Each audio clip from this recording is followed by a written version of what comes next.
What's up, Chad? The first time you've ever seen these games? Nice, dude. How you been, man? You excited about the leaf green, fire red stuff? We've been going back and forth about it on the Discord. Akala Island. What's up, Wes? What you guys doing?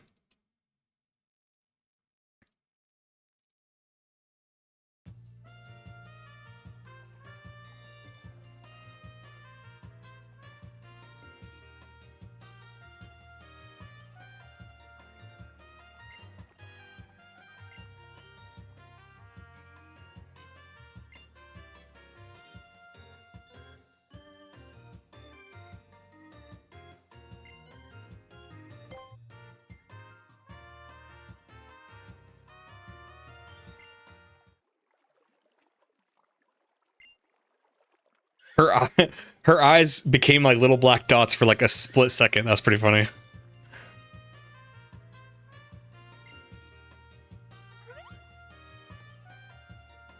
Surfing from the heat. Need February to end so autumn can start. It's so weird from where you're from. It's hard for my brain to understand that.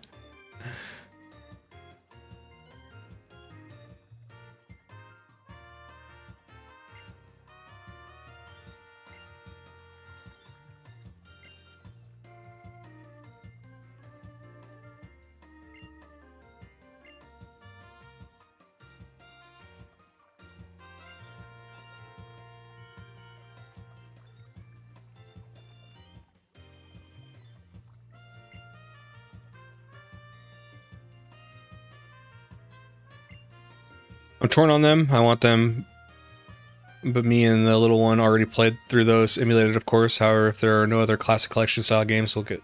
If there are any other, yeah, I mean, I see no reason to get them if Home doesn't eventually come. I don't know why they would say it on the post and then remove it. Maybe it's not ready yet, or Chad, you and I were kind of talking about it. Maybe they kind of just wanted to probably reveal this because it was already leaked. So they want to get ahead of it, and maybe during the actual presentation, they'll talk about like home connectivity, and maybe not give you like a release date, but maybe in like black and gray they'll show the other titles, and then coming soon it'll show like the other titles, and it'll show Pokemon Home with like arrows or like lines connecting them. So they want to wait for the I don't think that's too optimistic, because you figure if they're gonna sell Fire Red Leaf Green, they know people are gonna want Gen 3, right? Big seasonal holidays messed up for me. Sunny Christmas, hot Valentine's Day. Yeah, I think I've told you before. When I was a kid and they were explaining like the equator to us, I always remember it was in like Sydney, Australia. They showed a guy in a Santa Claus outfit with shorts, and it was like a blazing sun, and he was like, "Oh, Merry Christmas." It's so funny.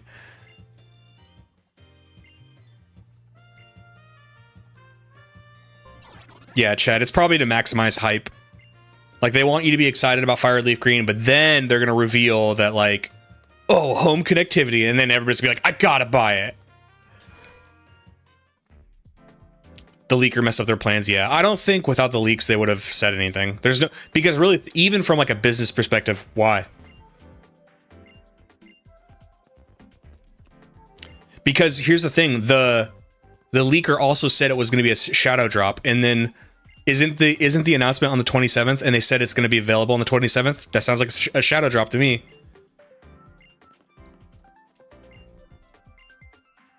So that leaker is credible.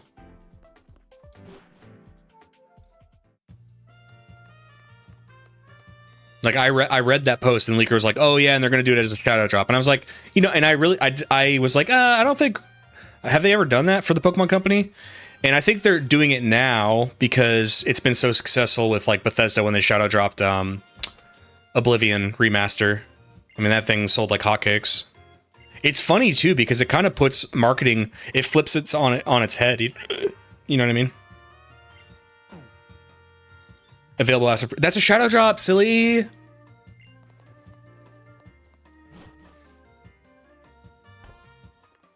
That means like no marketing, no anything. It's marketing is probably overrated at this point, right? With when it comes to game releases, because in an instant, people can find out the game is released now. It's not like you have to hope that they're driving on the highway and see a billboard of your game anymore. I think it's gonna be like you said. There are several previous gens coming this next Friday, and then the big home announcement for all of those. For all of them is what they want. Well, hold on. I don't think. Hold on. I don't think they're gonna reveal. Sorry, I don't think they're gonna release or even shadow drop the other gens this Friday. But I think they'll allude to it, because from a business perspective, I don't think they want you to be deciding which one do I want to get right now, and then over time you kind of forget the other ones, and then you never buy them. They want you to buy Fire Red and Leaf Green or one or the other, and then 6 months from now, Gen 3 will come out. And then you buy those two, and then 6 months after that, maybe they re-release Gen 1 and 2, maybe just Gen 1 and then Gen 2. And then a year after that, they find a way to do the DS games. Your head's fried, you're good.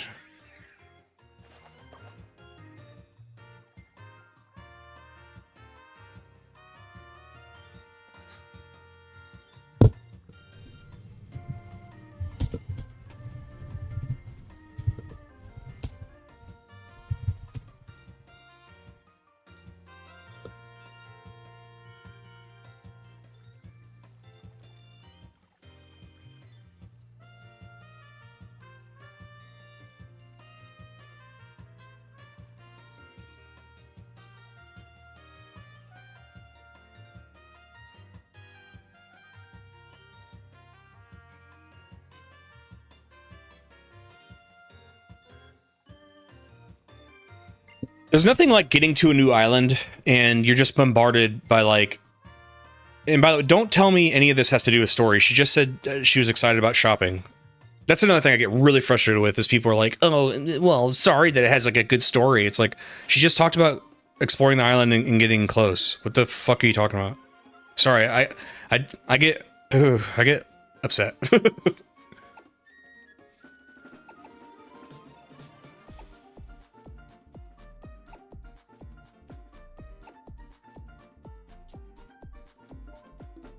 You're totally right, actually, Wes. In fact, that's what they did with Crystal, right? But they didn't do that with Yellow. And that's probably a unique case, because I think a lot of people are super nostalgic for Red and Blue, and Yellow is like kind of a catered experience with Pikachu.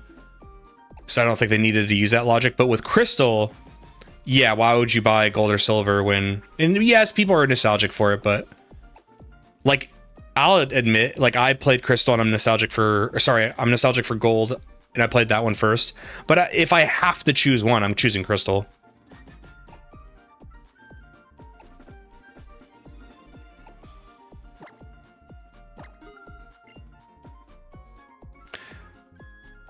I expect there are more previous gens being released Friday, unless Gen 10 is further out than anyone thinks, and I could see that happening. Yeah, I just gotta disagree. I think they'll like mention it or allude to it, but I don't think they'll release them. They want you to buy Fire Red Leaf Green first, and especially if Gen 10 is coming out anytime soon. Like if Gen 10 is, listen, I'll say it. Here's another prediction: November of this year, Gen 10 is coming out. Mark my words. They're definitely not going to be wanting the customer to be spending money on anything close to that release date. So it might be like next year that the Gen 3 games come out.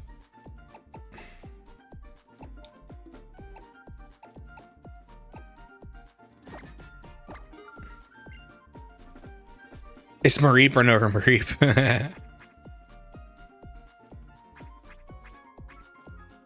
What's up, Andrew?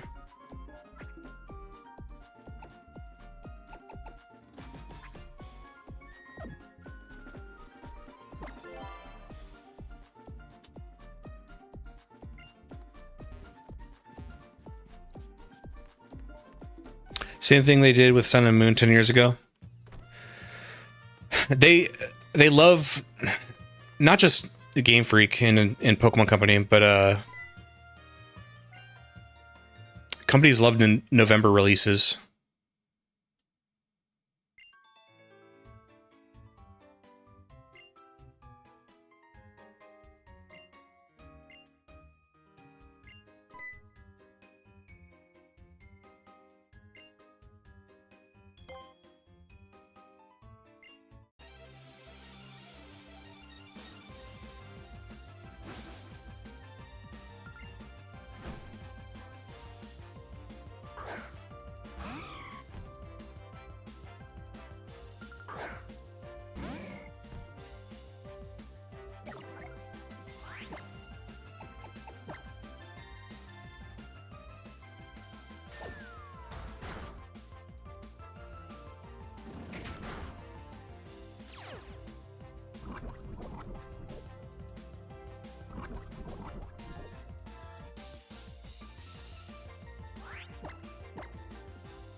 Hold on, I want to see if I can, I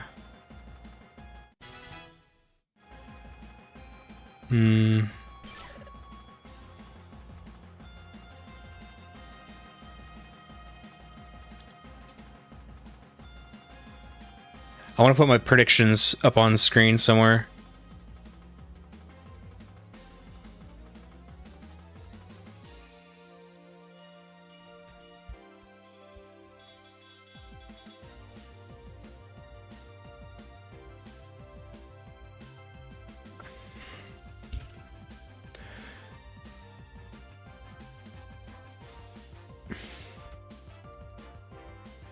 Give me a sec.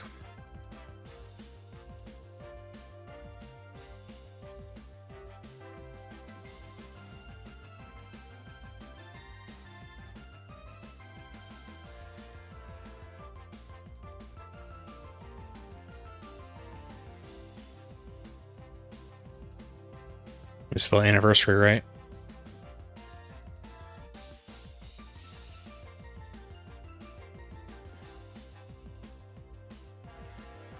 Or we do Pokemon 30.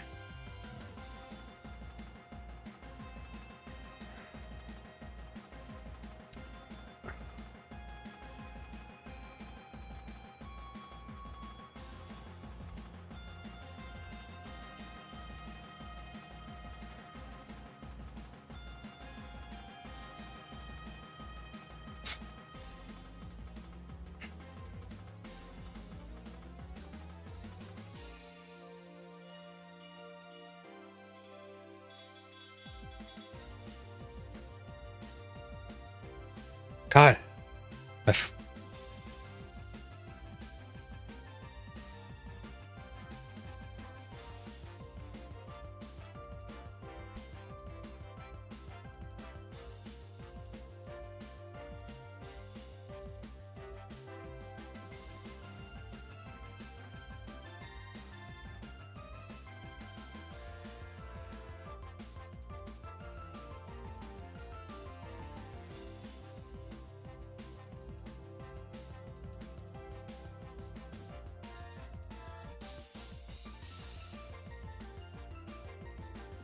I'll still dream of Gen 1 and 2 drops with stadium connectivity. I think Gen 1, they got to do that eventually. I know they did it for 3DS, but they're going to cut connectivity to bank eventually.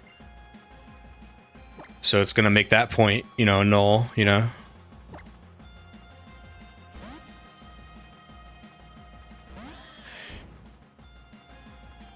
Your message didn't make it to screen.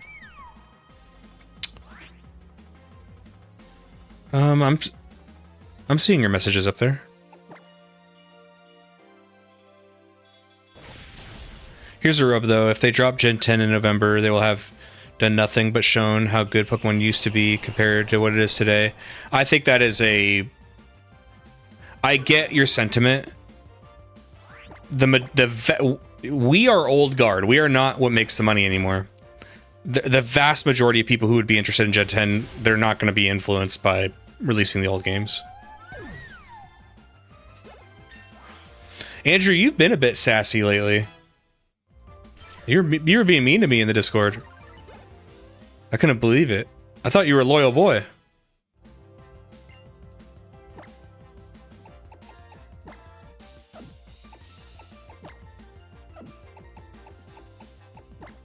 Well, I don't want to get rid of any of this.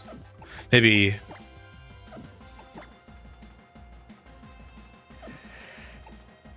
maybe Struggle Bug.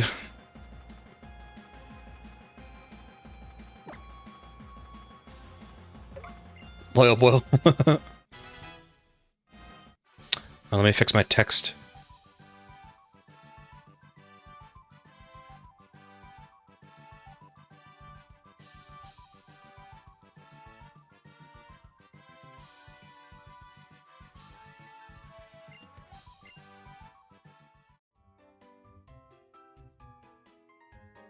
I come here for all my news. It's just so strange that only 5 to 10 minutes of each 3-hour content is related to real stuff. What are you talking about?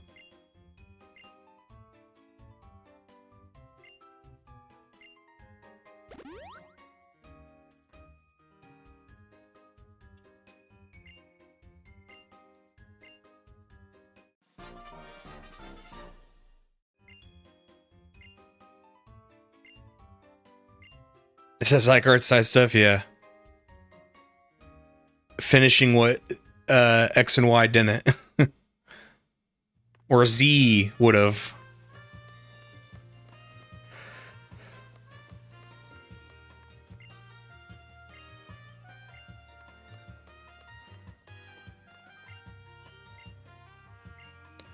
The only news you talked about on this news podcast is of yours is what?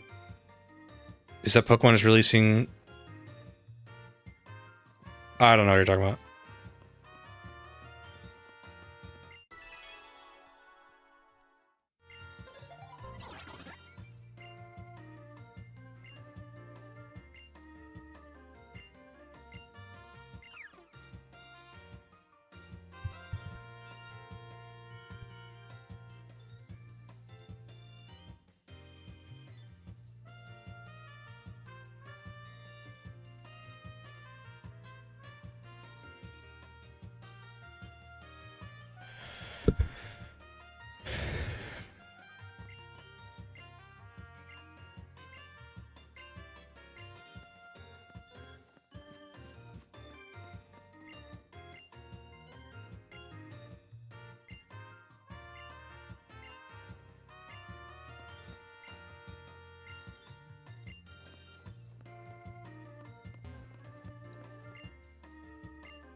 I would rather a barricade. Like, no cutscene, just barricade me.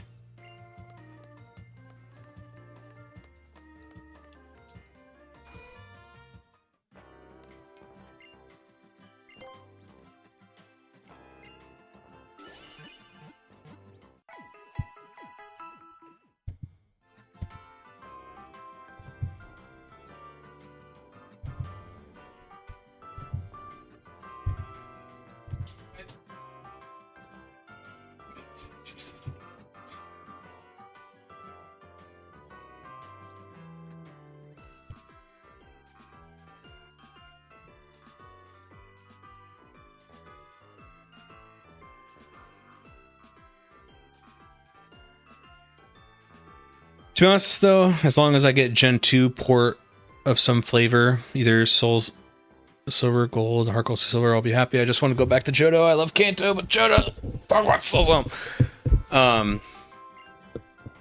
I think one of those two things will happen. The DS things is like, everything right now is very easy for them. They'd have to put effort into doing DS, right? Because like, how would they do the second screen and stuff? And I'm not trying to make it sound like it's hard. It's definitely not going to be hard, but if the big thing with Game Freak and Pokemon Company is effort. Will it cost us more than $1? If it does, probably don't do it.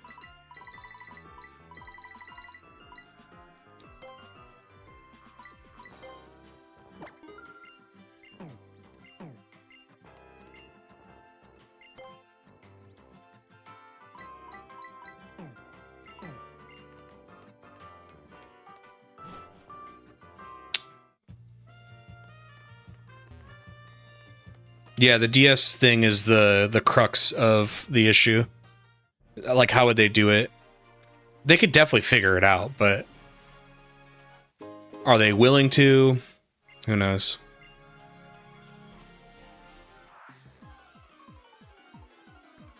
I think it was Chad earlier, somebody maybe today, where it's like they want you to play the newer stuff though, so it's like there's probably a tipping point where they go, well, we don't want, there's no DLC on the old games.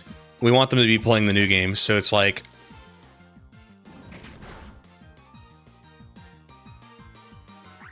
once you get into like the Gen 4 and 5 era, it's like from their perspective, it's probably like, you could spend a long time playing those games, you know what I mean? It's a lot of time not giving them money for DLC. I always wanted a game where you start in Kanto and move to Johto post-game. The first time I played Fire Red Leaf Green, I thought I'd get that.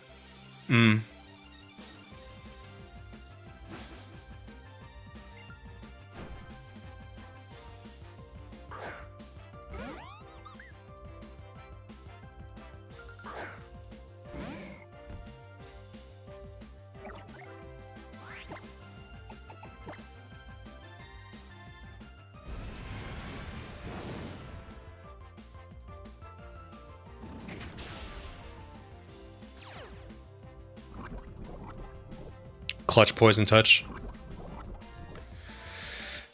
Clutch Touch.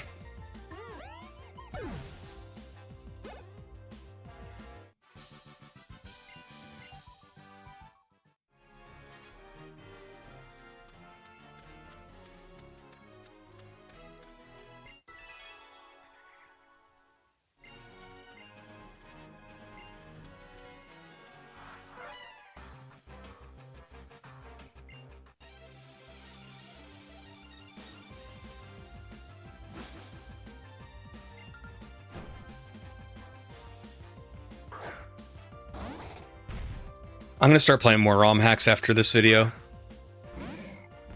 I've kind of decided to take a break from the main series games because we're getting close to getting to contemporary times. And I like to have that buffer. Not to say they won't come in the future, but like I want to go back, circle back, play some more spin-offs, play some ROM hacks. Lots of ROM hacks deserve it, you know? ROM hacks are the ones that are kind of creating the Pokemon games that lots of people have been wanting.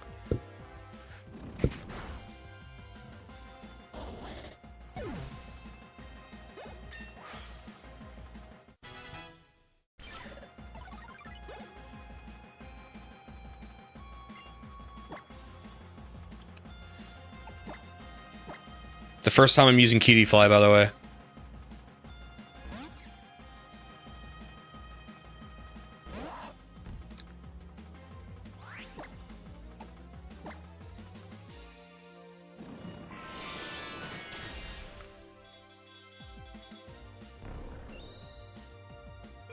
Pokemon Heart and Soul, thank me later. I was thinking about if the wind and wave things are true, which I'm pretty sure they're true. Wasn't it the same leaker who talked about Fire Red Leaf Green? I think location-wise, it's got, like, when you think wind and waves, what other, like, island, hot tropical location have they not been to? So I'm thinking, like, Philippines or Indonesia area. Like, the islands of Southeast Asia.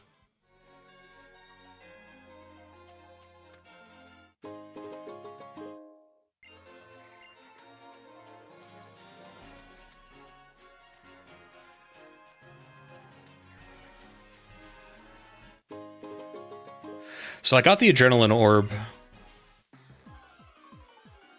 Do we want to try to get the Salamence? I don't quite know how to do it. Like, I still need more guidance on how to do it, though. Is there anything else I'd need?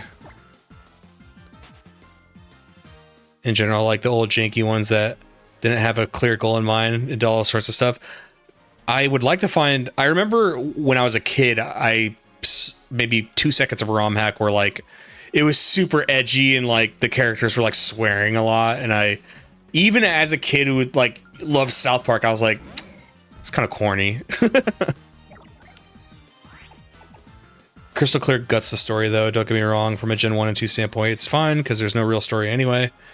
I enjoyed it still. Hated the creators put them as lead for... Okay, I've heard about that. I don't love that either. I don't like that.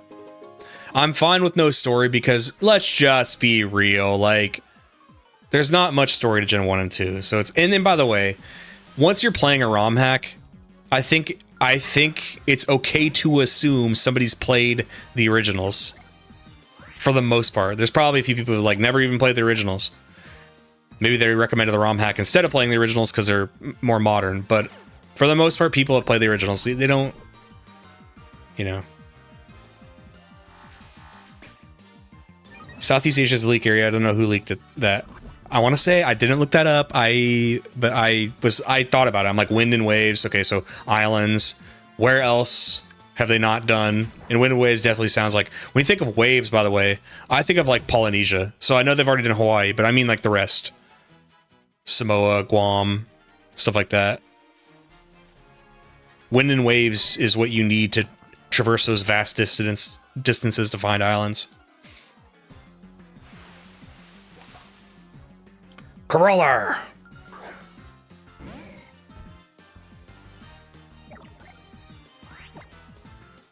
I might try to catch this thing, dude.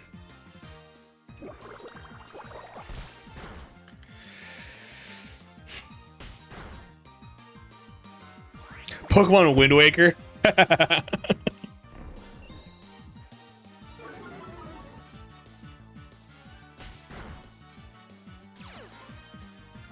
Okay, so it has a status condition.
Awful stat, right? It needs attack.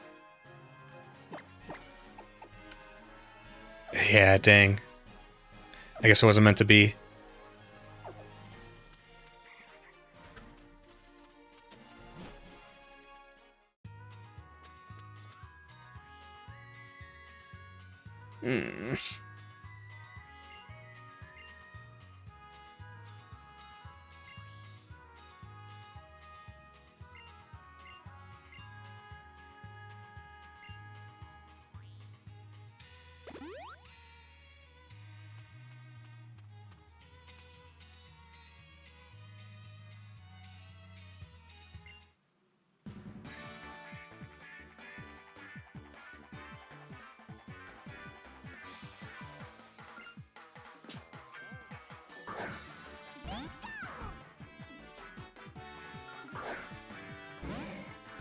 For the person who terrorized me last time I played the game and only had 2 Pokemon, why don't you yell at Hao?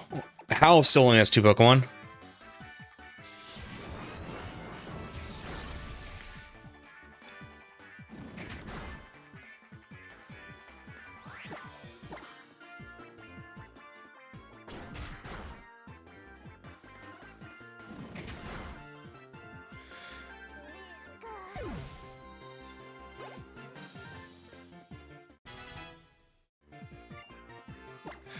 Wes, do you know how to do the Salamence thing? Because I have the Adrenaline Orb now.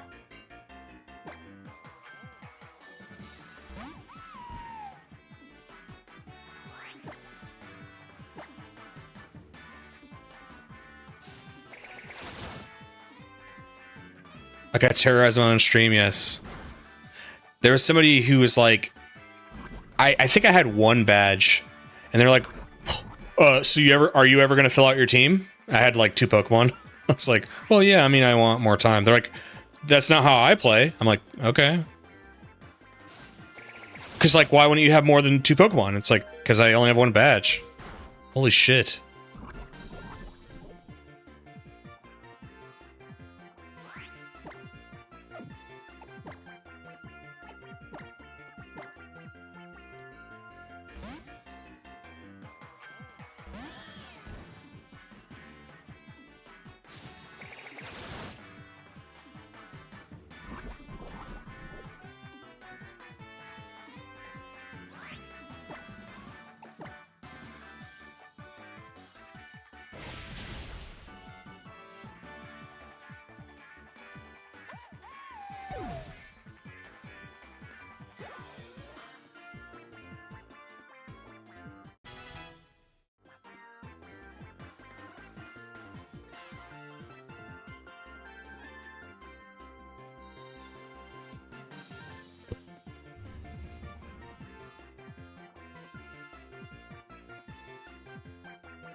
People min-maxing the fun out of their own hobby, and they're crucifying. Yeah, exactly.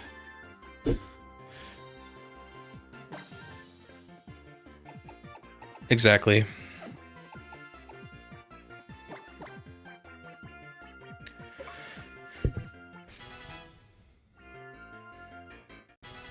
Like, I don't even care if somebody wants to play,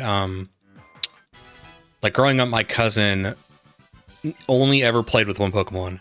And he used to, I'm talking when we were children, like, he used to get me so mad because he'd brag. He'd be like, my Charizard's level, like, 60. And all my Pokemon are, like, level 40 by the time I got to Elite Four. And I'd be like, but you only train one Pokemon. He's like, that's all you need. But, no, as an adult, I don't even care if you do that. Whatever, the fun thing about these games, I think, is that you can play them however the hell you want. 6 Pokemon. No better generation to do it than in Gen 7, too. No HMs. You know how relieving that is?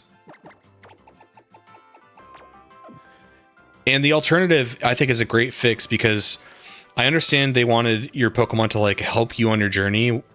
That's why I think they clung on to it for so long. But you kind of still have that. Like, the Pokemon helpers are, like, helping you on the journey. So it's like, okay, that's pretty much what I called for.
Oh, great.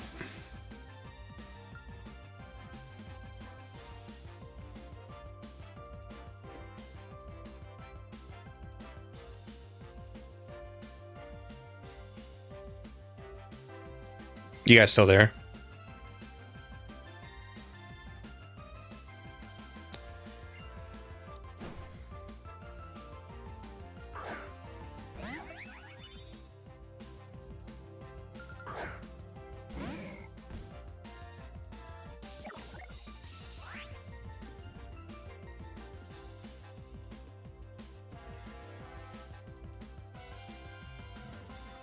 Yeah, okay. Sorry, I got a notification from Twitch that made it seem like it failed.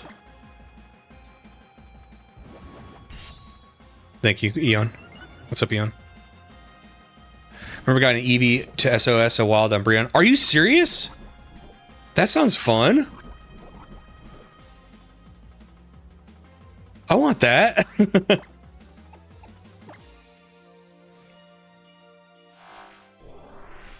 Whoa.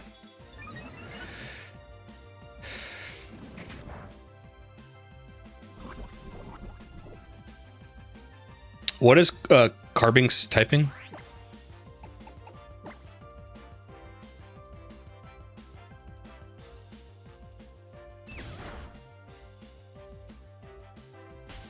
I don't know why I did pound, that's awful.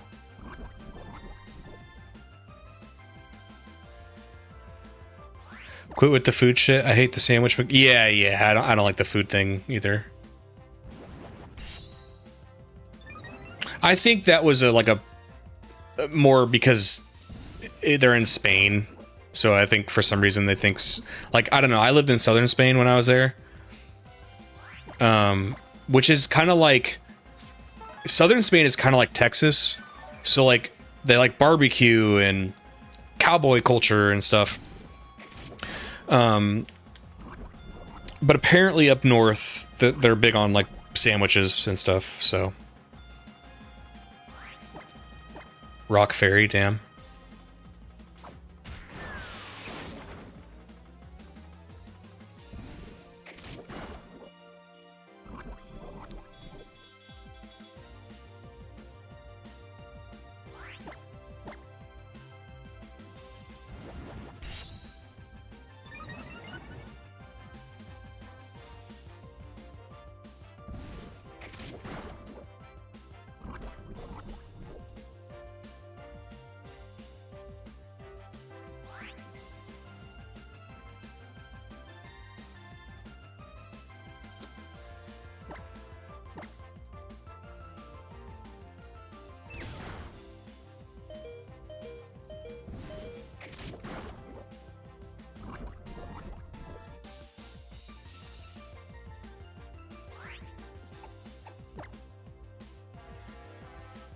Why'd they make us make curry in England? That's a good point. I didn't think of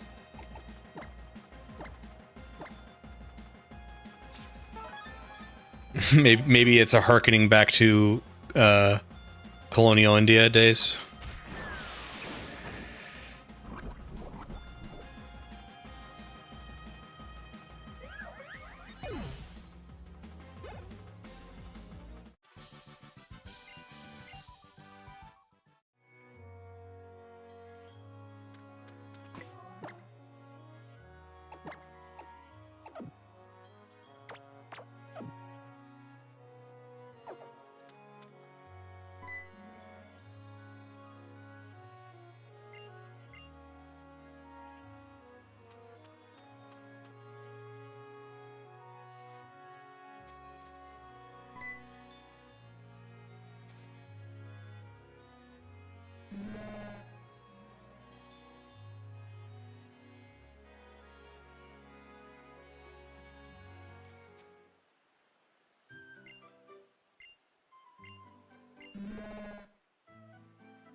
Trying to remember how to do my writing thing.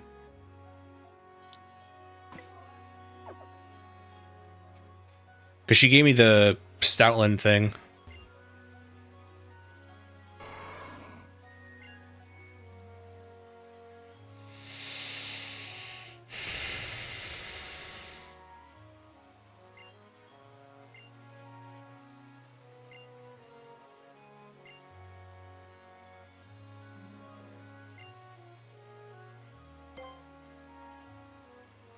A mill tank.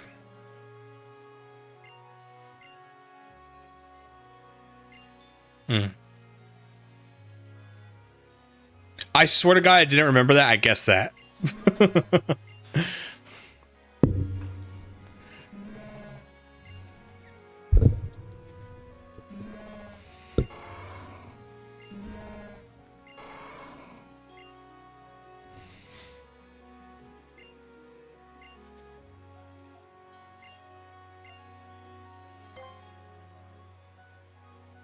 Yeah, we gotta beat this Tauros up, make sure he obeys.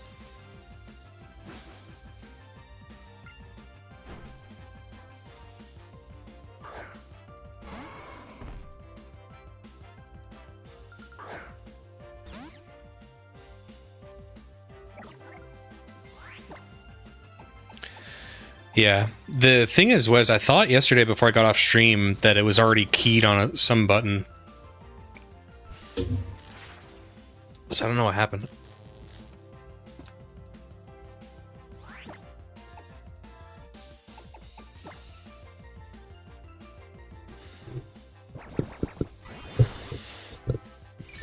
No, that did nothing.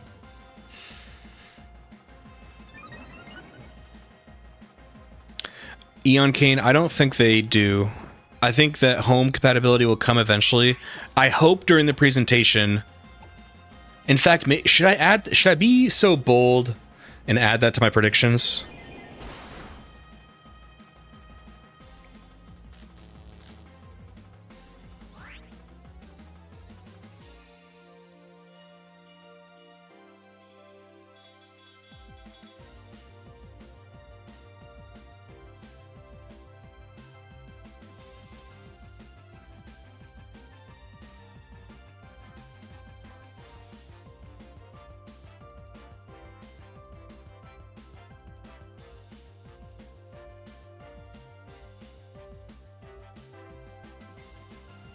There we go. Look, Eon Ticket. Special. Oh, no. It's no. It's the same game. Legally, it has to be the same game, apparently. Because they'd have to resubmit it for rating if it was any different.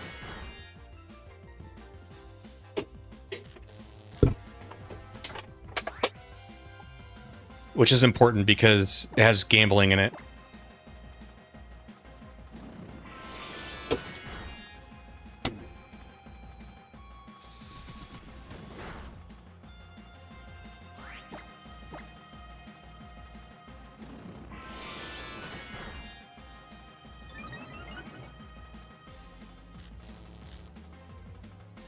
Does paralysis ruin Rage's buildup if they fail a check? Oh, critical!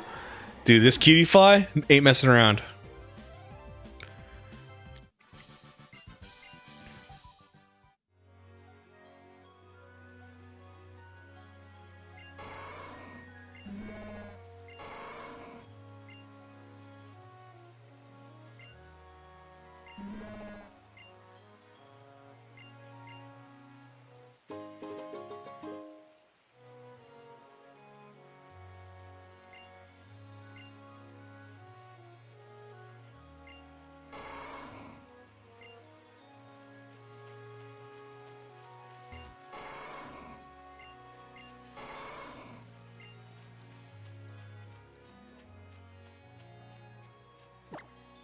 Ah, it's the Y button.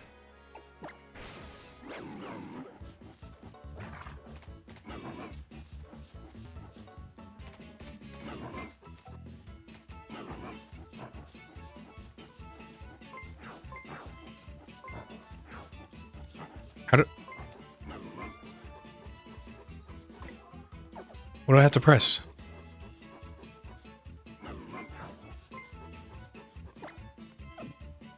Okay. Ah.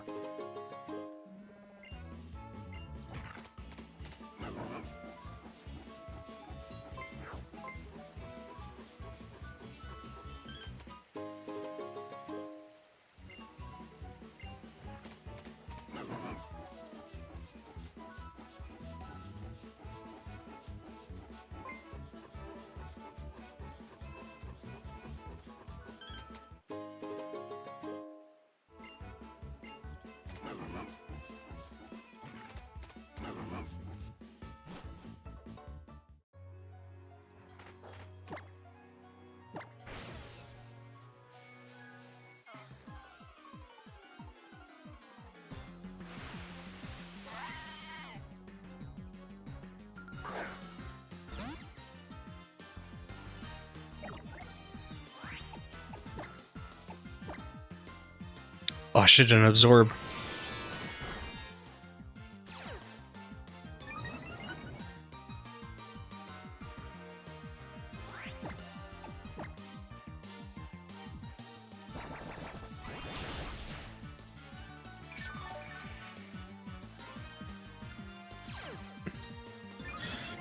Stamina's a good ability, kind of, right? I might catch this thing.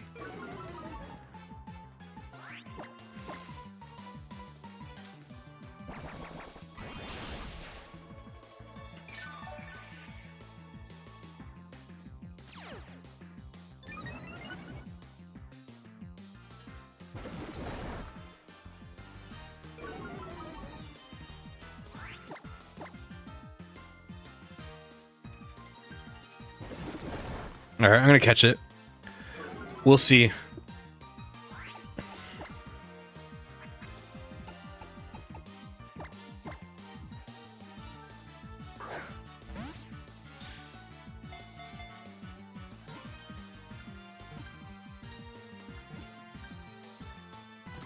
Nice.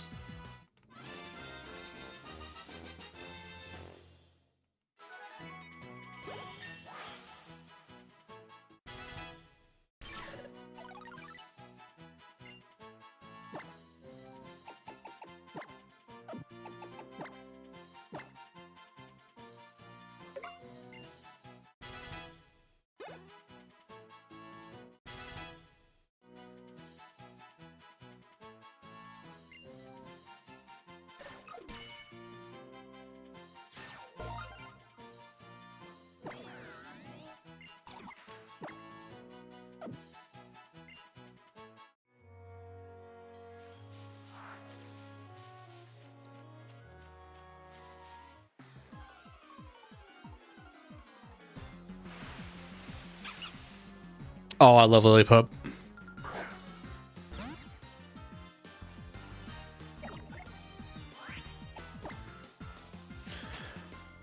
But not today.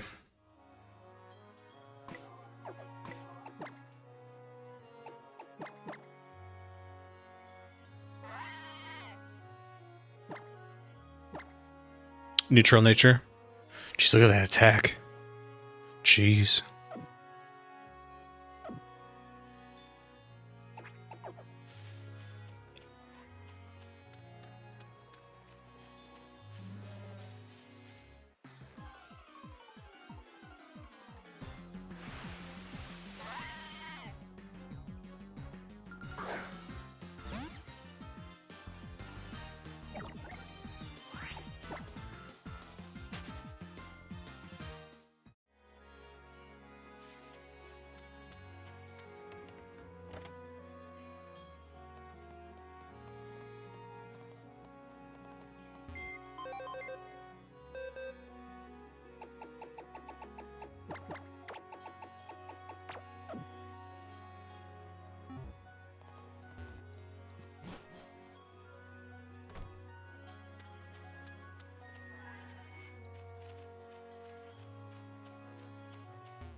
Nice.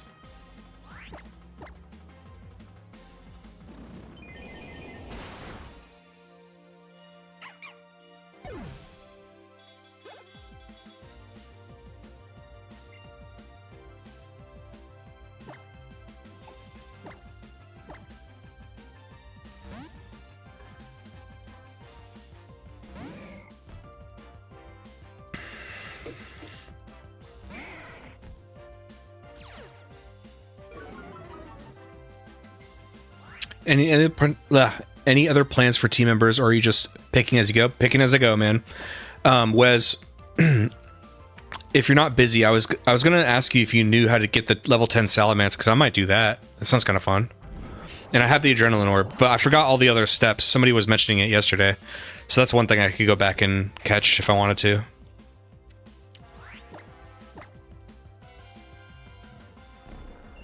I think I have False Swipe as well.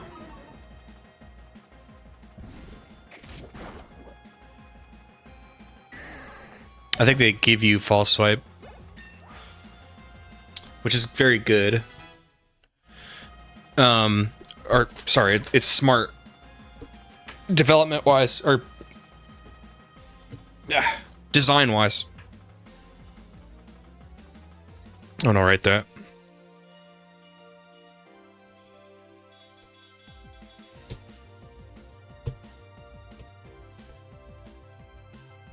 I think it's the whatever, the Kahuna or whatever that gives it to you.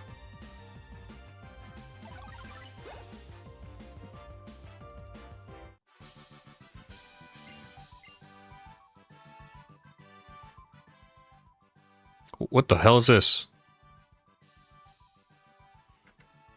Give give your Pokemon tender loving care. Pet them gently and make them affectionate towards you. Give them beans. I forgot all about this. Is it Sylveon? Isn't there a Pokemon that evolves from this? And why is it introducing this to me now? Like right after a battle.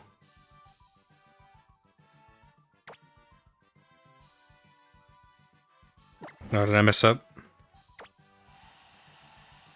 No.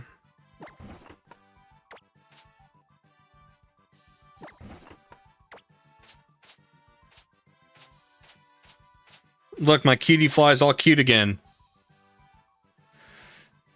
And now it gets a bean. Well, you didn't, okay, that's on you, dude.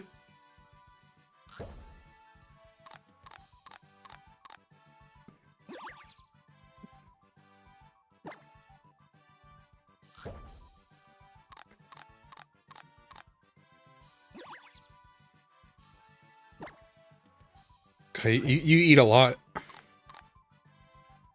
Come on, finish it up.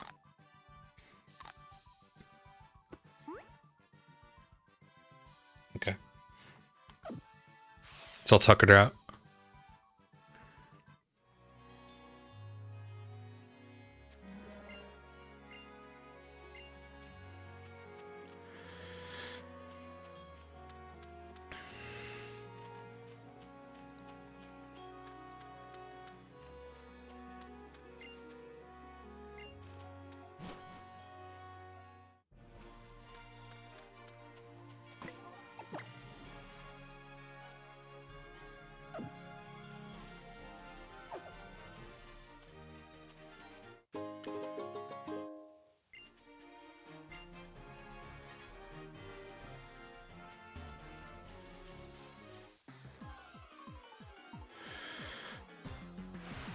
Oh, okay.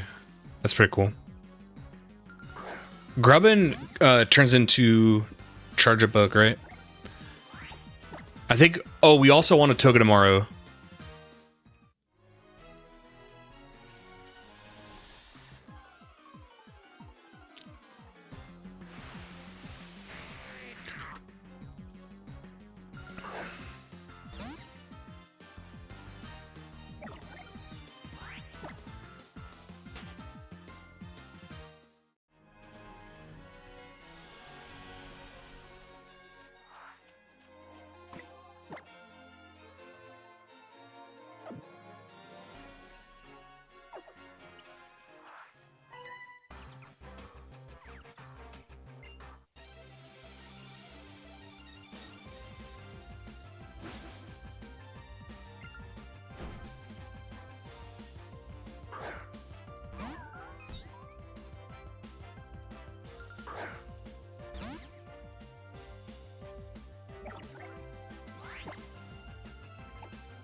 It didn't go on screen. What the fuck?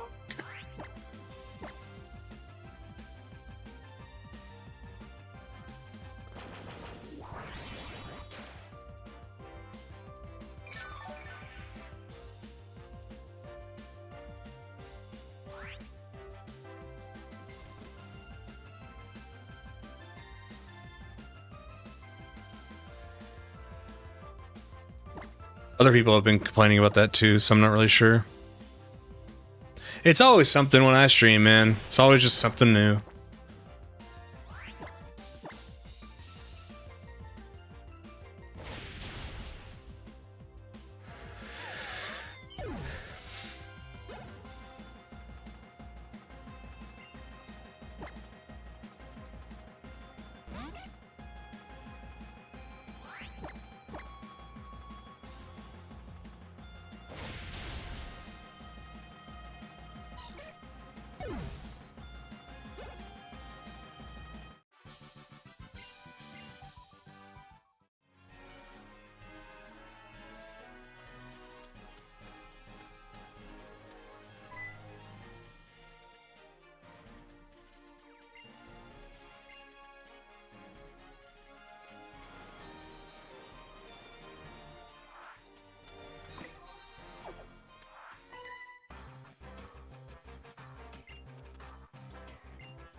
Is whatever you said, did it have bad words or something? I wonder if I can change that. Because it's not something like I did.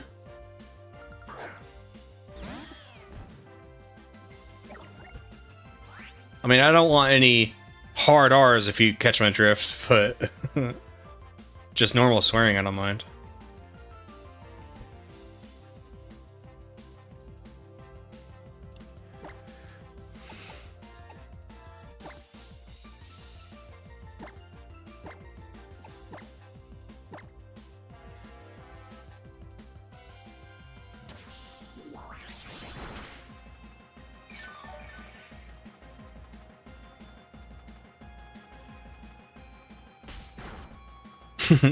Fire Fang, I think, is a 95% accuracy rate, and it misses like a decent amount of time. It's just funny because like if a Pokemon has a 5% encounter rate, you'll have to, you know, so many Pokemon to finally run into one.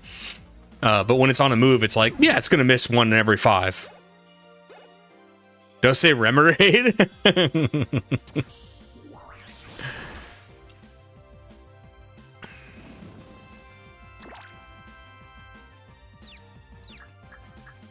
Oh my god, Happiny! Look how big Happiny is compared to the little girls.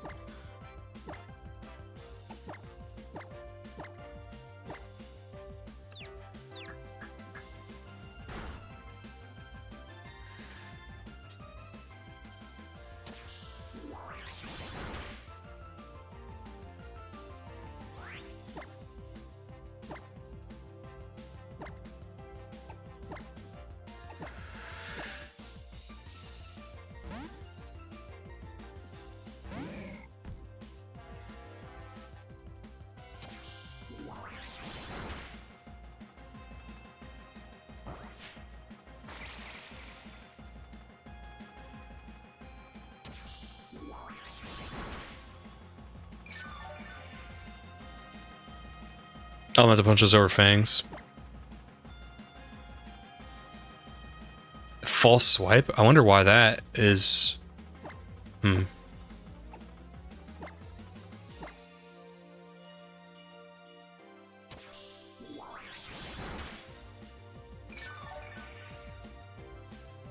Can you try one more time to explain the Salamence thing to me?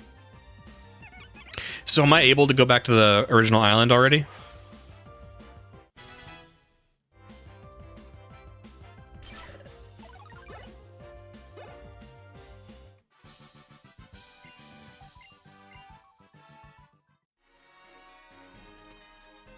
Tri Attack is sick. I just love it as like a what it does.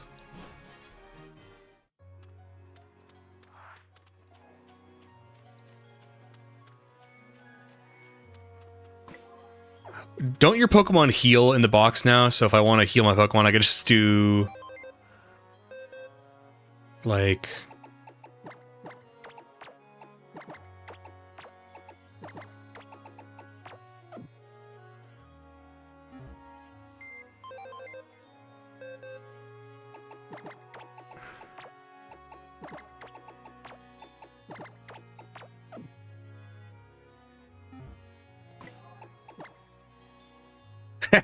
Nice. Oh, it has honey on it. Ah, honey. We all know this is my favorite.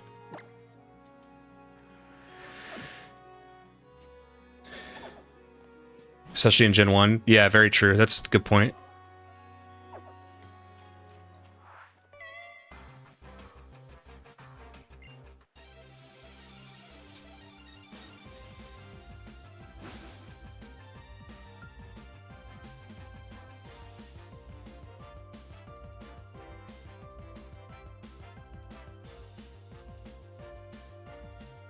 As a content creator, there's nothing like that feels so exciting when somebody like leaves a comment and they're like, this video is about to get a lot of views and I don't know what it's from. So when I woke up this morning, I didn't see all the news about Fire Red Leaf Green yet, like official.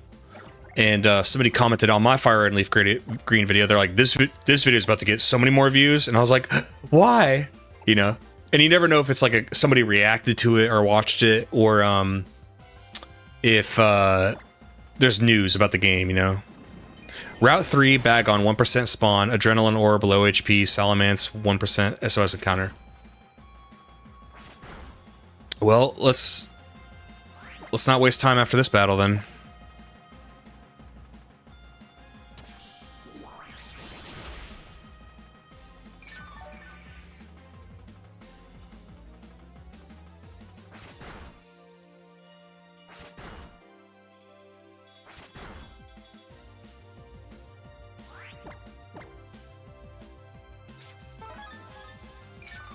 Cheater.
Have you seen a massive bump in views on your Fire Red Leaf video? You want to...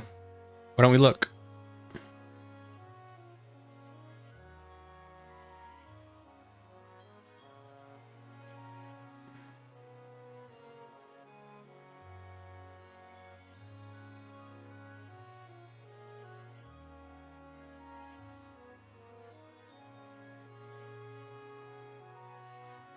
Yeah, look. Right there.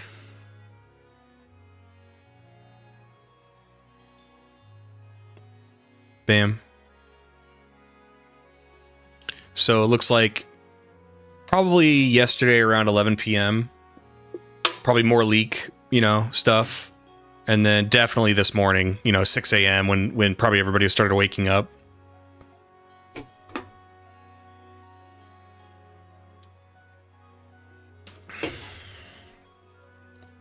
I love that.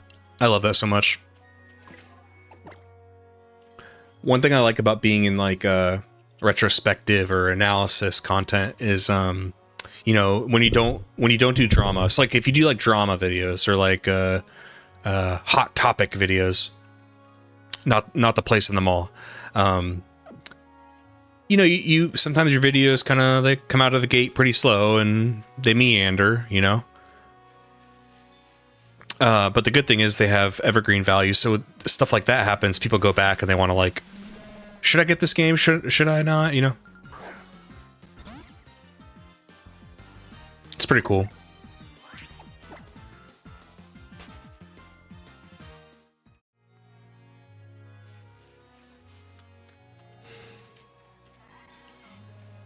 It's why, like, you know, I've been enjoying my Final Fantasy playthroughs and my videos for them. You know, but they haven't done so well. And, you know, honestly, that's how Pokemon, my channel started. It's like, a lot of my videos for Pokemon, they started off with like a couple thousand views and they kind of just stalled out, you know? Then eventually they pick up because you build an audience, and Final Fantasy isn't as big as Pokemon in terms of fans, and there's a lot of different, you know, my perception is like, I'm sure there's people who love the first 3 Final Fantasies or like the first 4, but I don't, as a layman, I don't really see a lot of attention given to those games anymore. Like a Red and Blue, you know, people still love Red and Blue, and there's entire channels that just do like Red and Blue challenges because people will probably never stop loving that game. But, you know, the Final Fantasy older games, it's like, it's just smaller communities, right? But when you get closer to the bigger ones, maybe like when they re-release the original 3 Final Fantasies for HC2D or something, you know, it might get a bump. It's kind of cool.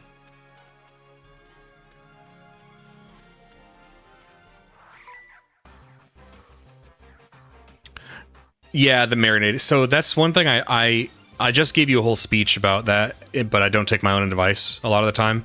I'll be like really bummed out, you know.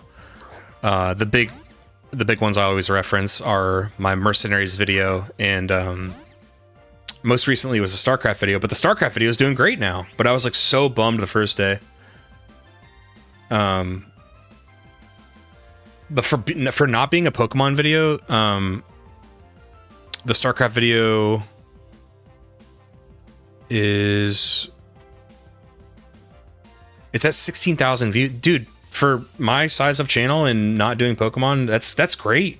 That's almost more than my Fallout 4 video, and I've built a Fallout audience.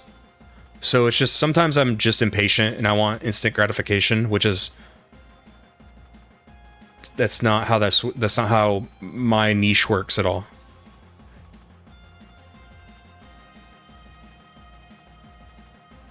The experience videos are great long-term plays. Thank you, Andrew.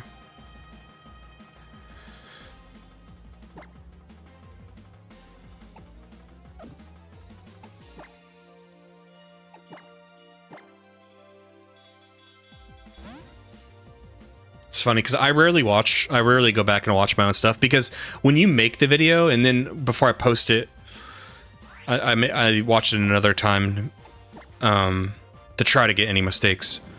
Obviously, some slip through.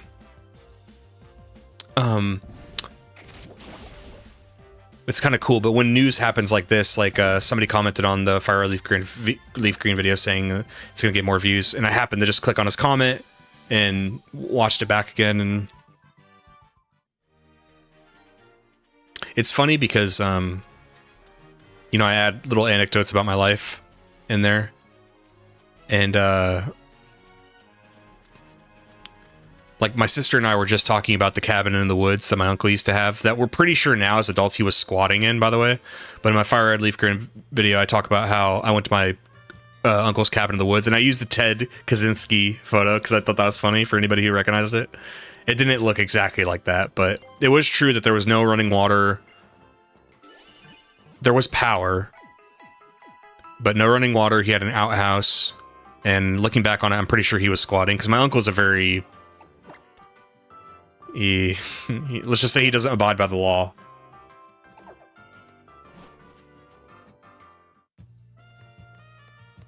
He was a good uncle, like good around kids. It was fun, but he broke a lot of laws, a lot. I flipped your fire red leaf green this morning while making breakfast for me and the boy after the announcement broke. Oh, thank you, Chad.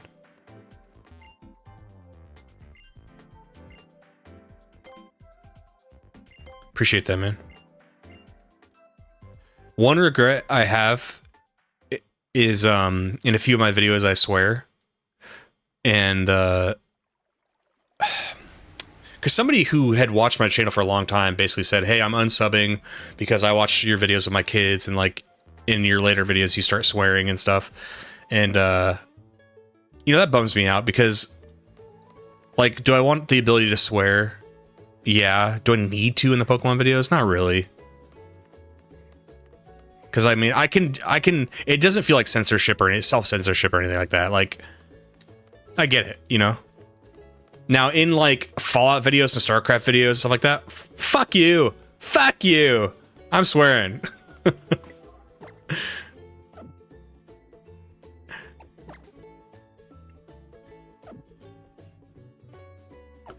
I'm trying to think of the best way to go about this SOS battle.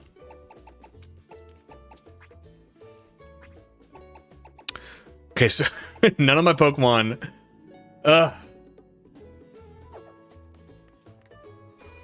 Is there anything in my box that can learn False Swipe?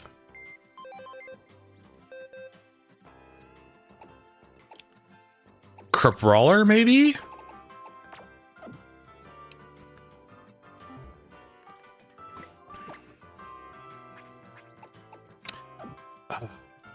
What's a good early False Swiper?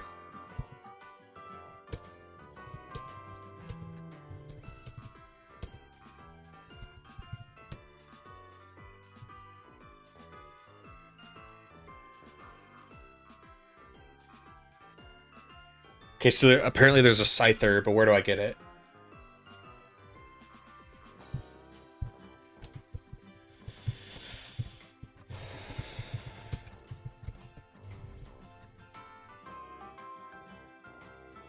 Pony Island, that's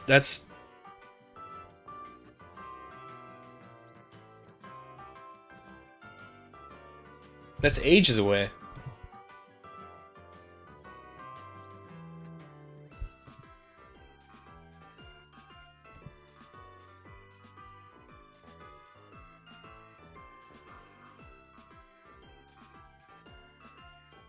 Okay, so there's Parasect. Where is Paris?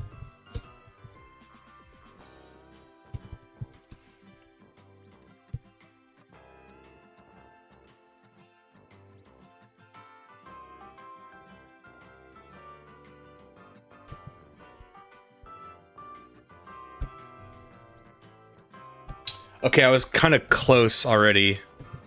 You can get at,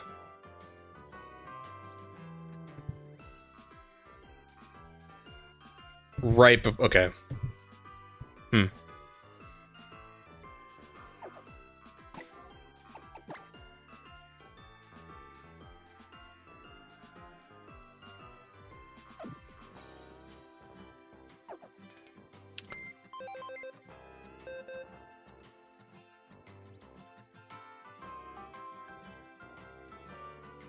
Yeah, Wes. Well, the thing is, maybe the variance runs out, so you're right. I'll make sure to get some more balls.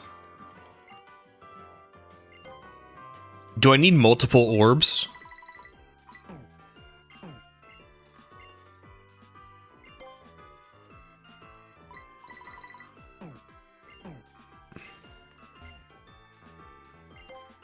Or is just one orb fine?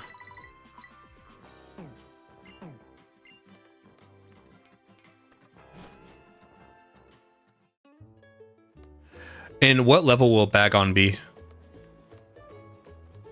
Hold on, another thing I wanted to check was my berries. Because I'm going to need probably confusion, sleep, paralysis.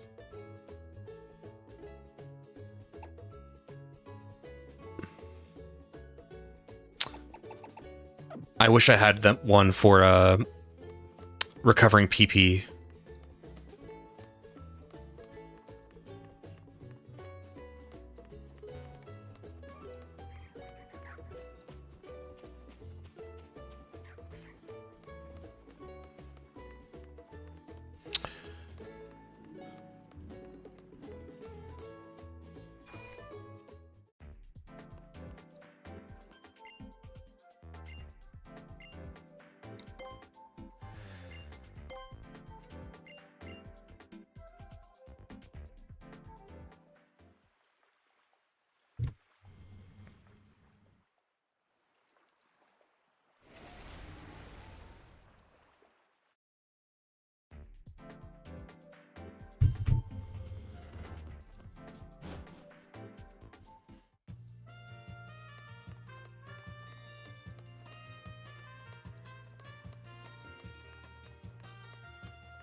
God damn it.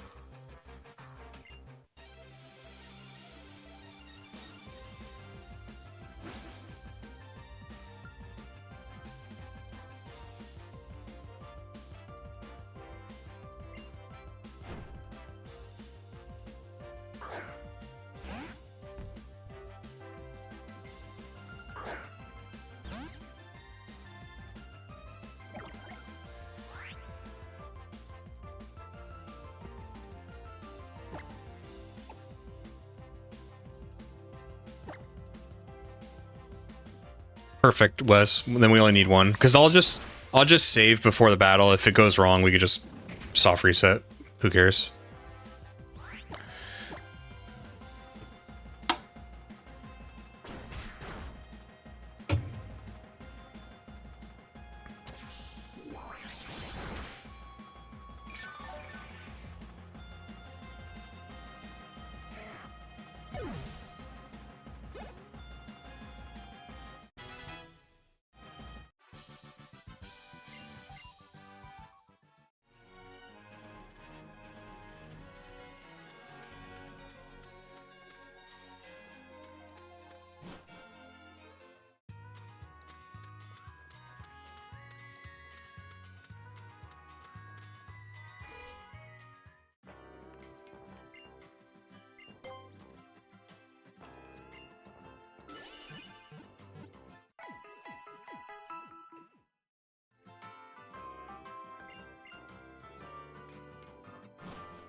Whoa!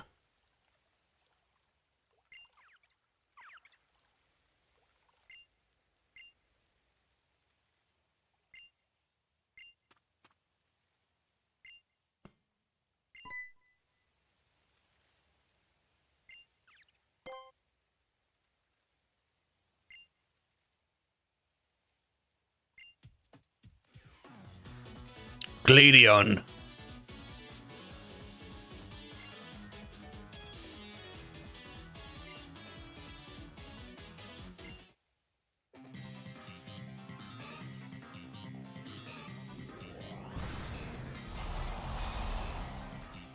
Wait. What symbol? Team Skull Gladion. I completely forgot he was part of Team Skull. I thought this was like Gen 2 where Silver's fighting against him. Blonde Sasuke.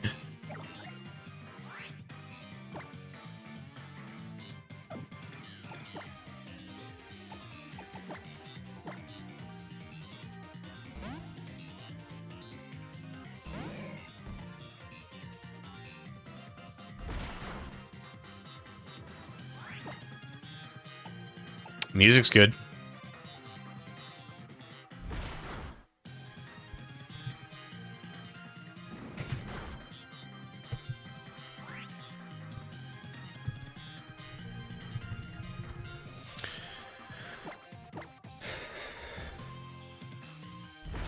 Ooh, I like that breakdown.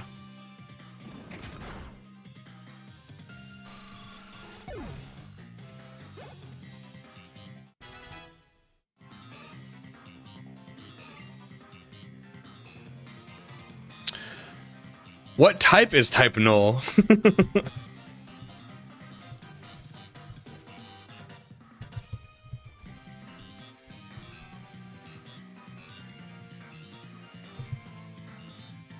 It's normal type? Okay.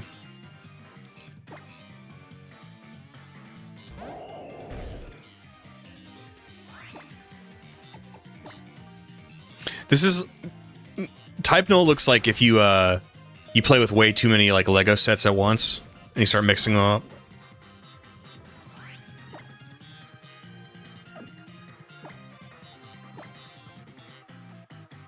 Dang it. I was hoping my quick claw would trigger. Alright, cutie fly. Let's spore him. Yeah. Paralysis. Paralyzed. Yeah.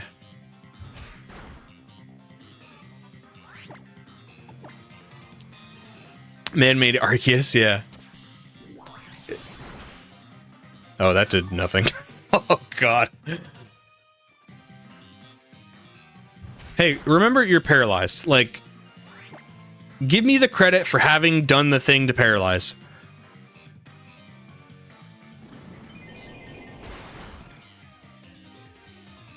Wow, okay, so it just must be nice living in a world where you're paralyzed, but you never get paralyzed. Prediction: Nintendo releases an official ROM hack of Fire Leaf Green called Electric Yellow, full to the brim with edginess and swearing. Yeah.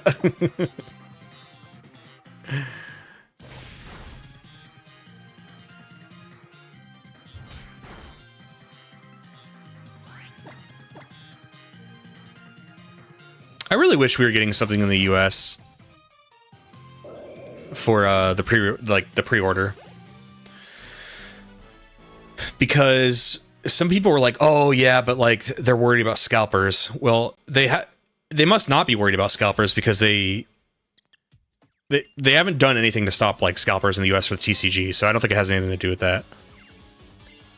And if they really are like, "Well, we don't want scalpers to get this," just make it one order per account. Because I'll be honest, like I'd like some mementos. I'd like some, even if it's just boxes with nothing in it. If I could get that little like case with the Pokeballs and the starters and the boxes, I think that's cool. It's something I could put in the back there, and I'd pay for that.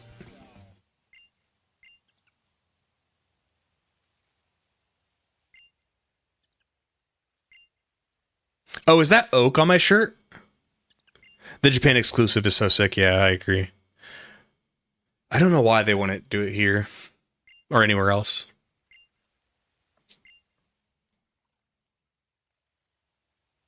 Kind of just seems like free money.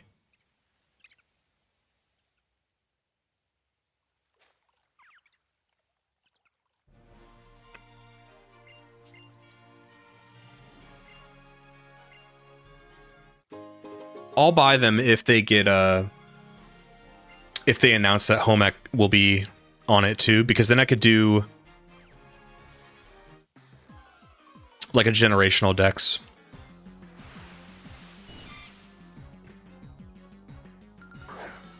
I would just really love Gen 1 and 2 to be on Switch as well.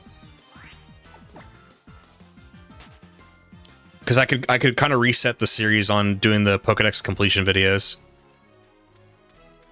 That's the only thing is like that's such a great idea, but nobody had brought it to me before then, so I never thought to do it like that. But I like that idea a lot, doing a living dex, but from the origin, And I think some people would be like, if I did it for Gen 3, they'd be like, you should have waited till like Gen 1 ports came, or just, you could do it on your virtual console. But my virtual console isn't on my modded 3DS. If I could just mod my modded 3DS with software mod, I could give myself the games, but I don't know how to do it. People keep telling me it's easy, but...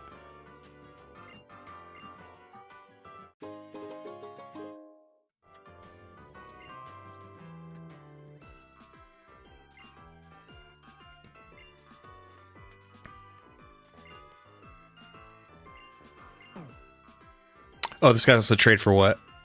Bound Suite? What even is a Bound Suite?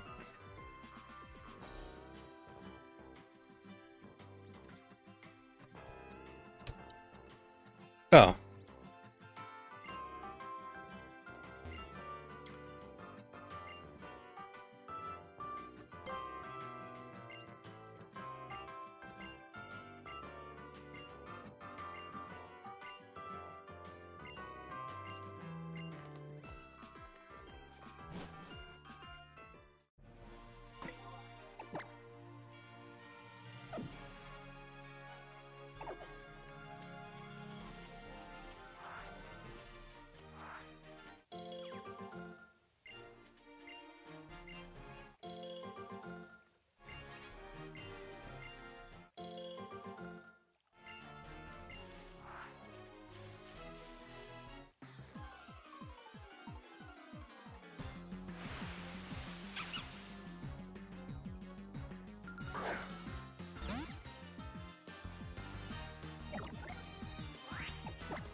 You could play on PC and then copy the save over to a modded console and put it on bank like that.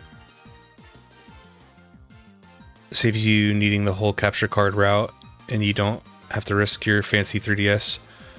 So, copy the save over to a modded console. The thing is, I don't have any kind of soft... The other DS that I have with the authentic... Well... So yeah, I guess I would need to mod even my one with authentic Virtual Console games, right?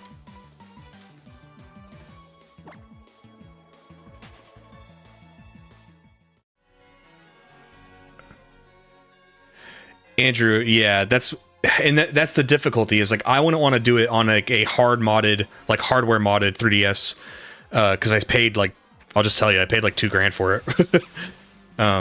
Because it's kind of a tricky operation, but I mean, to me, it's worth it because I can. But the videos have already paid for it, so I'm not worried about it. That's the cool thing about YouTube too, is like, a lot of this stuff has already paid for itself just by making the video. If I didn't already own the games. Anyway, that's the difficulty, is like I want to figure this out because. First things first, if I want to do a generational dex, like, okay, to be honest, I want to play the Virtual Console games, but I want to capture the footage.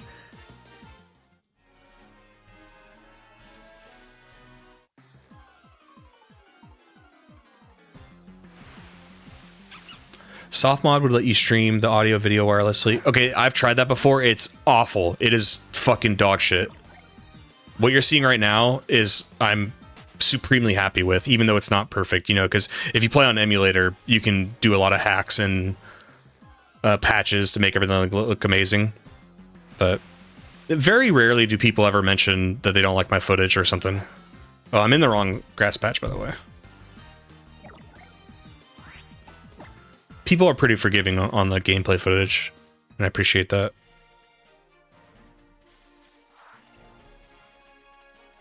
Because I could have done every single one of my videos on emulator, but I wanted the real experience, you know, and I wanted to actually trade Kentamago and stuff and show the trading, and I wanted to transfer the Mount Battle Ho-Oh. I wanted to, yeah.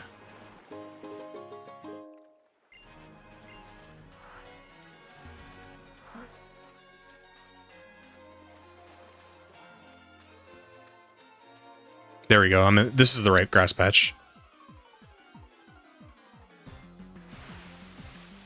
There we go. Nice.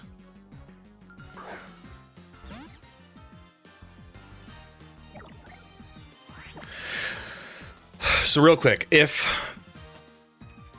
what if I sent, because I have like 3DSs.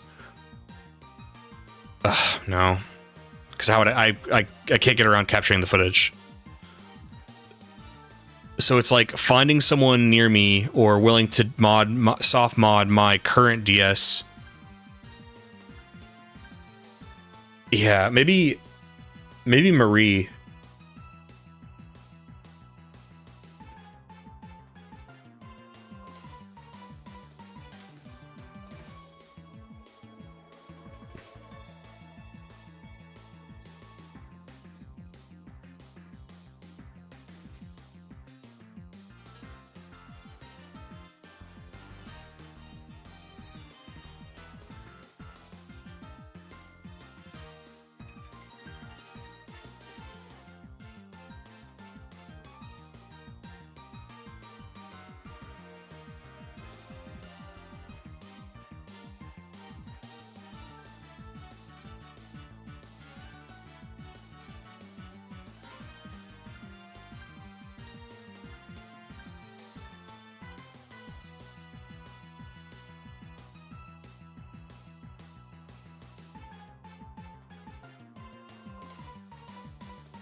Softmod would let you stream the audio video wirelessly for capture, but quality... I already read that. Message Marie, yeah, if anything, she'd give you the proper step-by-step. So I don't trust myself to do it by myself.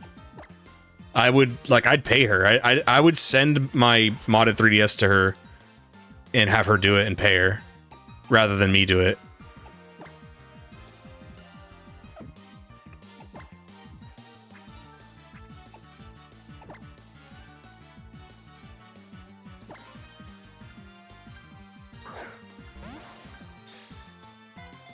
By the way, these environments rule. The waterfall and stuff.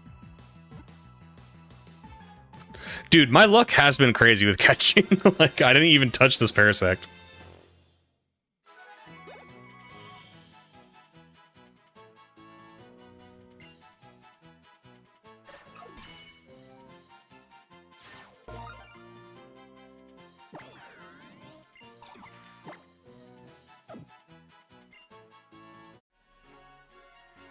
Hold on, I just want to get footage of, like, this environment.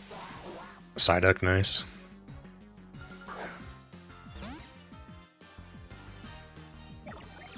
Yeah, I just want this to kind of play a little bit. You know, the AFK camera when it starts panning. There we go.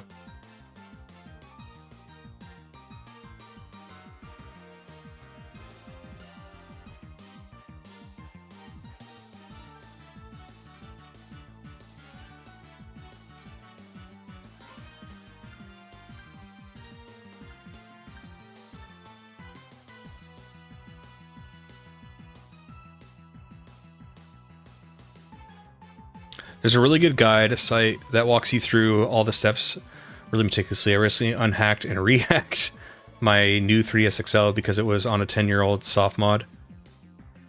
So here, okay, next problem. So say on this one, we get, hold on. If, oh, I don't think I can do that. Isn't there, if you transfer, because I don't know if this is a new 3DS XL, is it? Because what I was going to say is, what if we transfer my profile and the data in the games from my authentic 3DS, or authentic profile 3DS, and,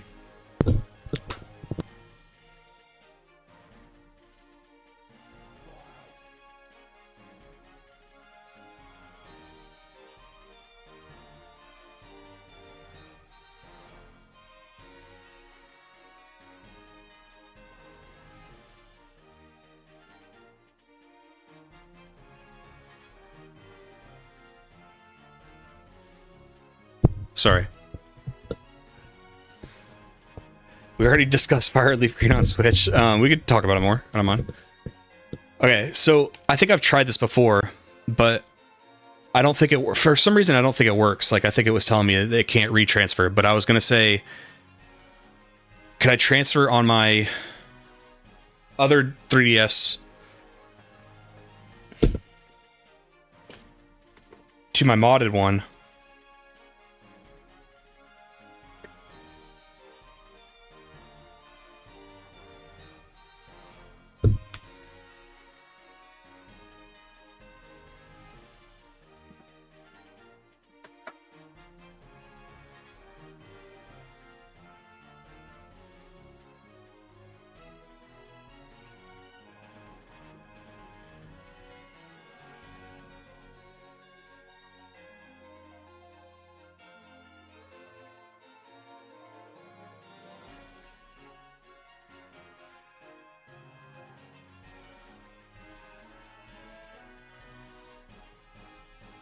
A brain blast.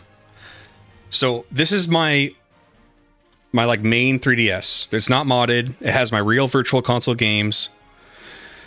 I thought when I tried to system transfer before, it was telling me that I couldn't. My Nintendo account, correct. And I thought it was because the model of 3DS, like this was like the last model of 3DS, and for some reason it was like, yeah, you can't switch back. I might be wrong on that though.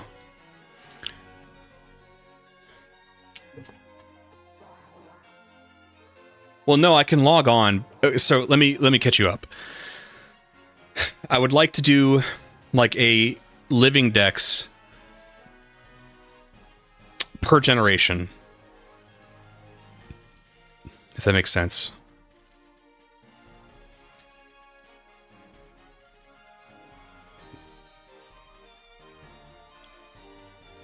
It sucks because it sucks because I've already done videos on completing the other Pokédexes, but yeah.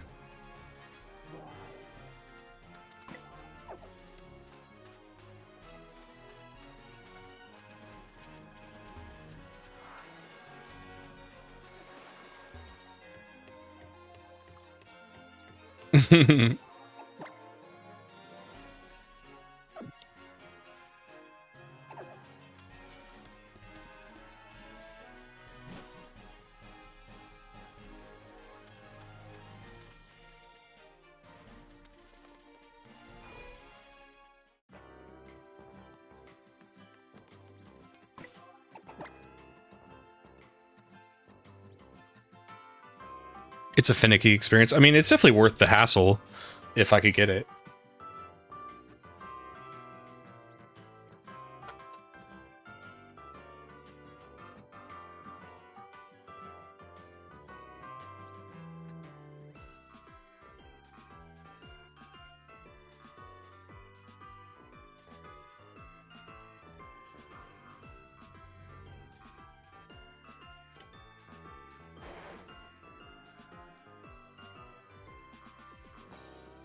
Yeah, all my mons are in cartridges. I don't want to do any like third party. I want to do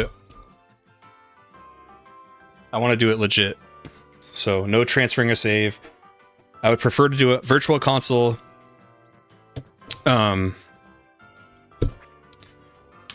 Virtual console and send it up to home. But maybe, hear me out. Maybe online people would allow for, I don't know. Because if I did like, you know, okay, fine. Because hear me out.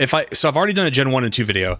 If I did a Gen 3 Fire Red Leaf Green video and I caught the Pokedex, and I was like, I'm doing a living dex for whatever region these Pokemon are from, I think I'd get called out for like, well, they're actually from Red and Blue, not Fire Red Leaf Green. So that's not really, that doesn't count. But it's like, at this end of the day, I guess we get to make the rules, right? And another issue that would come up is even me, if they eventually release Gen 1 and 2 on Switch with home compatibility, I would also want to go back and get the originals. So it's like, oh God, what do I do? You know?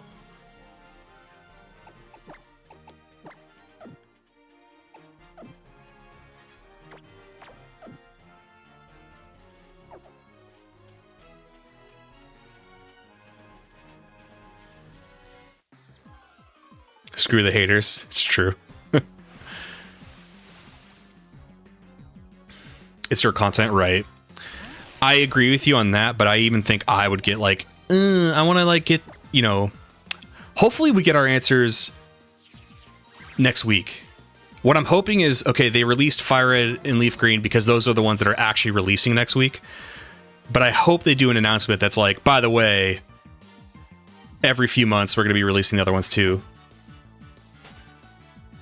Andrew, you are 100% right about that. There is just a, I don't know what percentage it's low, by the way. I always put too much focus on negative, but you're right. There is, I'd say, let's say 5%. 5% of viewers, they're just going to find anything to like be shitty about and salty about. It's just how the internet is. You can never please everybody.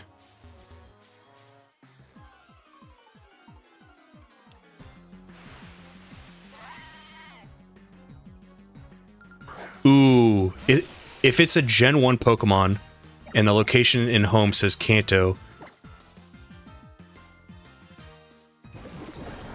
do we know if that's what it says? Is that what it would say in home, or would it say far off land or whatever?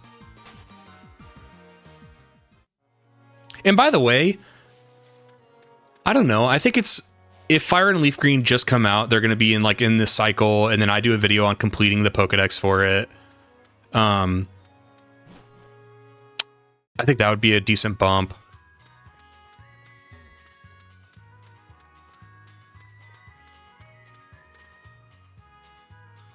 The vocal minority, right? That's another thing too, is maybe I can convince one of my friends to get the other version, and then I could use them to help me transfer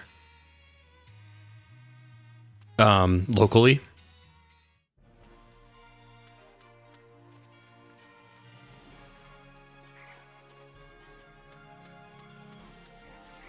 Because I would need the other starters, right? I'd need like a Bulbasaur or a Squirtle if I chose Charmander or something.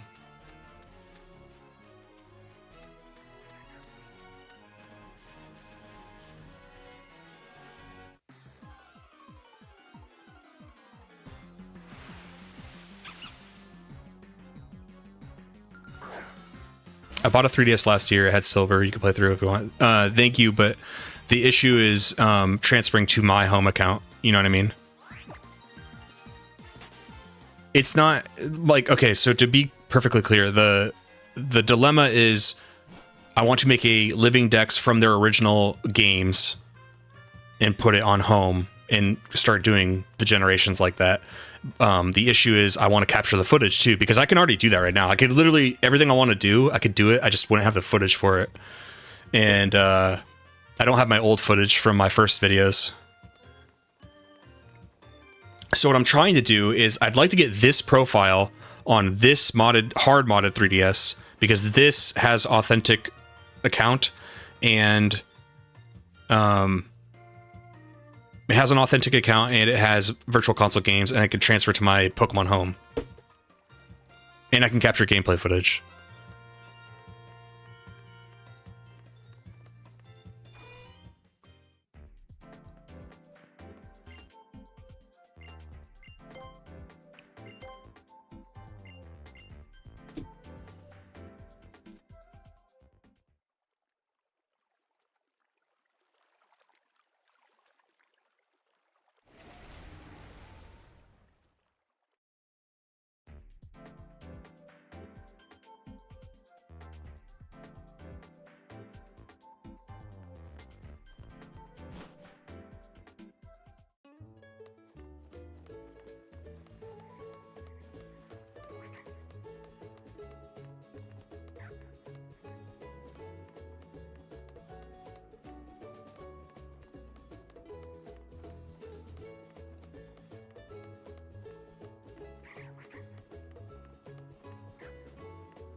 Route 2.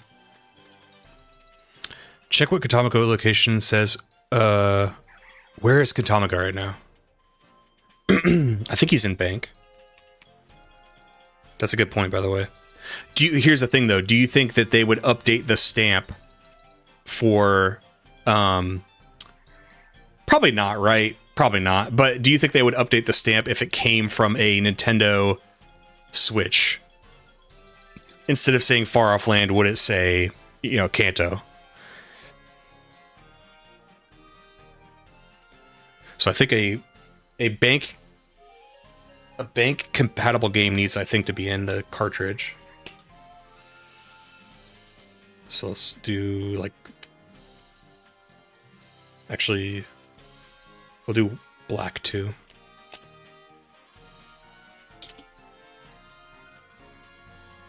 God, I love this case, but sometimes it just like explodes.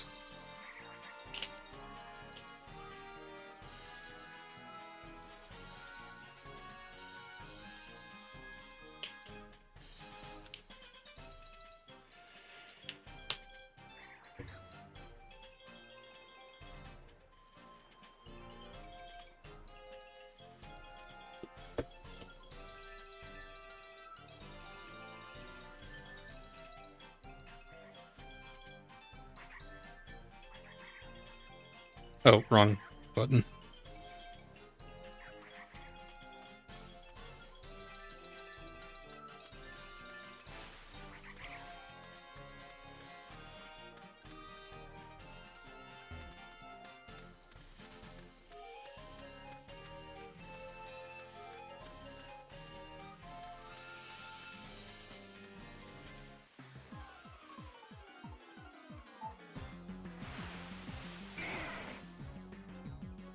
Wow, Growlithe? I didn't even know. It's probably because I was playing at night last night, but I didn't even know Growlithe was available.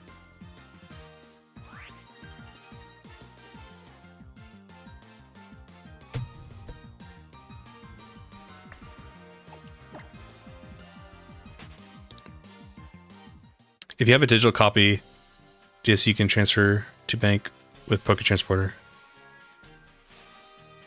What is FPGS?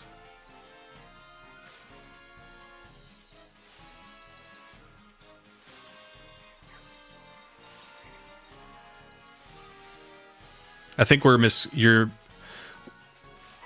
not yeah, it's about capturing the footage. Like me going through the game, capturing the footage for a video.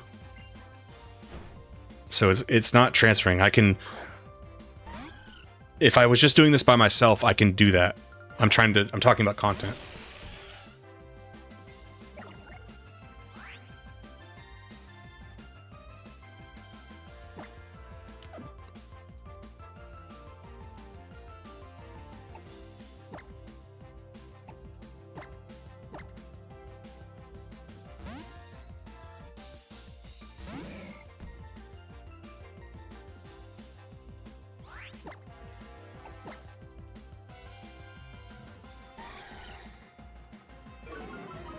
Yeah, I do, Sergeant. It's I own all of it.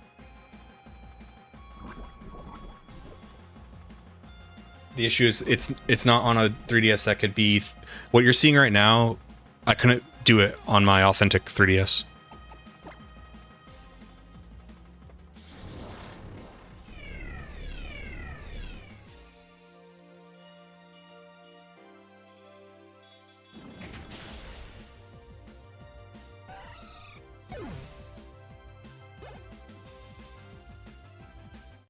You want to capture footage, you can only do it on your mod 3DS, correct? So if I do a playthrough of, you know, red, blue, yellow, gold, silver, crystal, how would I be able to show that?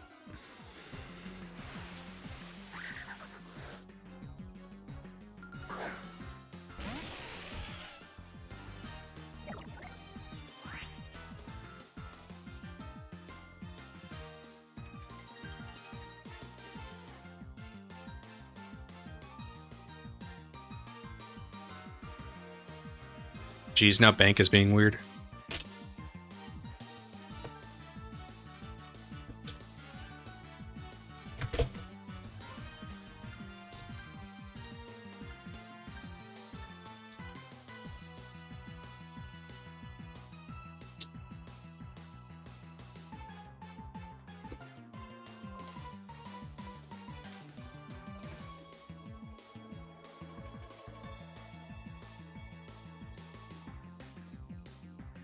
But you want stuff from your authentic 3DS. I don't know if I'm able to explain it any differently. Sorry.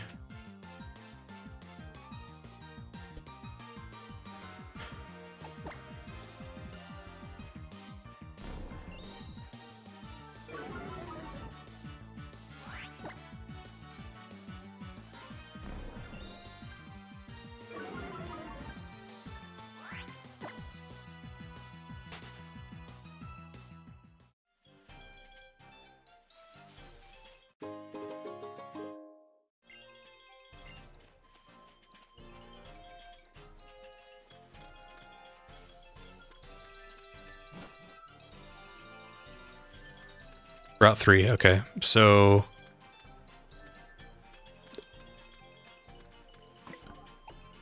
we'll save here.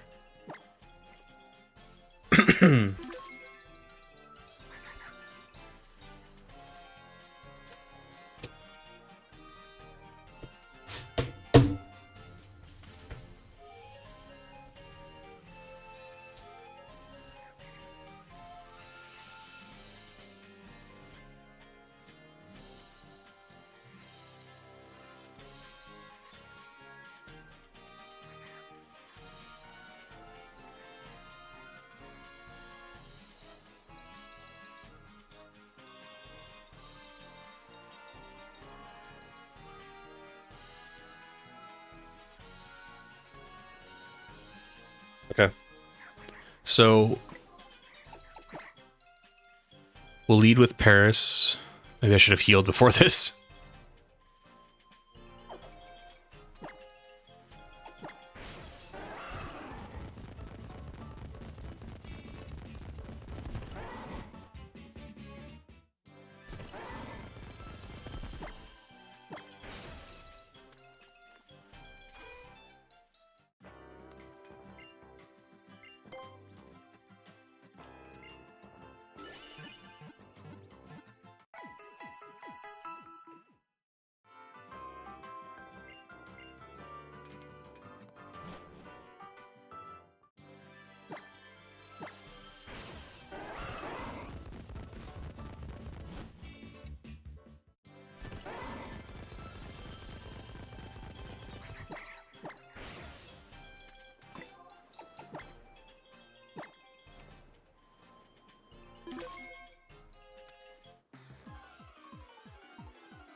Dude.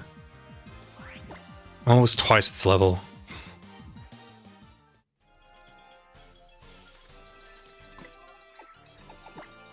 I'm too lazy to go back.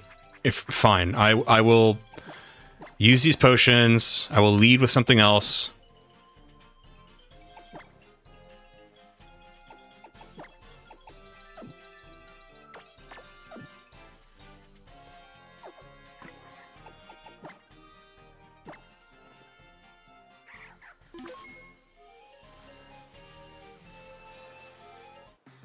But yeah, going back to the Living Dex thing, it's like I can...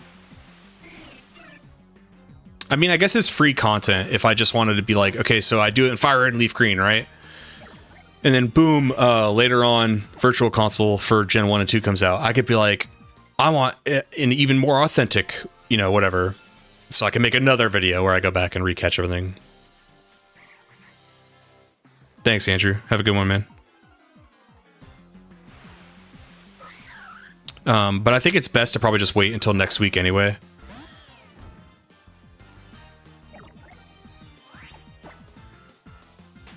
Next week, I'm sure we'll get some more information. Like my prediction says, I think we're going to get Fire Red, Leaf Green. I mean, it's not a really prediction anymore, but we're going to get Fire Red, Leaf Green next week. But I think they're going to announce the existence and potential of more coming out later at a different date. Not sure if they're going to like give us a release date, but the hope is Gen 3 and then ultimately going back and doing Gen 1 and 2.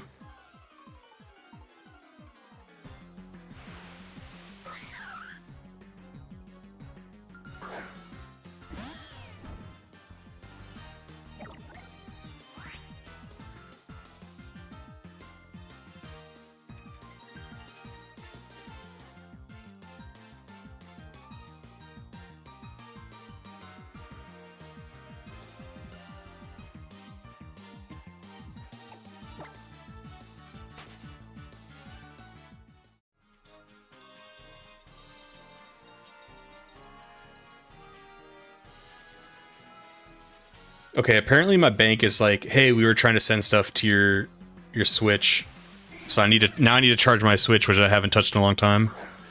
Emerald with JP Mew event made international. So yeah, like my prediction thing. The hope is that they're not done releasing information even on Fire and Leaf Green. The hope is that, hey, by the way, the tickets are available. You know what I mean?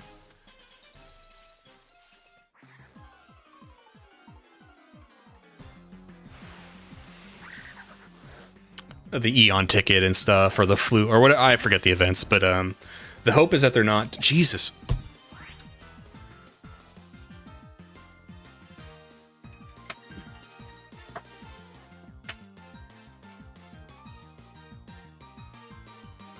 Sorry, I guess it's trying to transfer stuff to my home account, so it won't let me look inside bank yet.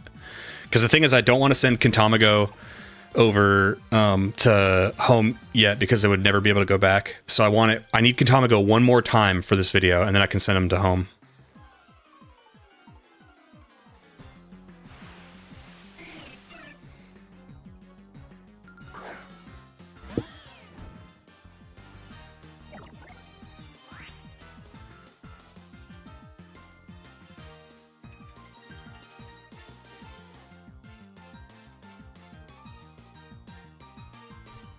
Every time I try to use my bank, it keeps, like, it won't let me look at the bank boxes. It just keeps immediately going to, oh, move your stuff to home, right? And I'm like, no, I just want to look at the boxes.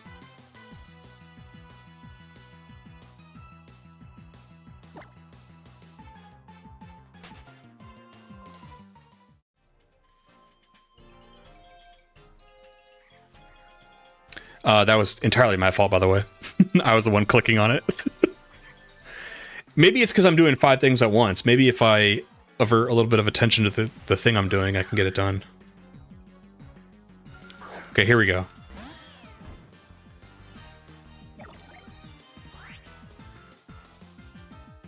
Okay, so Kentamago on bank says, okay, on bank it says Kanto region.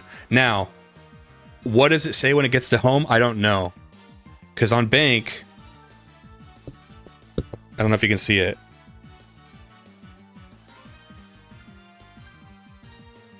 There he is.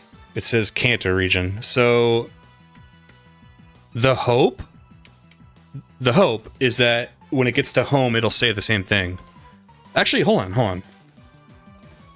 Surely I have things from when I was creating a living index way back in the day. No, I don't think I would have transferred stuff that far back. We could look at Punyon.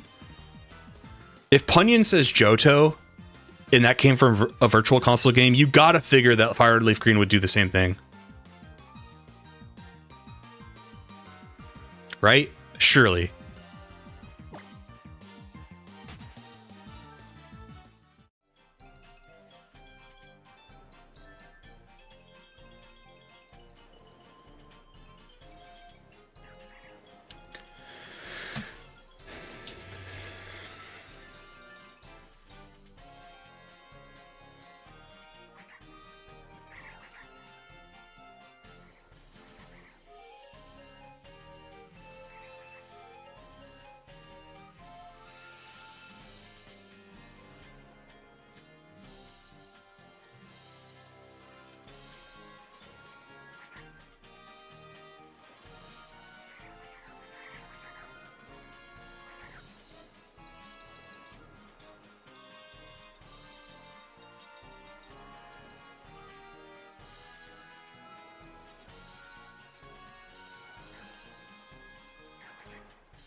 Oh, wait.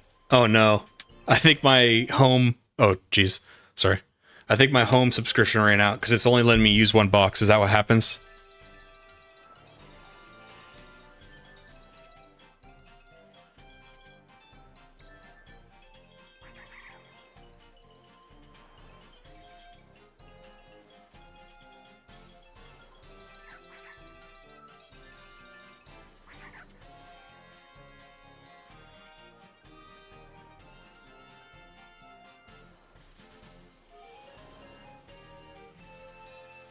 Hold on, I gotta buy a premium plan now.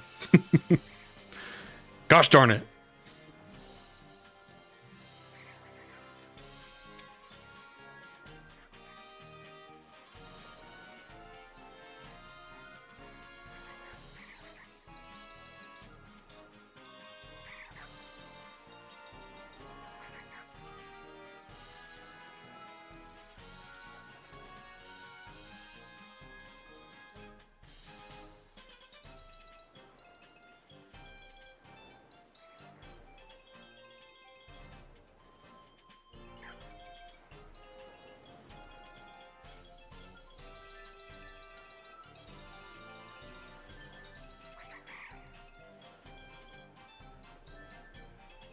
Okay, just gotta sign my life away to Nintendo real quick.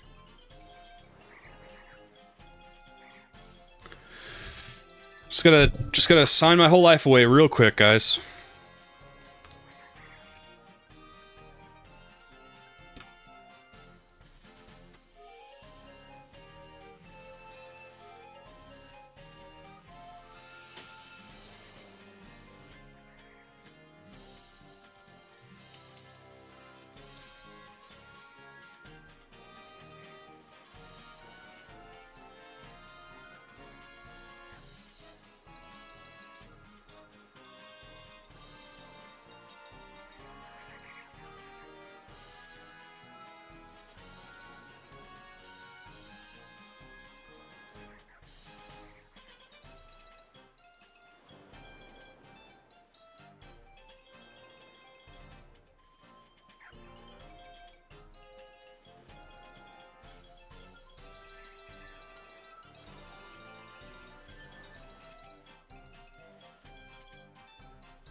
The extra profits from Fire Leaf Green, yeah.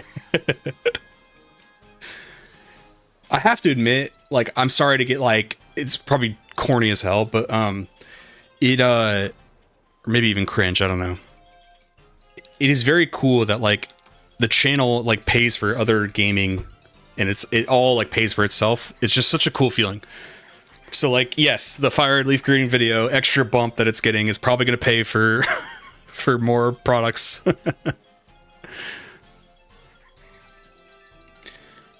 Thank you for your patience, by the way. How many people are here? 9? Okay. Everybody watching, I'm sorry. What I'm doing is I'm trying to figure some stuff out off screen that doesn't really have any relevance to what we're doing right now. But bear with me.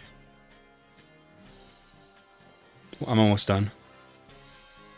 Once I get an idea stuck in my head, I just can't stop. Okay, we're back in home. Okay.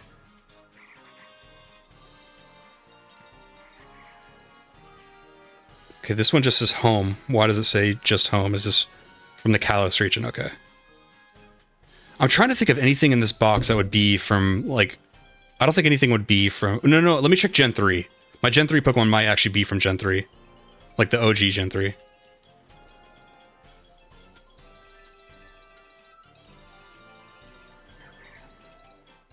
The Hoenn region.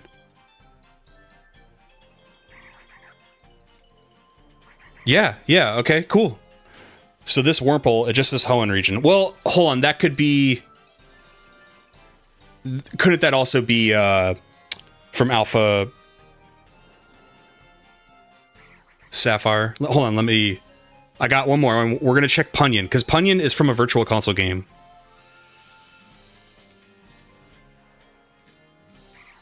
There we go. Punyon.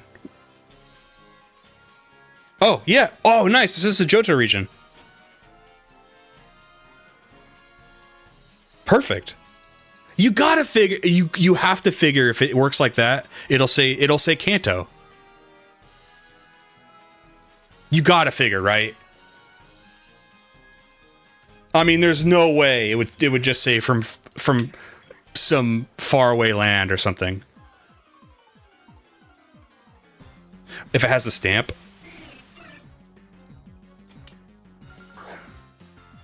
It should, right? It should have the Game Boy stamp. Yeah, at the top. Right. See the stamp?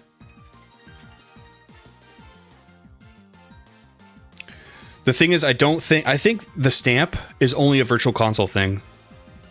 for example, if you caught things on fire at Leaf Green, the cartridge, and you sent it up, I don't think it will. It won't show a stamp. I think it has to be from the Virtual Console games.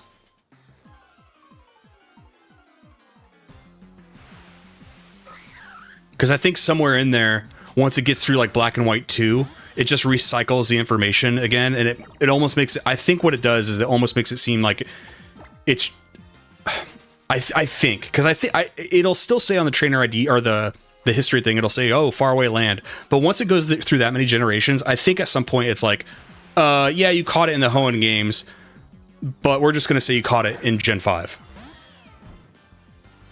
And we'll just say faraway land.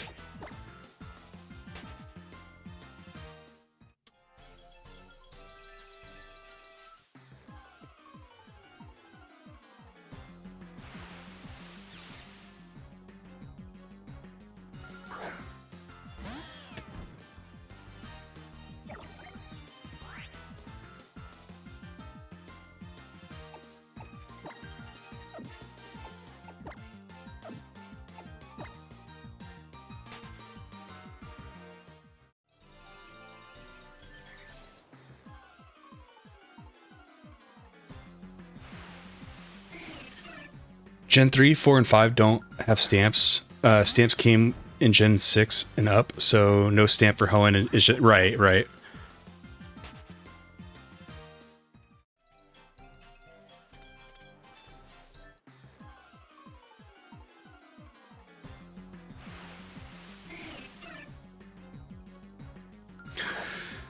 I have to admit, the possibilities of if they add a bunch of generation stuff to Home is so sick.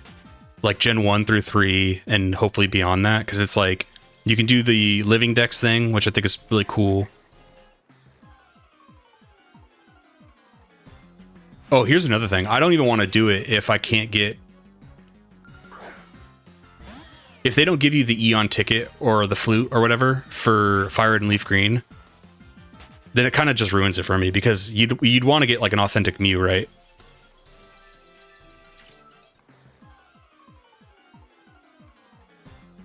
And does Synchronize still works the same in Gen 3, where is it 50% that it'll have the nature you want? Because I would definitely want a Synchronizer that can make its nature good, because I'd want to use it.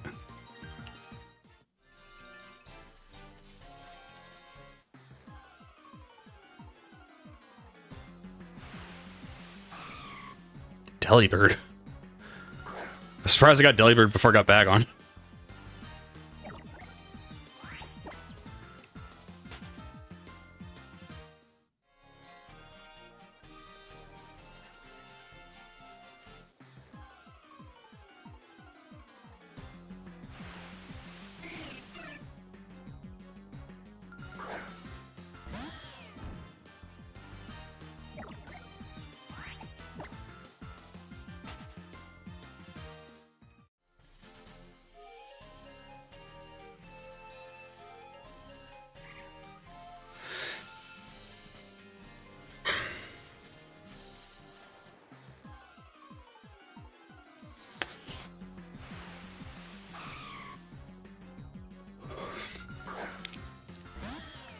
Mew is only in Japanese Emerald. Fire Leaf Green has Ho-Oh, Lugia Island, and Deoxys Island. Sucks we can't get a Mew from Kanto. Okay. Thank you for the correction. The only legit Mew I ever managed was from playing Shining Pearl with Let's Go Pikachu save data. That's kind of funny.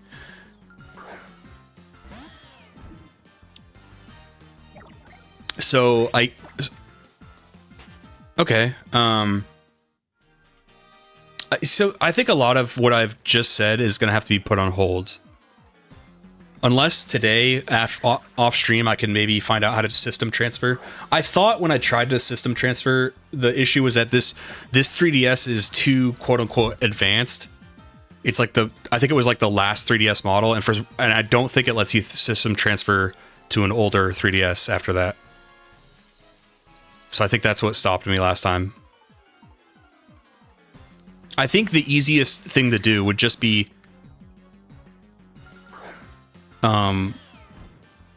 soft modding this one so I could get the Virtual Console games on this.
Oh, Bagon's a 1% encounter rate.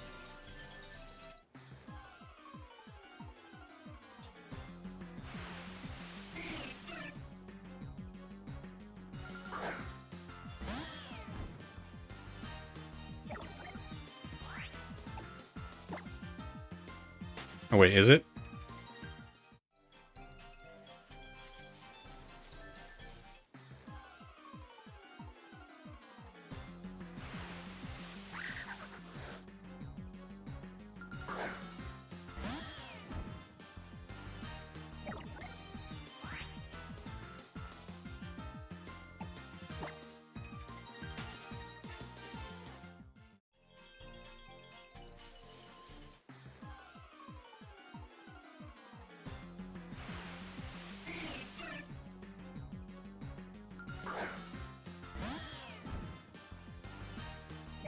The only legit sorry, I already read that.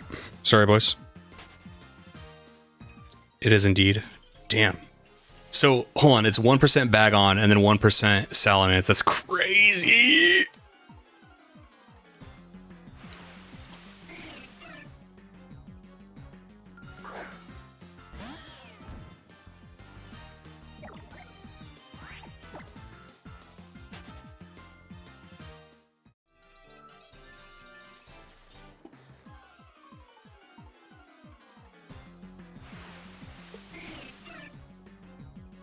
I have to find my music.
feel like I'm gonna run into a shiny Bagon at this point, like, or a shiny Pokemon before I run into a Bagon.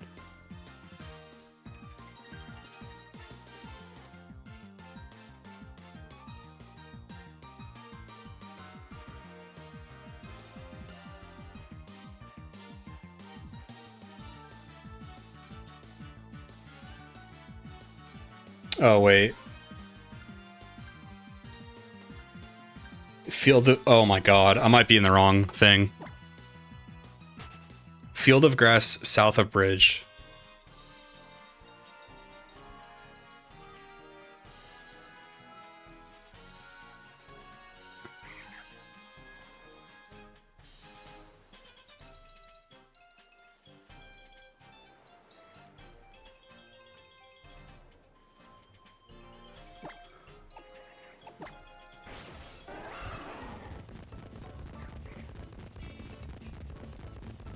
Oh. So this patch of grass?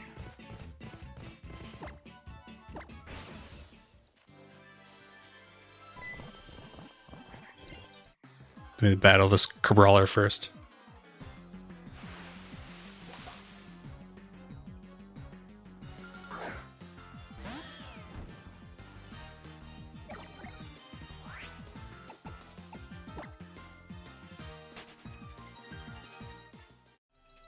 Yeah, it was. Oh, you have to actually beat it? Wow.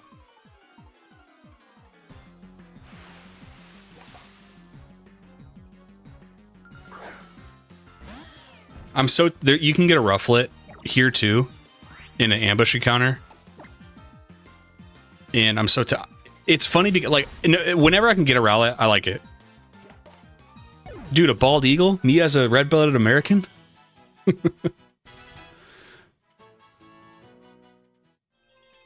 Okay, so apparently now I'm in the correct patch, because apparently these patches were different.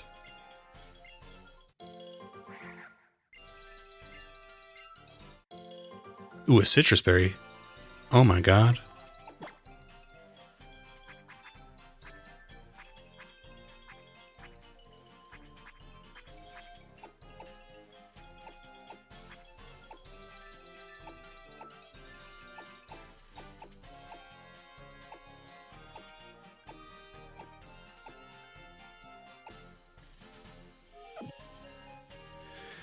Actually, I want to give an Oran berry to Paris, because he needs to survive a little bit to false swipe back on down.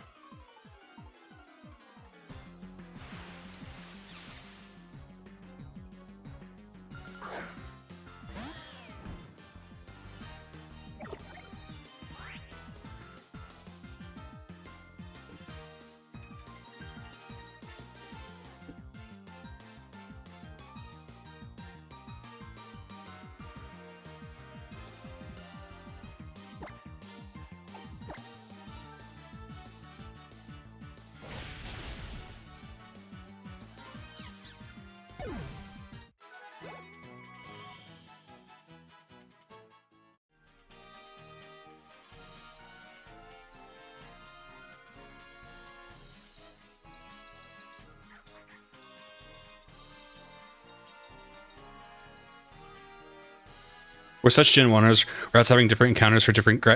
For sure, for sure. That's... It doesn't matter how old I get. That, to me, that is still like, what? Different patches have different things in them? What the hell? It's all supposed to be the same in the route.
Sorry, I hit up my buddy about the Fire Red Leaf Green potential collaboration.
Wes, I'm happy to report Marie is going to do it, and she's totally confident. So that'll be dope.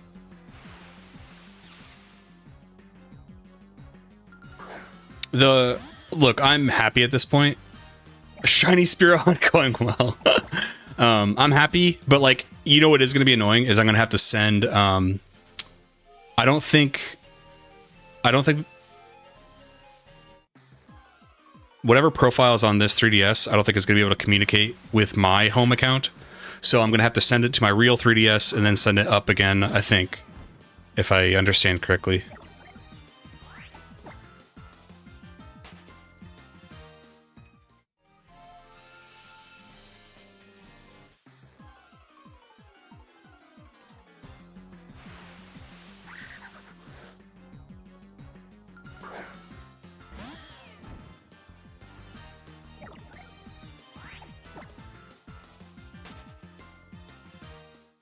You know, okay, hold on. You know, the more I think about it this way. It's like, first of all, I get to make the rules on a potential video. Would they be from actual Gen 1? No. But also, if I made it almost like kind of like a guide,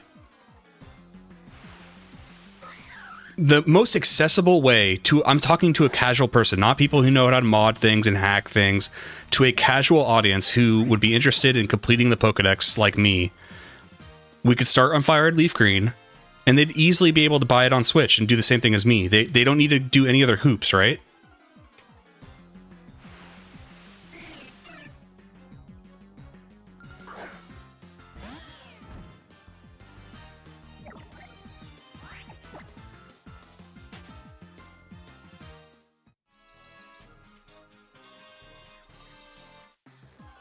I like that idea a lot, actually.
Would Let's Go would Let's Go say Kanto though? Or would it say Pokemon Go? I mean, I could mention that in the video. I could say, you know, you could also do this on Let's Go. God, what a great retort. Because that's such a good point.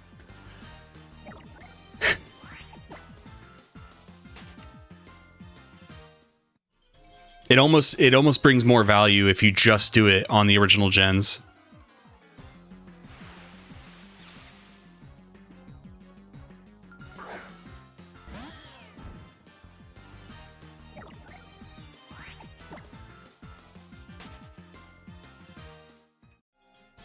I wonder if this Salamence is worth it. I wonder if it's... Oh, wait, that's... Hold on. This is Ultra Sun and Moon.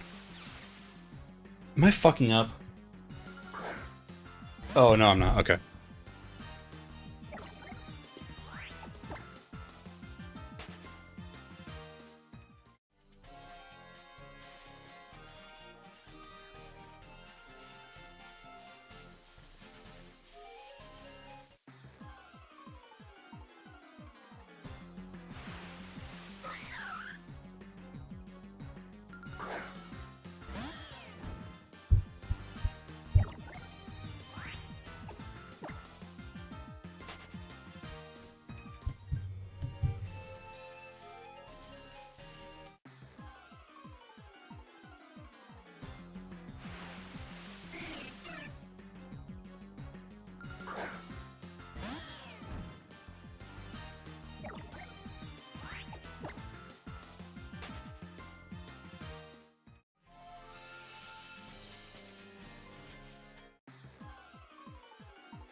I think the label would be like Generation Dex and...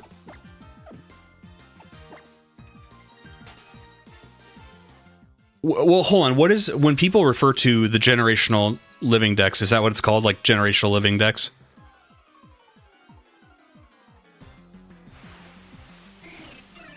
Like, because I can see the title being like this. I'll show you. Like really simple and clean. Simple and clean is the way that you're making me feel tonight. So I could do Generational Pokédex, red, blue, and yellow, something like that. You know what I mean? Or Gen 1. Well, I guess Generational Pokédex Generation 1 is like meh. Maybe just Gen 1. And then the thumbnail would have all the games on it. Or Generational Living Dex.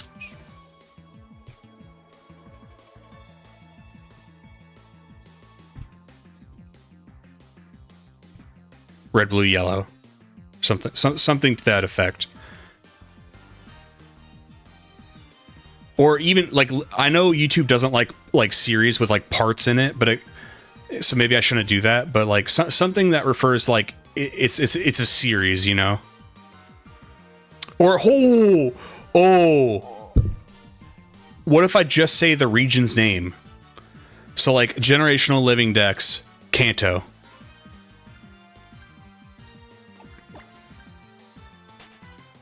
Generational Living Dex, Johto.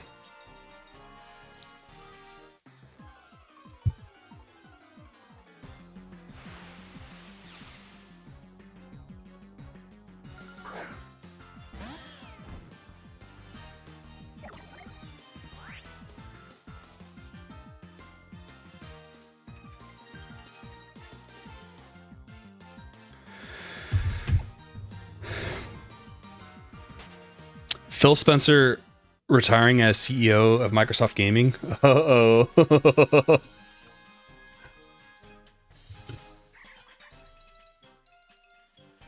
Oh, shit. I mean, he's almost 60, so there could be nothing to it, but at the same time, could this be because he's trying to dodge whatever the hell direction they're going in? I like Living Dex Kanto. No, I like putting generational in there. I need something that like infers, oh, he's gonna keep doing them all. He's gonna do them all, you know, something like that.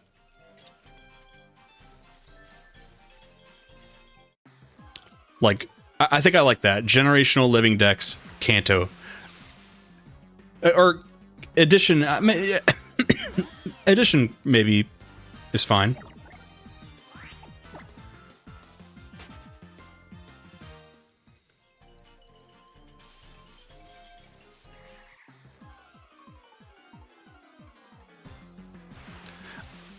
A lot of these plans are going to have to wait till next week, though, because as long as they even hint at Ruby, Sapphire, Emerald, all of this is going to work.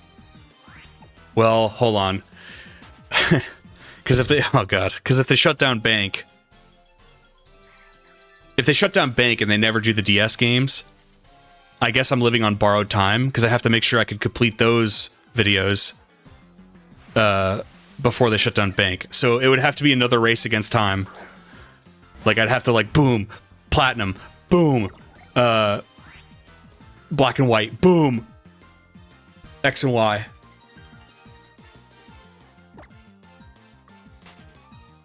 We talking Microsoft in this chat? What's up, Martinez? Yeah. Or Che, I know who this is. Che, give us your... You're the subject matter expert, so give us everything on this news.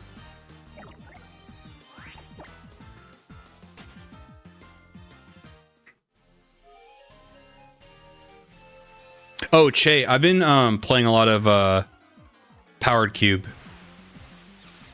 I've learned that I'm not good with old Magic stuff. You know, like, sometimes I can do the thing with, like, Reanimator decks, and sometimes I make really sick, like, control decks with, like, Time Twister and stuff, but there's some things that people do against me that I'm like, oh my god, I would never have thought of that.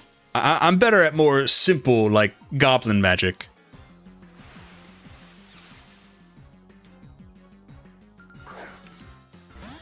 By the way, Che, I don't know when, but I do feel like I'm getting closer and closer to Fire Emblem content. An event has happened in my life that is going to give me even more free time than I already had, which was significant.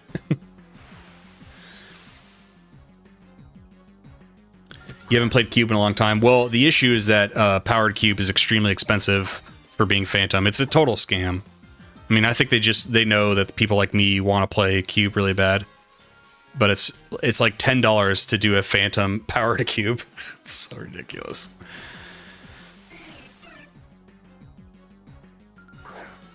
Give me your tribe and run. Exactly, yeah.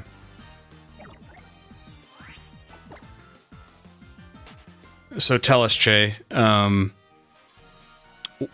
what news of Phil Spencer? What do you think of this? Don't you work in the Microsoft division? Or sorry, the Xbox division? I know you're probably not privy to like a bunch of stuff, but what about I've long claimed that I don't even think Microsoft is going to have another console. I will hedge my bet and say maybe they do like a hybrid PC, which I know I'm not like breaking news on that, but I think they see Valve and they're like, oh, maybe we'll just do something like them. We'll make a hybrid gaming console / PC. Windows Gaming, got you. So that is a separate division from Microsoft, or from Xbox?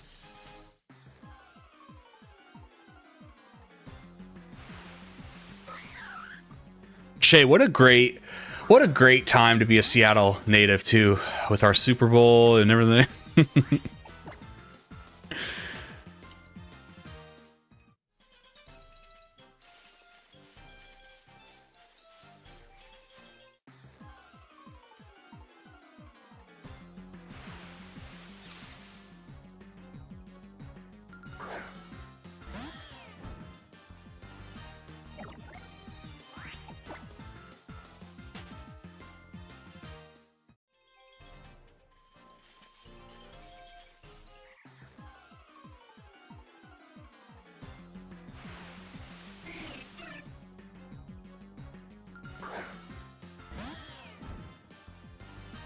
High Life and PNW, yep.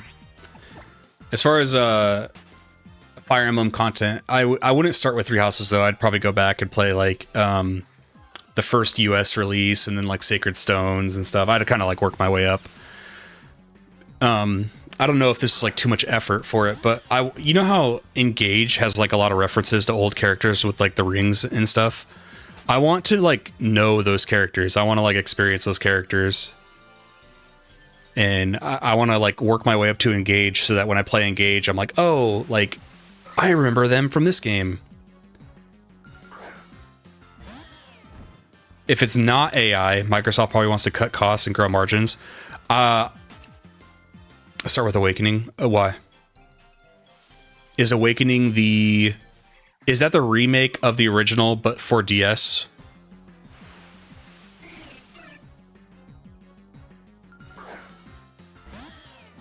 If it's not AI, Microsoft probably wants to cut costs and grow margins. So they're all in on AI still. I'm a pessimist on AI.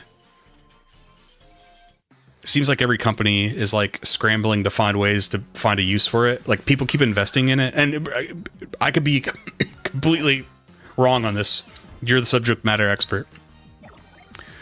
But I keep seeing things like OpenAI is like desperately seeking like contracts and stuff because they're trying to find uses for their AI, and like a lot of other companies are burning through cash. And I don't know, whenever I use AI, Google AI or ChatGPT, it always fucks up. So it basically, like ChatGPT, I've determined basically just is Google, because all it does is like Google things and then like add some fluff to answers. Maybe I'm wrong though.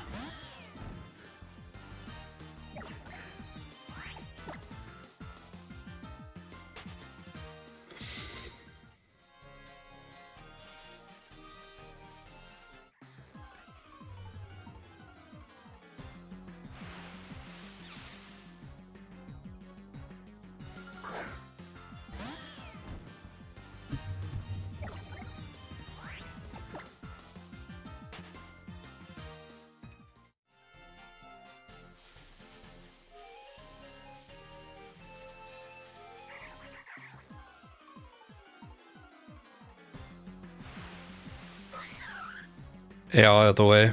Money on the commercial side of the business. Just want people on our ecosystem and spinning up workloads. Did you see that the Microsoft stock went down a lot? I bought. It went down like 26% in the last year, and I bought a bunch of it recently. God, I love buying stock on a discount, baby.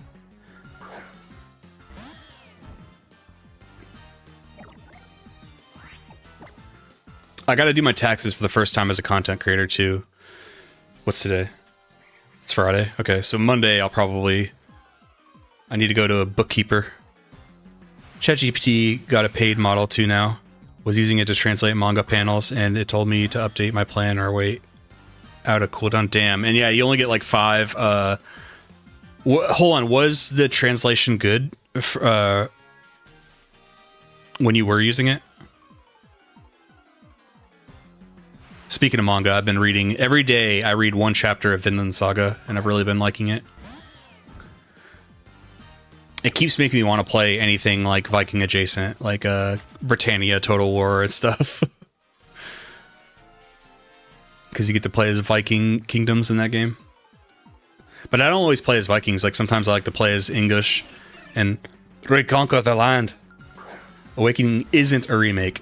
It's on 3DS. Good characters, good maps, and good gameplay. Okay.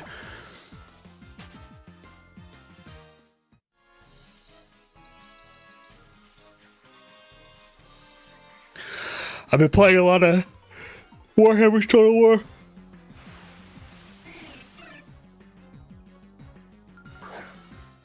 Been doing a little achievement hunting. Good gameplay's a stretch. Oh god. Eon Kane, you're a Fire Emblem kind of guy? I don't know. I believe I'm gonna go with Che on this one because Che is is really good at Fire Emblem.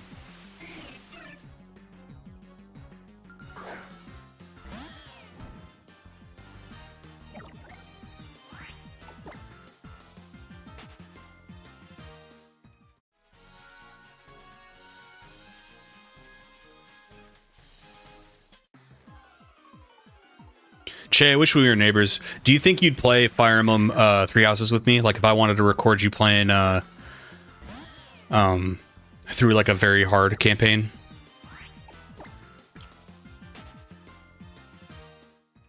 We'd like almost like a, you know, just like the boys hanging out.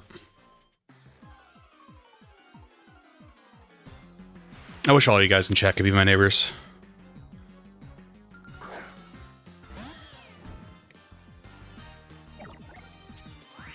I thought about it today. My uncle likes Halo a lot, and I know I say this with everything, but I'd like to do the Halo games eventually as well, and it'd be cool to have I want to play it with my uncle, but the issue is that on the Master Chief Collection,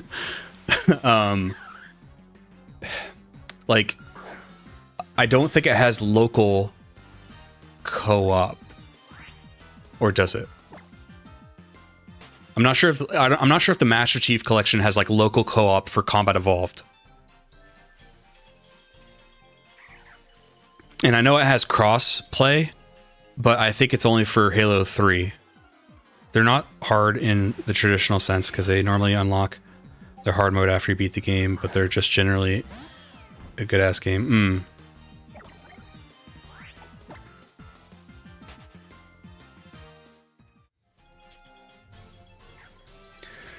Bag on, please!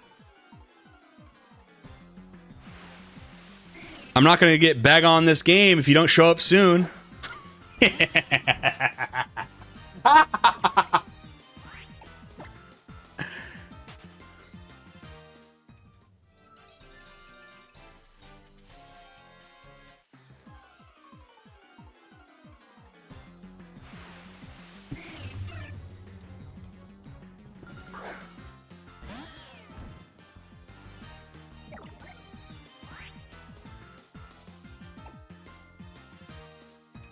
You think your brain just loves moving characters cross grids? That's funny. Do you like tactics games in general? Like Final Fantasy Tactics, Tactics Advance?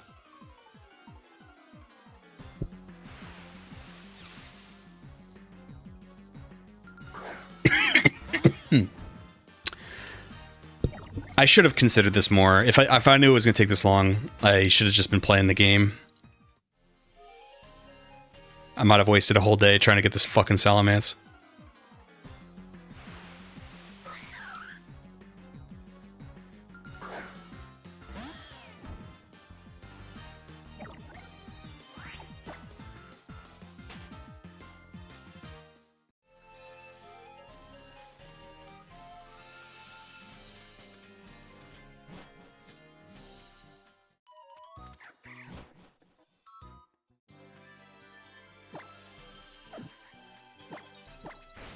Maybe a Tauros will make it show up. Maybe I'll shake it out.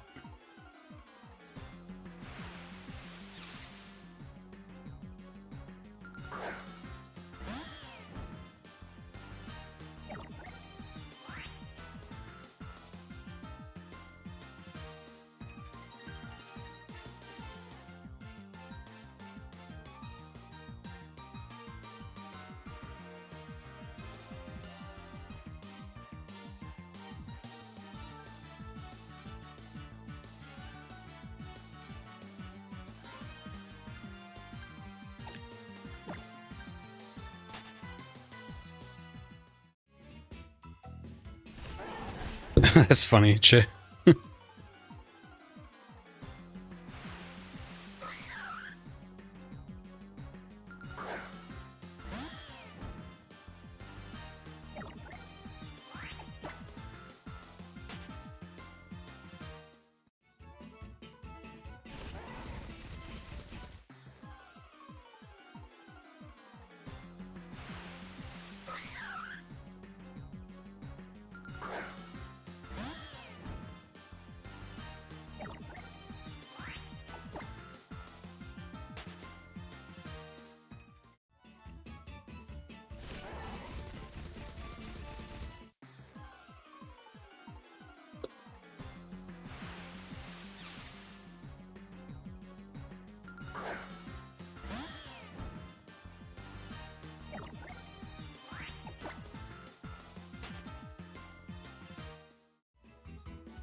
The thing is, when we finally get it back on, it kind of turns into a shiny hunt, right? Because Salamence, as you increase the SOS count, the shiny rate and the IV and all that stuff like that starts to go up.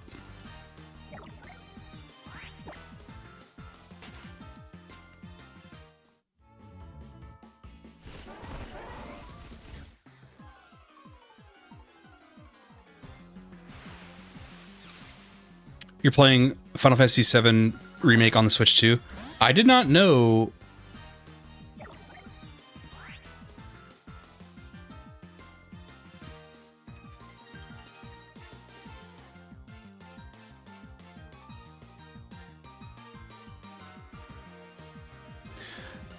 Currently playing Final Fantasy VII. So how is it, by the way? We were talking about Final Fantasy VII yesterday.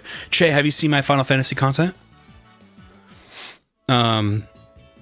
I plan on working my way up through the Final Fantasies and playing OG Final Fantasy VII first.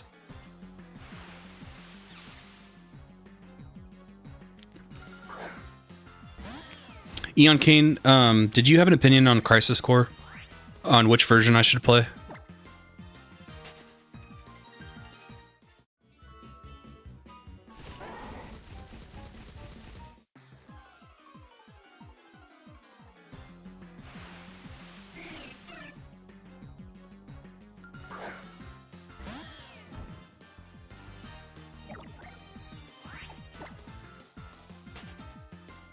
My Pixel reviews, those are the only ones I've done. I'll do 4 here soon.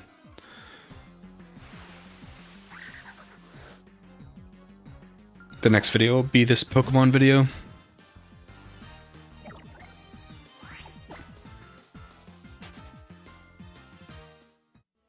And I'll do 4.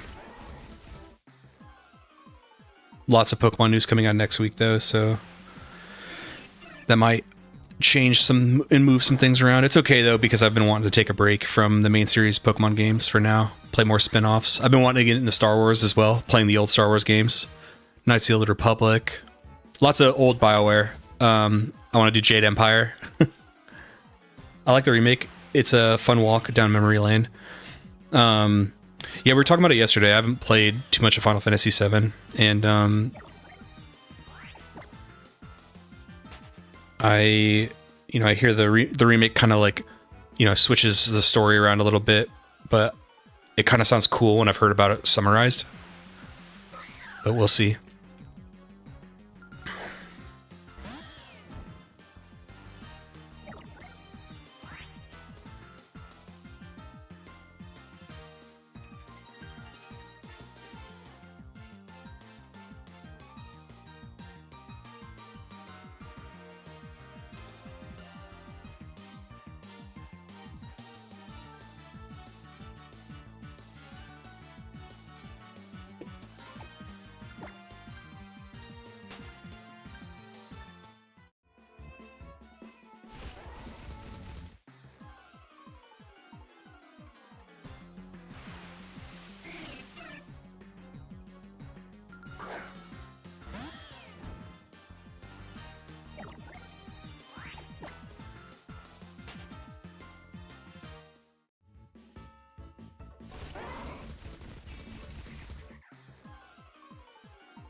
Oh my god. Oh, finally. Holy shit.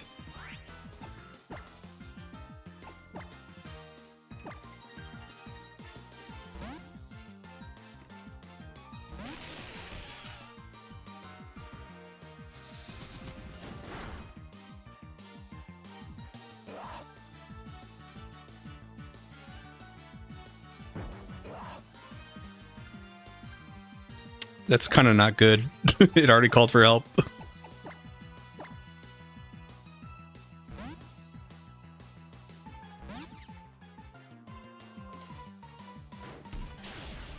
That's not good either. Hard part starts now, yeah.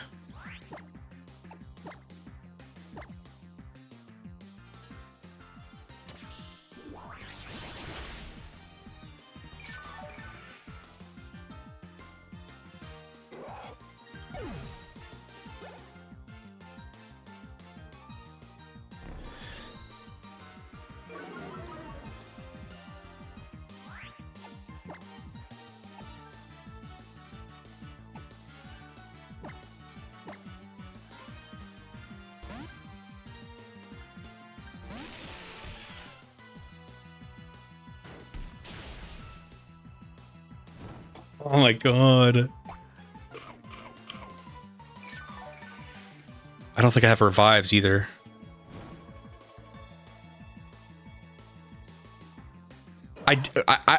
I'm surprised it's calling for help already.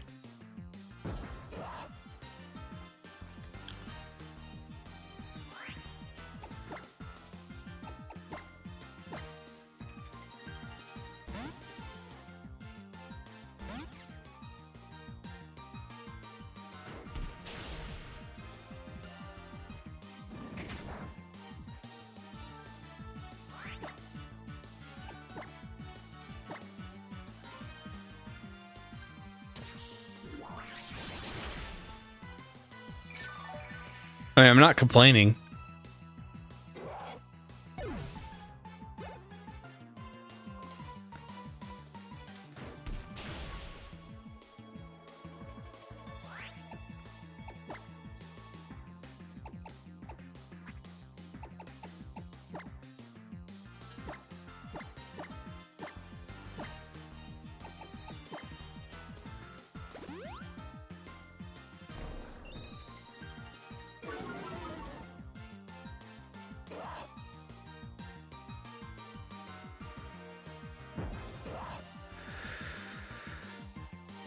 I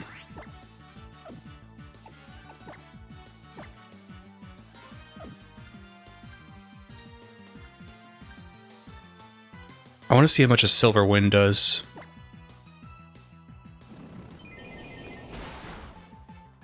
Okay, luckily it faints it in one shot. I can save some of my Draining Kisses.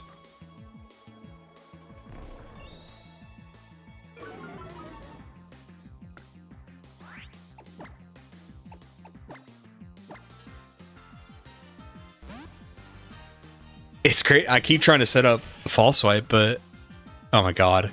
Every time I switch into Paris, it happens to switch into using Ember.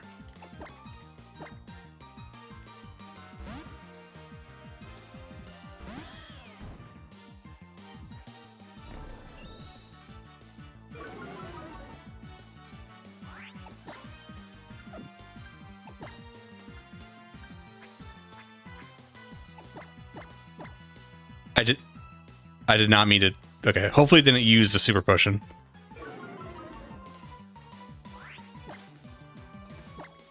I don't think it did. Okay.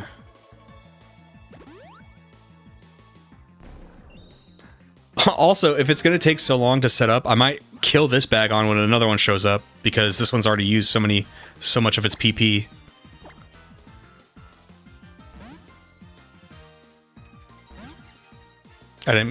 What am I doing? I didn't mean to do Cutie Fly either.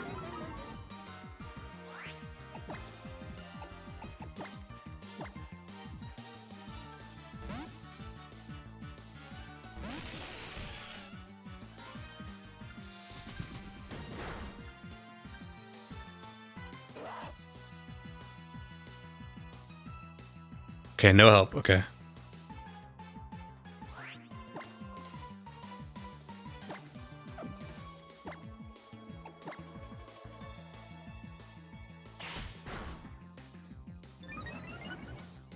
Oh. This is so tricky.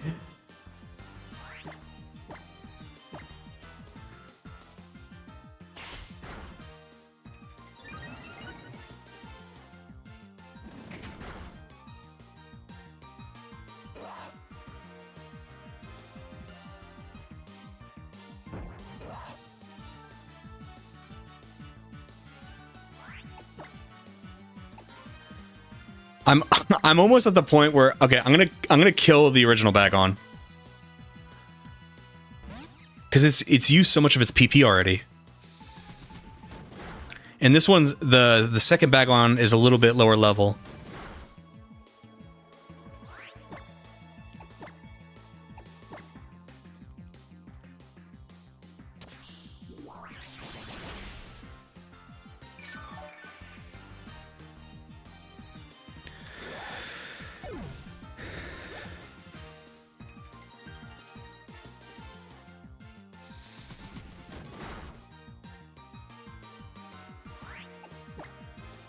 I need to heal Paris anyway. So Paris needs to be not only like get one of them down low, but it needs to survive so Salamence can come. I can paralyze Salamence and false swipe it.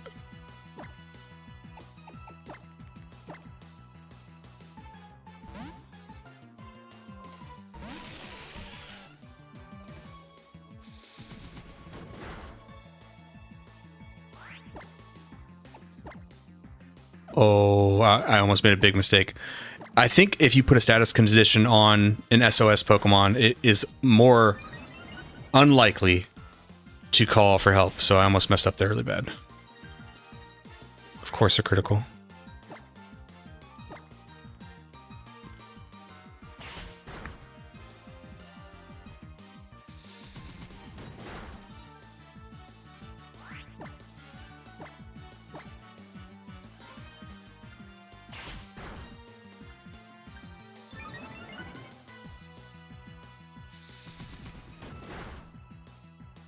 Okay, we gotta get Paris out of here.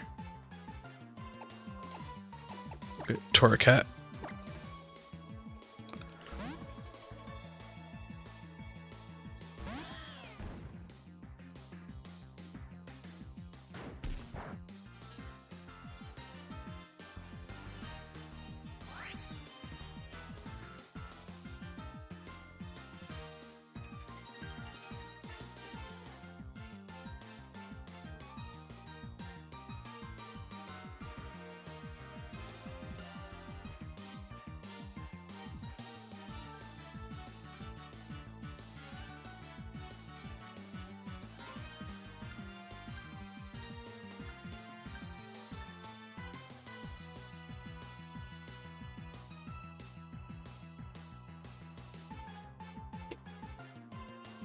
Okay, so now Adrenaline Orb.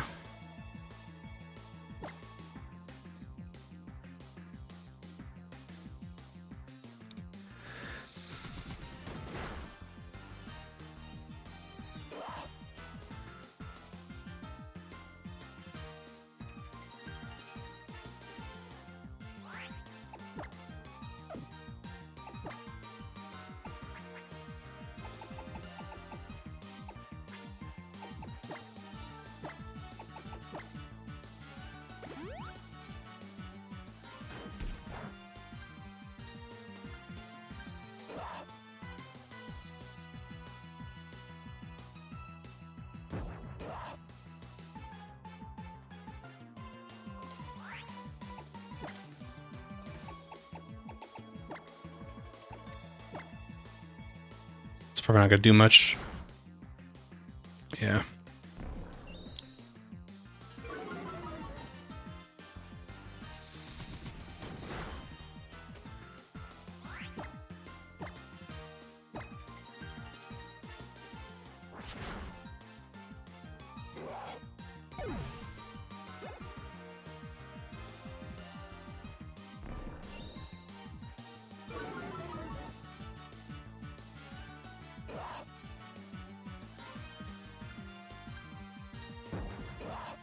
You're so confused by what's happening right now. Sorry.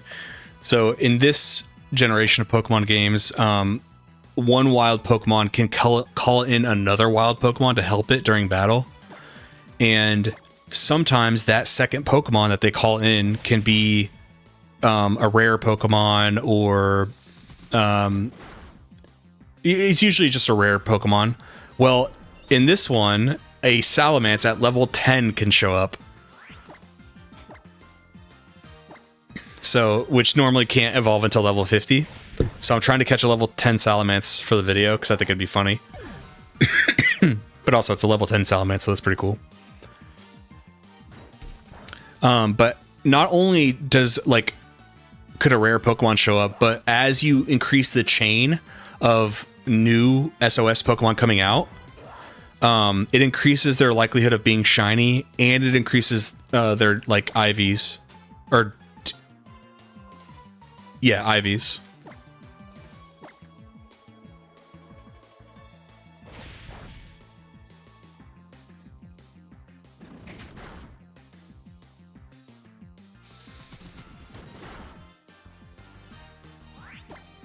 Those Leers are really adding up.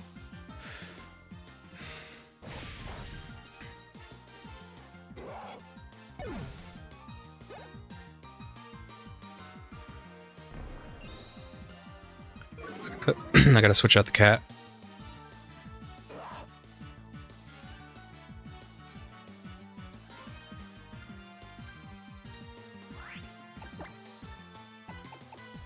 Cutie fly. Grimer is extremely dangerous to put out because if Bagon poisons itself, it's over. So should have thought about that. A little late, but it's okay.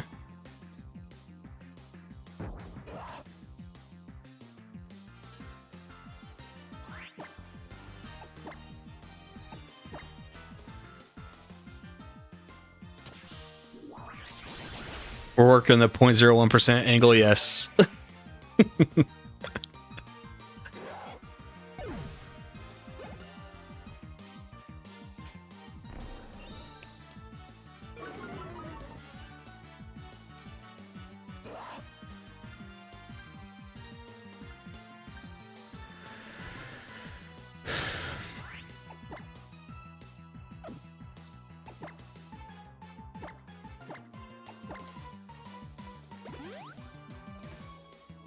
And when it calls a Pokemon and the Pokemon fails to show up, you have kind of like a free turn, and you don't want to attack anything. So you can either switch your Pokemon around or you can like heal them with an item to kind of soak up that time.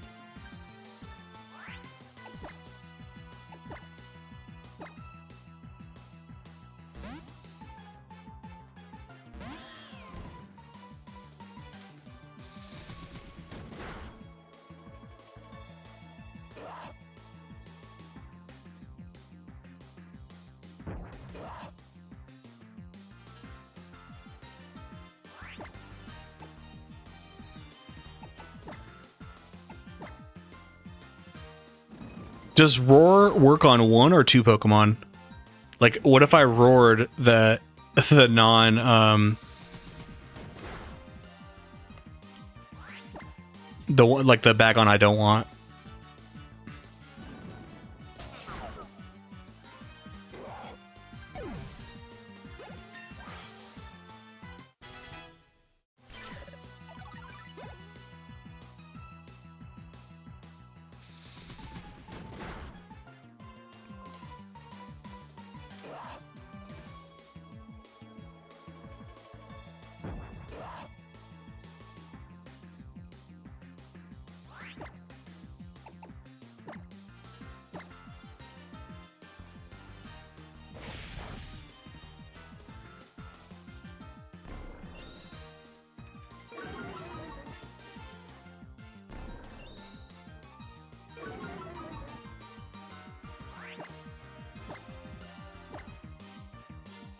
I have to bounce, but it was great catching your stream. Keep me updated on the possible Fire Emblem gameplay. I'm down. I think you still have my number. Sounds good, man.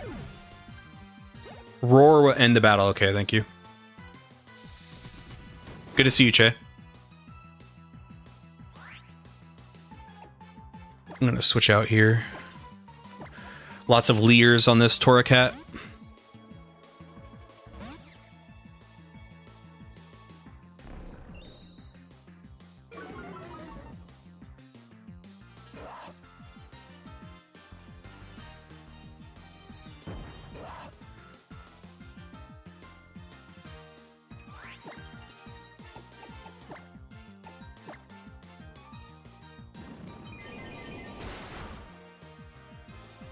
Whoa, that didn't kill.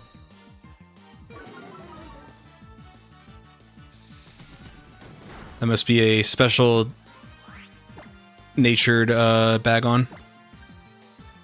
I wonder if this is a good time to... Hold on, Wes, how does an Adrenaline Orb work? Is it specific to the Pokemon that is battling? So if you use it on one Pokemon, is it like a status condition to that Pokemon? Or is it a battle status condition? Like for the battle itself? Almost like a weather condition.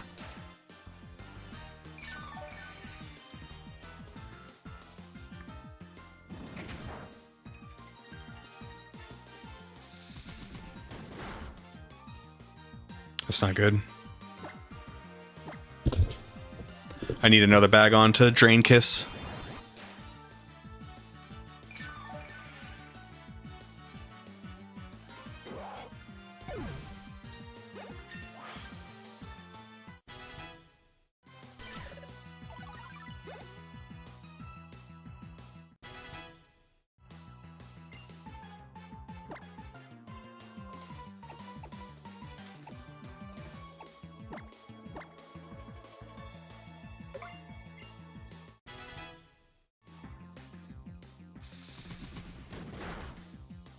Give me another Bagon. There we go. Nothing. Alright, we'll switch. Nope, not Grimer. Not Grimer. We'll do Paris.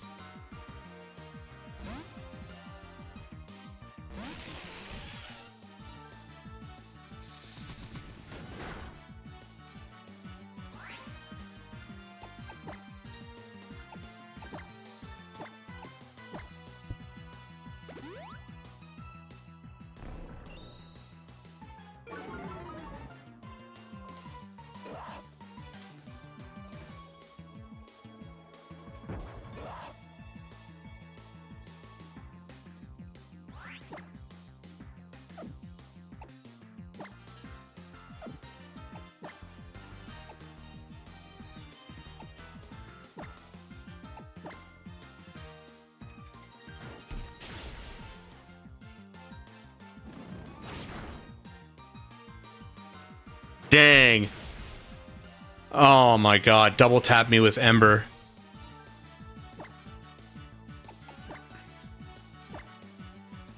Oh, it's not good.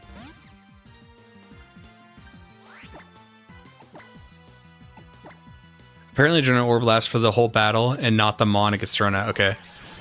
So we can kind of... Now that I know that, I can... When I get a little bit worried that they're about to run out of PP, I can switch.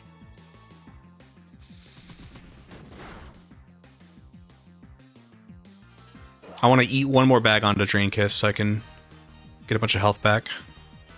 Let's see if I have a revive, because Paris is going to be important. Oh, I have 9 revives? Oh my god. This game is so generous with items.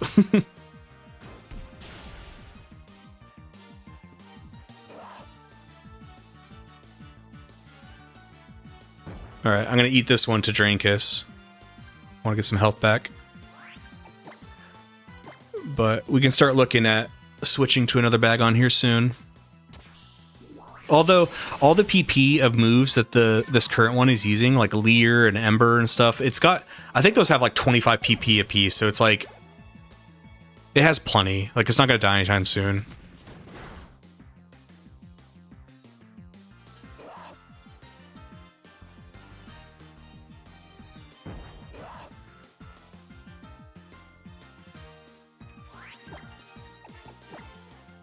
And I would like to find another level 9, just so it's a little bit weaker.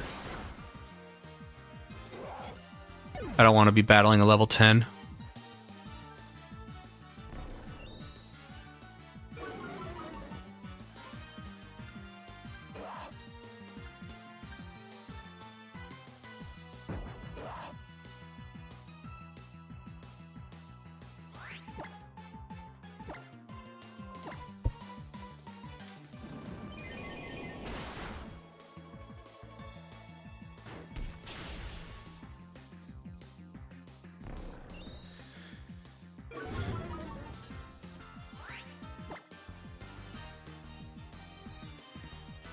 You know,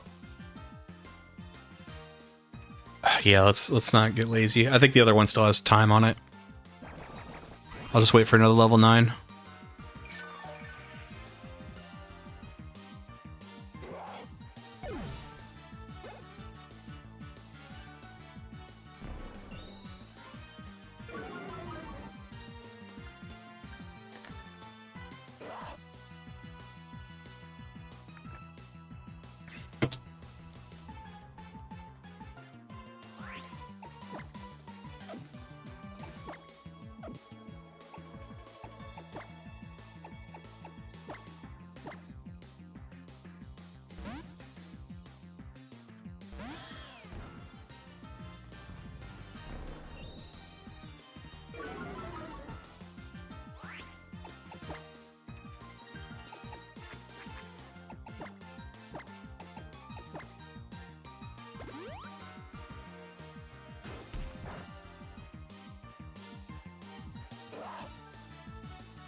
If it starts using Ember a lot, I think that's a sign that it's running out of PP.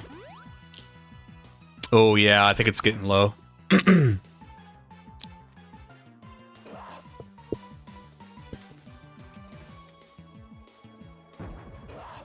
Alright, please be a level 9. Level 11. I don't want to get too greedy. But I really want another level 9.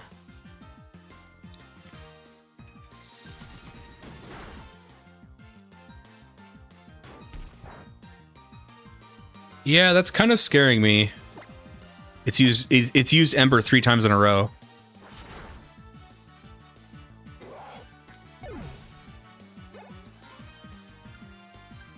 There's Leer. Okay, okay.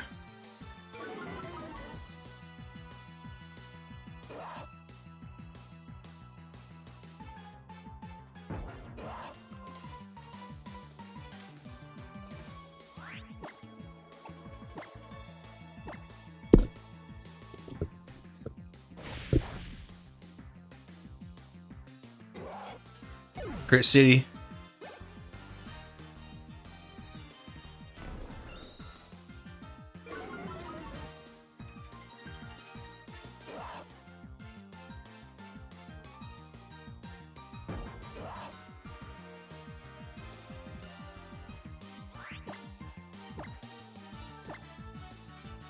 At this point, I'll take a level 10. A level 9 or a level 10?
Oh my god.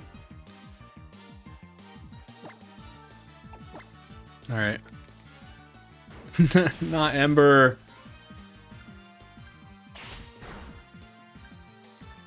Oh, they're both hit me with Ember. You bastard.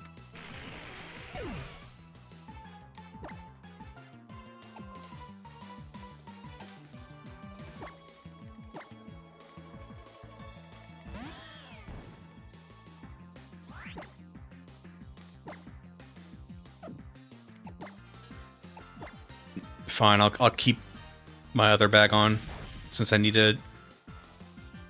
Oh wait, hold on. There we go. That's fine. It's like no health anyway. Basically false swiped. Okay. Now we have a new bag on.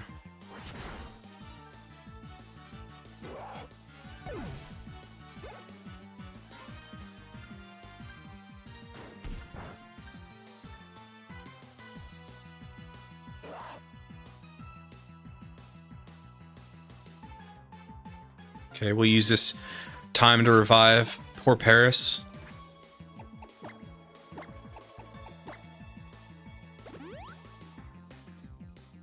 We're gonna need him to do paralysis on Salamence.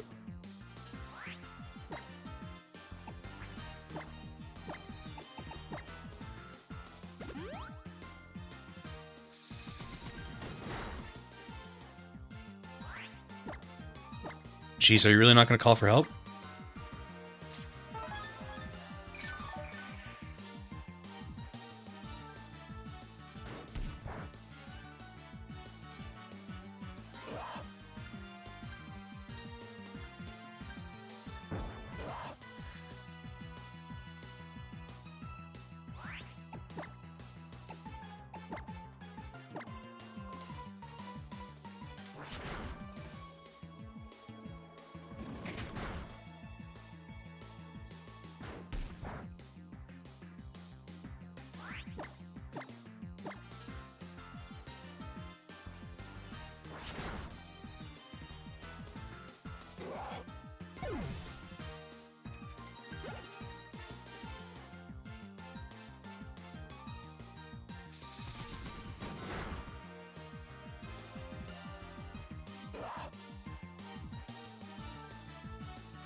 It's tempting not to go for this level 9 bag on. Because the level 11 one is going to hurt over a while. Oh, they always use Ember when the Paris comes out.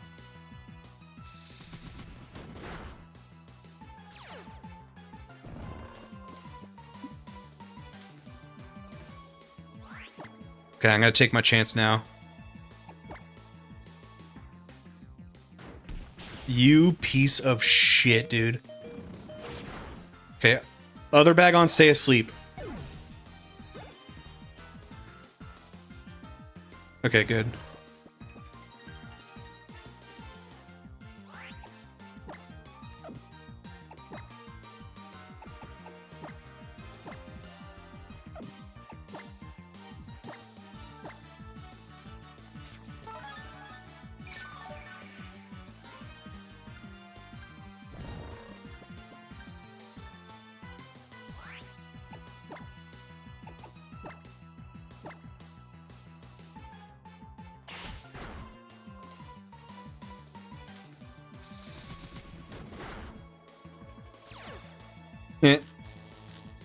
Oh, oh no, that's not good. I don't want it paralyzed.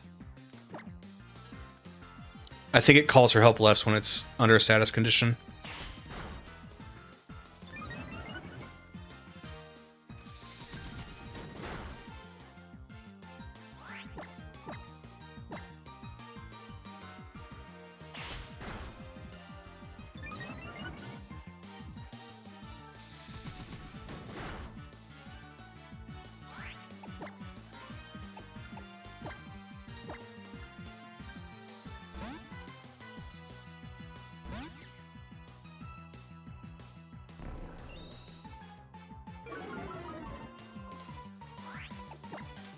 Yeah, that's not good.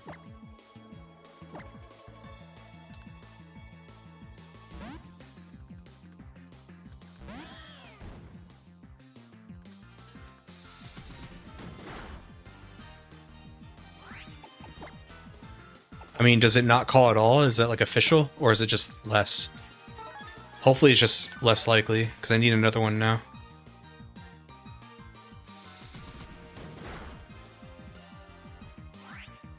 This isn't good.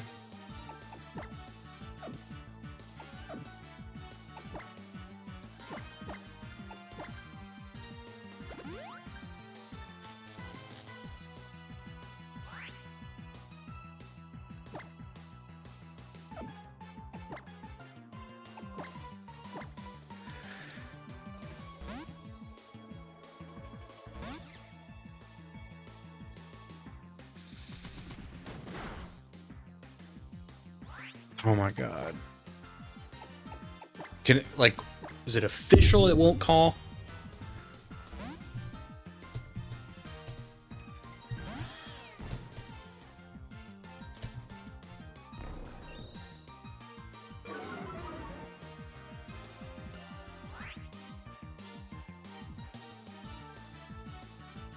Wow.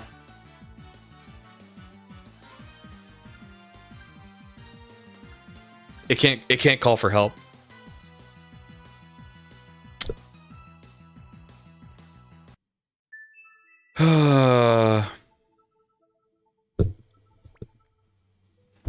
God damn it.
Damn, Wes.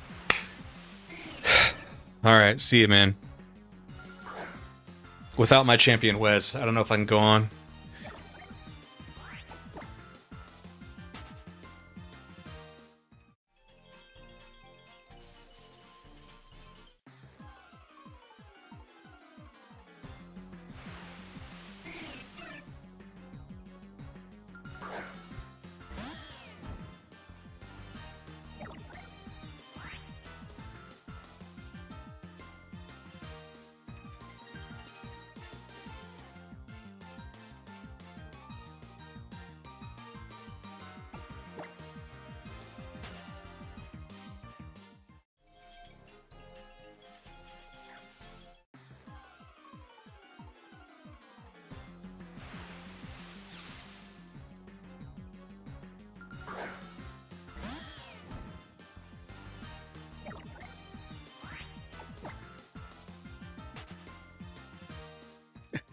I'm sorry, Chad. Well, I haven't seen you chat in a while, so I didn't know if you were still there, man. I don't know who's still here.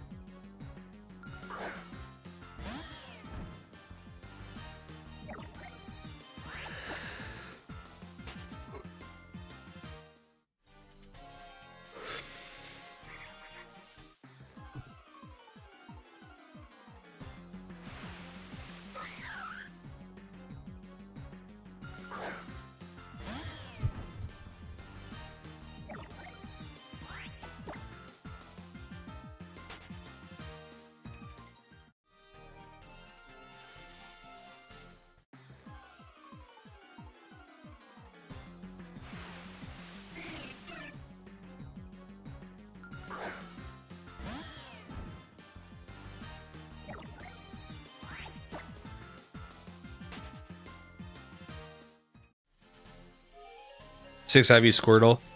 What are you hunting it on?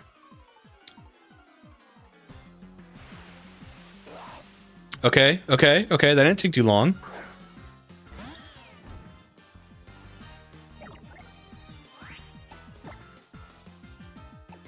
And it's a level 9. So we have to hope that this Bagon does not get paralyzed by touching Paris. Good. That's not a physical attack. Already called for help. Okay. So this is good. This is hedging our bets. Never mind.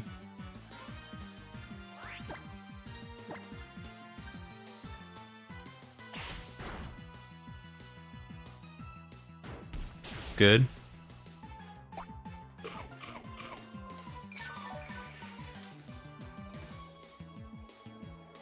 Oh, Scarlet, nice.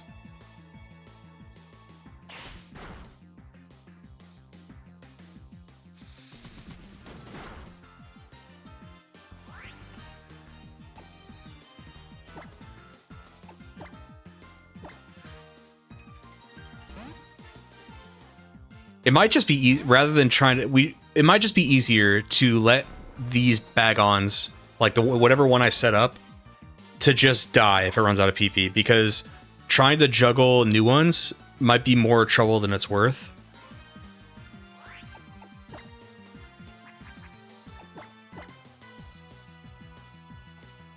Okay, so Orb is set up.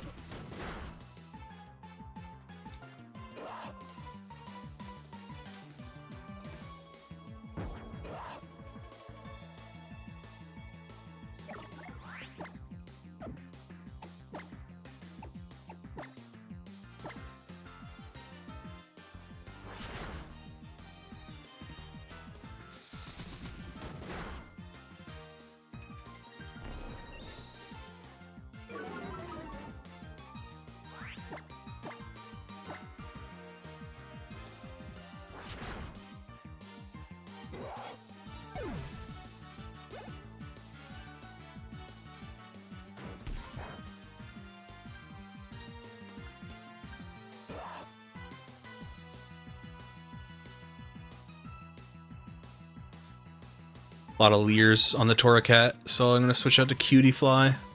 Reset the defense.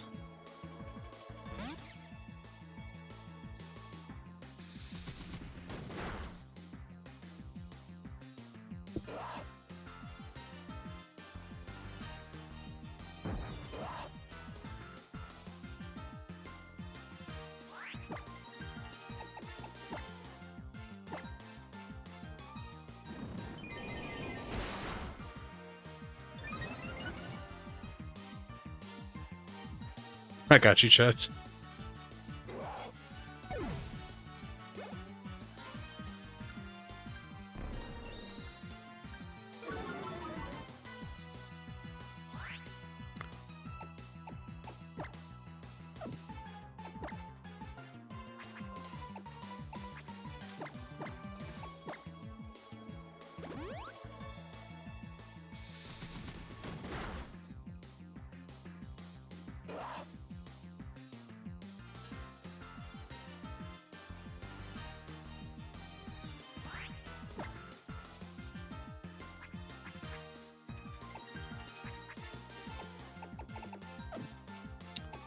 Well, dang, I don't want to switch out. I think if you try to use an item and it doesn't work, so just to test it out, so like potion, I have 8, use it on a fully healed Paris. It'll spend the turn, but it had no effect. Will I still have 8 potions?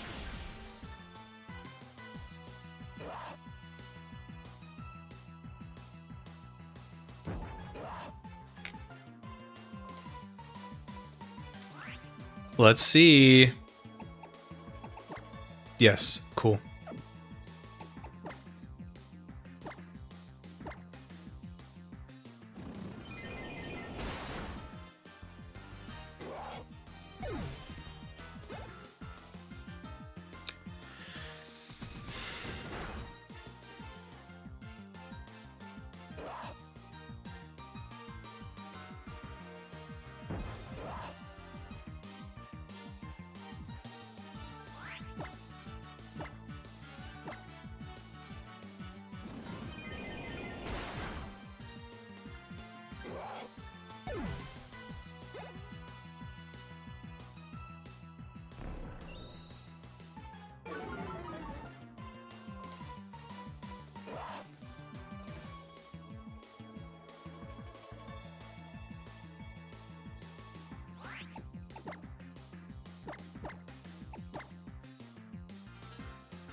Forget what that Pokemon even is.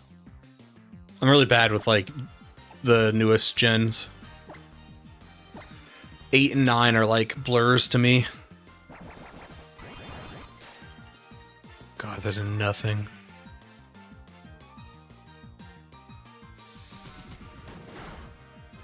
We need to swap out.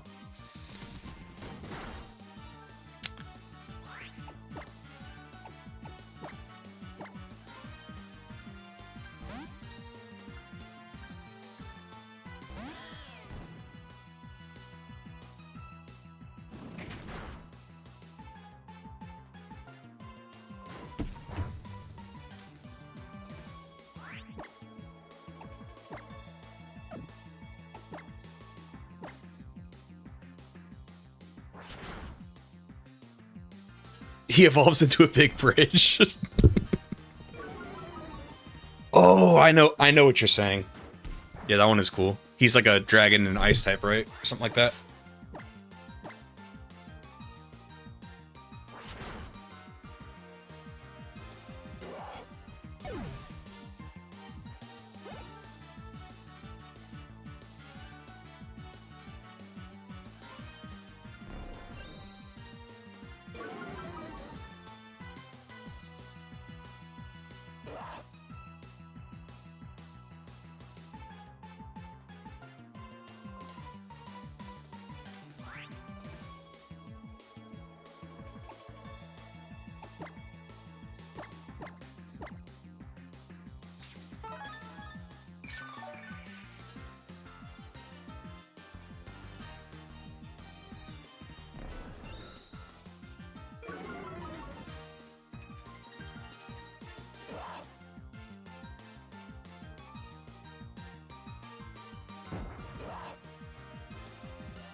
Dragonsteel, yeah, he's everything after Gen 4 taken me quite a while to wrap my head around. Most of the Sword and Shield ones I struggle with. Pokemon as food is dumb. I don't mind Pokemon as food. I'm a guy who likes Trubbish, you know, so it's like I can't complain too much. My thing with designs is always I just don't like designs that are just like too crazy, too all over the place. And it's all subjective, you know. Because there's some that are all over the place that I like. You know, it's just it's all opinions.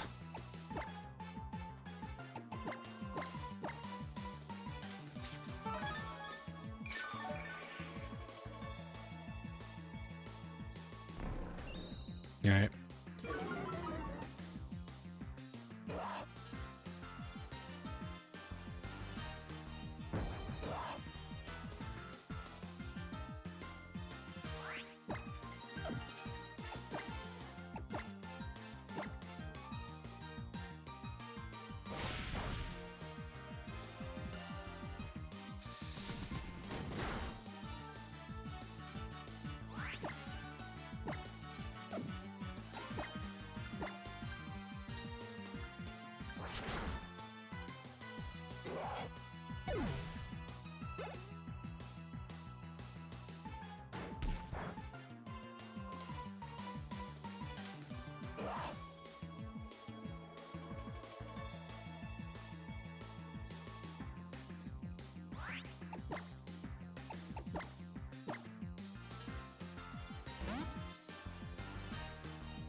Did not mean to do that.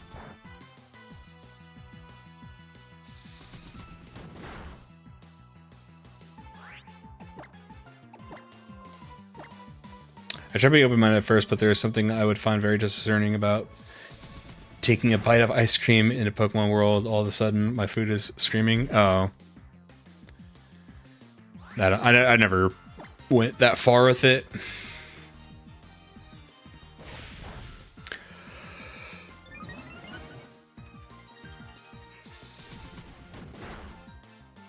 Just like with Trubbish, I guess I take it as like in Pokemon's world, it's like a form of evolution. Like it's like maybe it came from some other adaptation where they wanted to blend in with their surroundings. So like some Pokemon develop near ice cream cones or something. I don't know.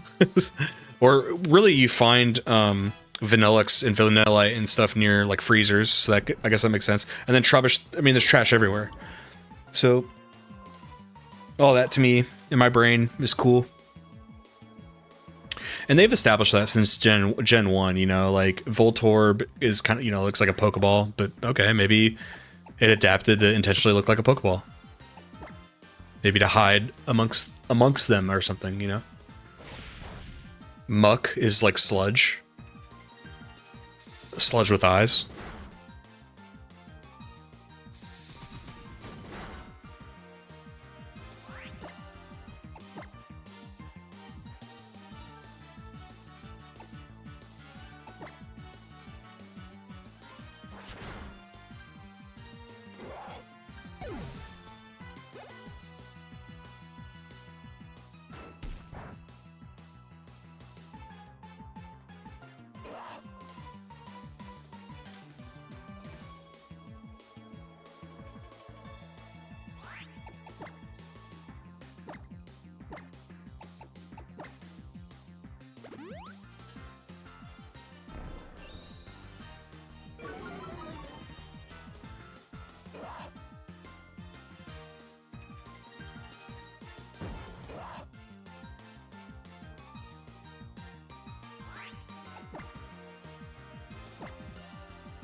I know what I said, but I'm gonna switch to this new bag on.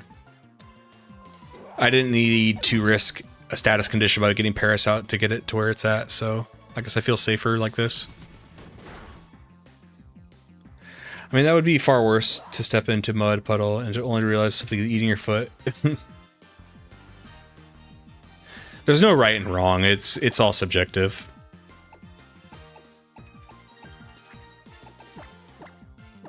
Like any art.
Everything that I've done since summer '98 has been filtered through Pokemania lens, and to be fair, I'm not 8 anymore, but the last 2 gens haven't had that.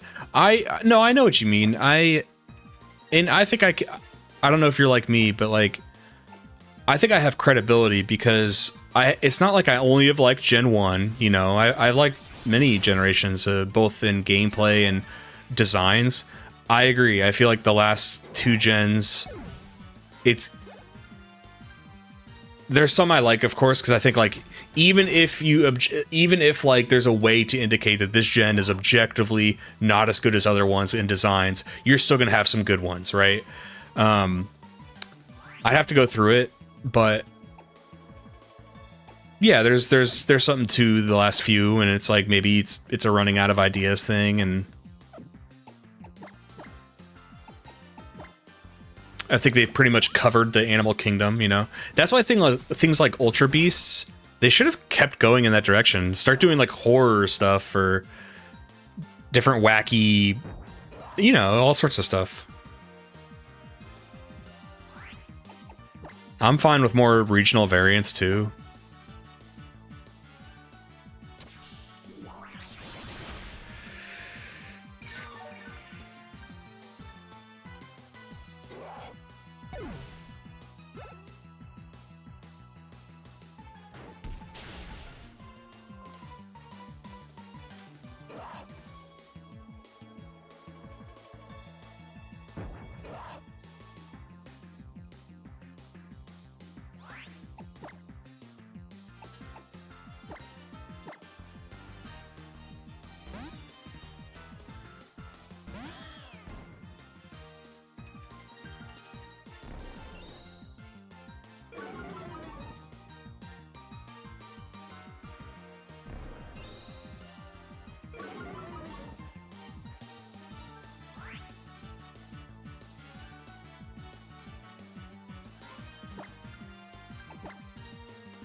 Yeah, I could get on board with more regionals. The only thing is, again, I love Gen 1, but they don't always have to like pander to Gen 1. So I'd like to see Gen 2, 3, 4 regional variants.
I don't know. I'd have to look at revenue for the series because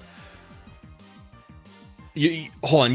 You make a fantastic point. They pander to Gen 1 because the old guard. Yeah.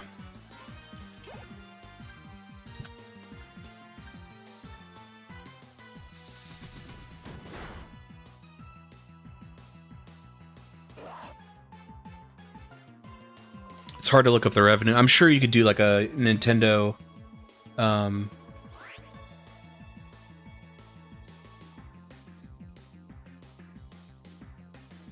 Like a Nintendo earnings call.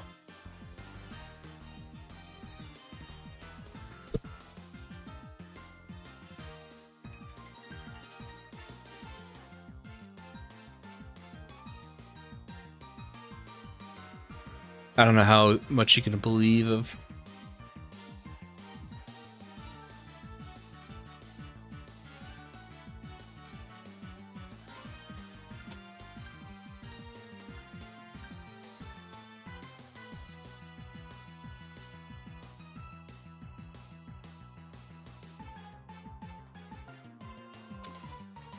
Yeah, I'm not sure.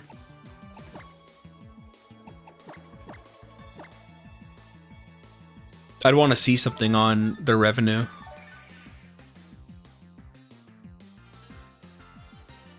You know, like, this is from Vice, but Pokemon has become the highest grossing media franchise of all time. This is in July of last year. I'm not sure. I would need to see something because, like, anecdotally, it doesn't seem like it's declining. I mean, the TCG still sells like crazy. I see a lot of kids at those. When I see videos of like people collecting at the TCG events, yeah, there's a lot of like guys my age and older, you know, scalpers peddling cards. But I see a lot of kids there too. And then my nephew, he has like tons of Pokemon cards, and like he has a Pokemon backpack and a hat, and so kids his age are still playing it. Is it? I always distinguish that there is a difference between now and like Pokemania, where it permeated everything. it now I feel like Pokemon is just, it's like Disney. It's like it's just here to stay. It's a household thing. It's just my generation's Disney. It's not going to be like maybe, you know, Disney's 1950s, where it was truly the magical kingdom and something new and fresh. But it's just one of those things that I think will stand the test of time and be around for quite a long time, you know? Like, there's still little girls today that, like, dream of being Disney princesses, and they dress up as, like, Elsa now, you know, instead of Cinderella and Snow White.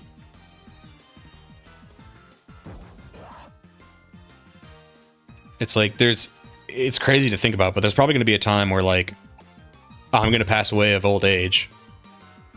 And there's going to be, like, totally new Pokemon games and Pokemon and, yeah, it's kind of weird to think about, but...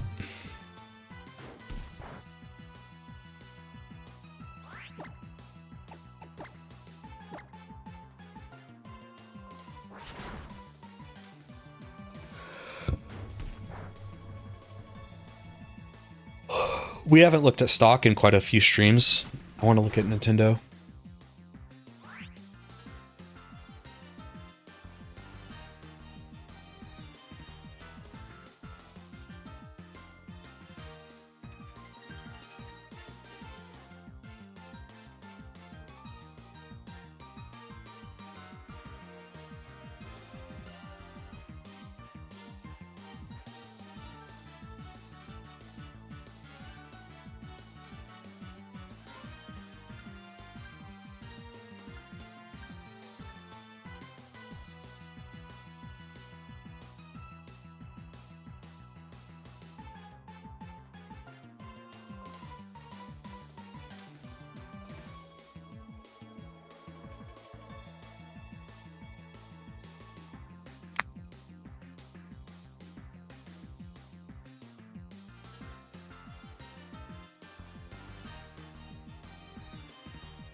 Trying to find revenue. I'm not sounding the alarm bells, mind you, but it's not increasing, it's dying, at least in corporate suits' eyes, but our generation is still carrying the lion's share of the IP's revenue. What are you referencing, though? Like, what is giving you that impression?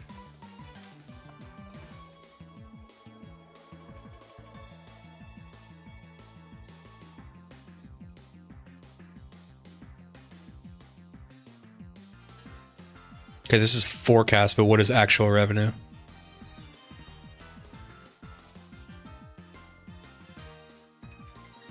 Earnings and revenue, okay. Why is, oh my god, revenue's been down so much.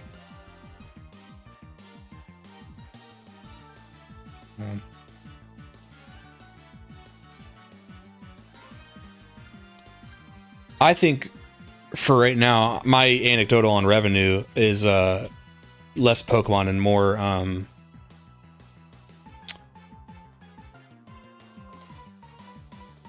hold on. And more that the Switch 2, they've basically offered little to nothing. And they expect people to buy it like crazy.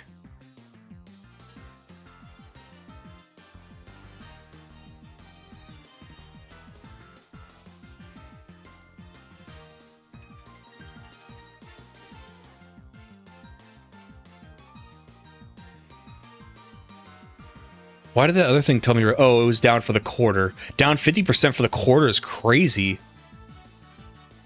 What the hell?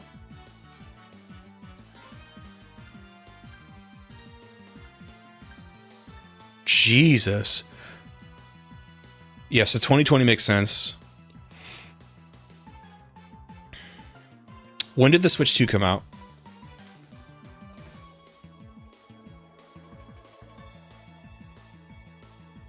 Hold Hold on.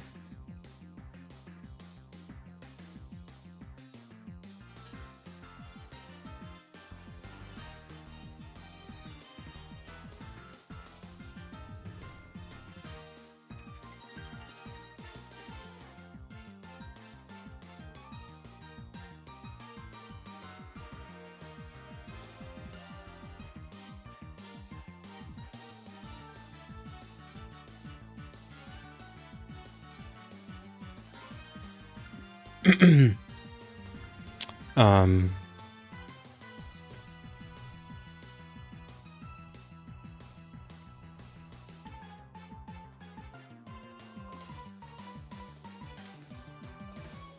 is that Nestroid? 2025 June. Okay.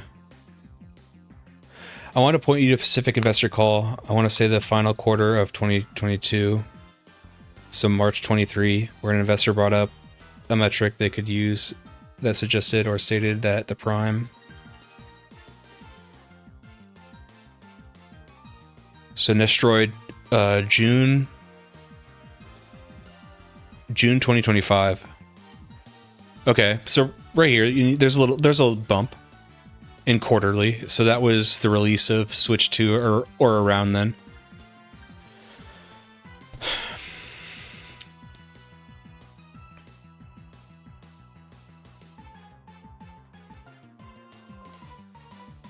COVID fucking saved Nintendo. So look at this like steady decline of revenue, which is crazy because people see like the Switch 1 being like a huge success, and this is probably Switch 1 right here. What, 2015? You said 2017. Were you talking about Switch 1? Because then I'm off the mark on there too. Or maybe that's when they begin to profit right here. Okay, so if it came out in 2017 here, look how bad revenue was. And then Switch 1 comes out, okay, company's coming back. You know, because the Wii U was like, you know, horrible sales. So right here, even pre-COVID, this is like Switch era, pretty good. COVID comes in and wow, dude. Oh my God. Some of these COVID companies, COVID darlings, oh my God. I'm not saying they weren't a company before that, but some companies just, COVID was like amazing for them. Demographic of Pokemon's 30-45 range, and what if anything could be done to spark sales to younger generations? So that was my reference.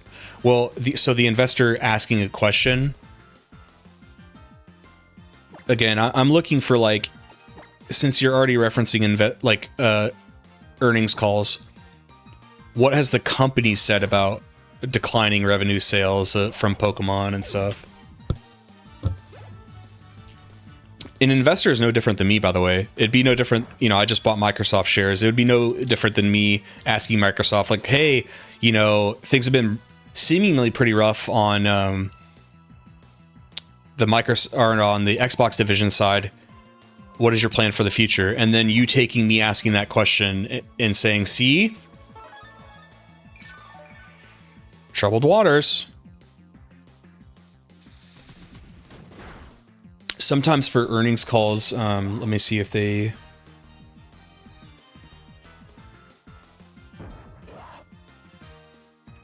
Sometimes they have links to some of the information. Like they have slides for earnings calls. I like that a lot. Other information.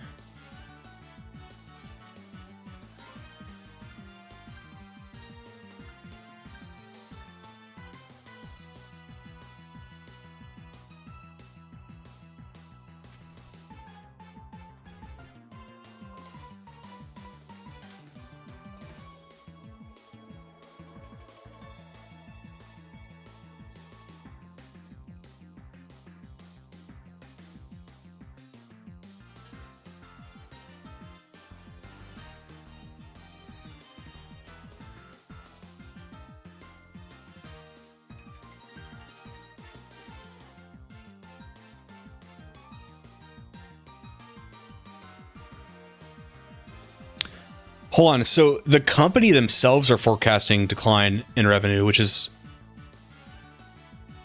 interesting. I mean, I like the honesty. Lots of companies like Disney, for example, are pieces of shit and will lie to you. I'm not a shareholder of Disney. I just find them to be a terrible company.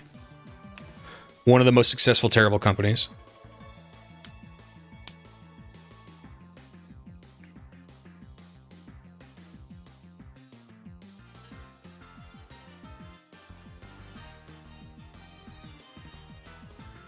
Balance sheet's good.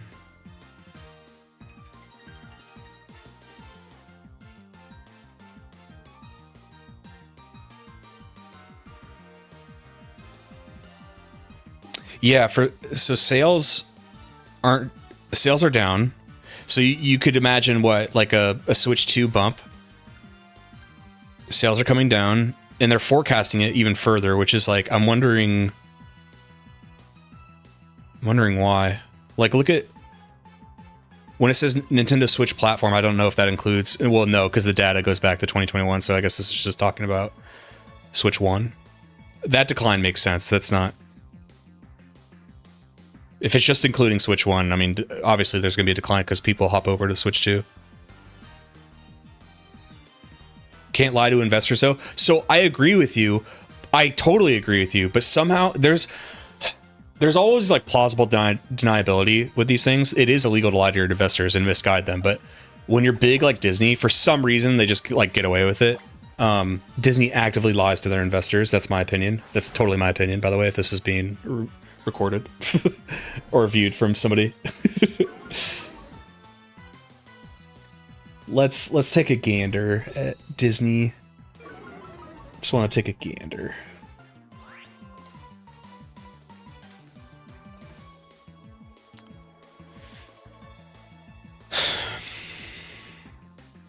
It's doing better.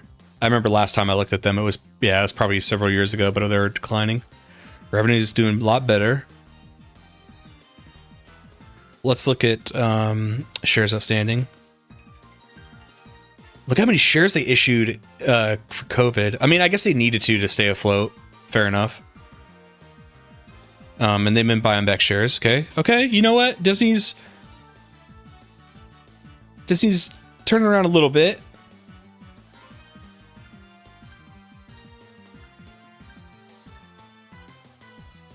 PS ratio is good. What about PE? Get out of here. This is so crazy because this used to be a free site. Are you kidding me? Macrotrends used. This sucks, dude. Macrotrends used to be the best free site. I'm just learning this. Oh, this is so shitty. They were like my go-to free site.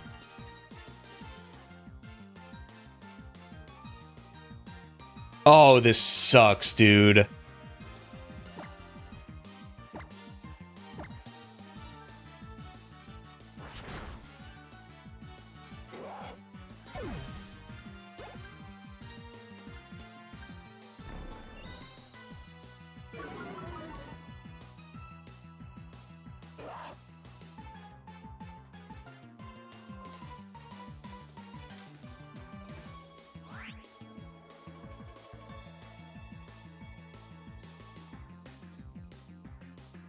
Oh, I didn't forget COVID. I'm referencing it. I know that's why they skyrocketed in 2020. I mean, if you looked at their revenue, it was declining for like several years, and then it got a little bit better when the Switch 1 came out, but not too much better, you know? And then everything just exploded for COVID, which makes a lot of sense.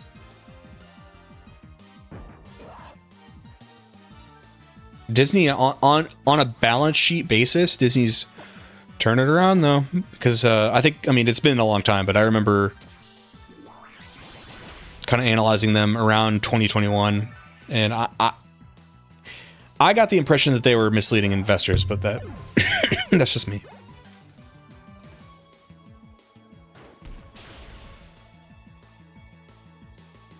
And hold on, they still kind of do, because when they do earnings calls, they're to this day they're still blaming COVID for like their movies performing. Whenever their movies do bad, they blame COVID. But then you can easily point to, remember Top Gun Maverick?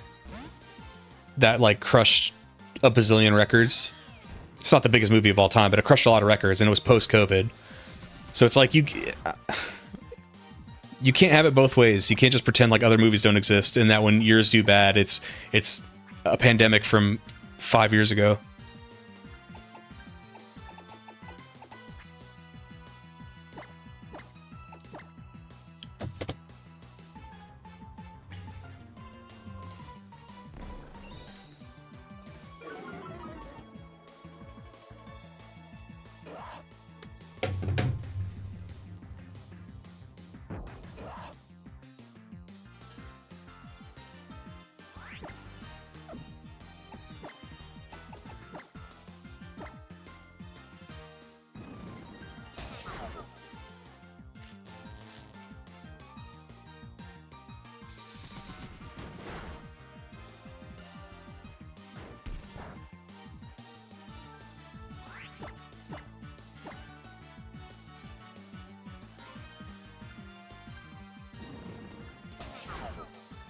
Hold on.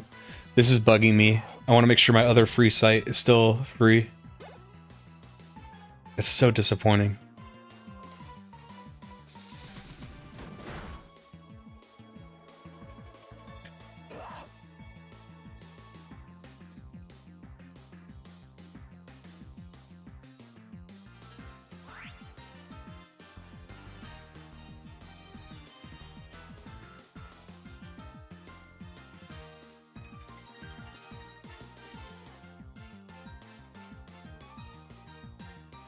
But yet, Disney has recovered. This is kind of when I was analyzing them, but I was kind of like, yeah, around 2021. So even, yeah, I was kind of like, you know, this company, I wouldn't like to hold them. Okay, this is the only thing about this site is it'll often do ads, but I can do a couple second ads, but I'm not going to pay $18 a month for something I use like once a month.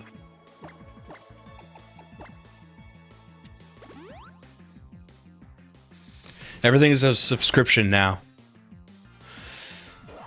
That's why I kind of like that they're selling Fire and Leaf Green as like actual games. Well, sorry, not physical games, of course, but as games that you buy that it's not tied to like your NSO account.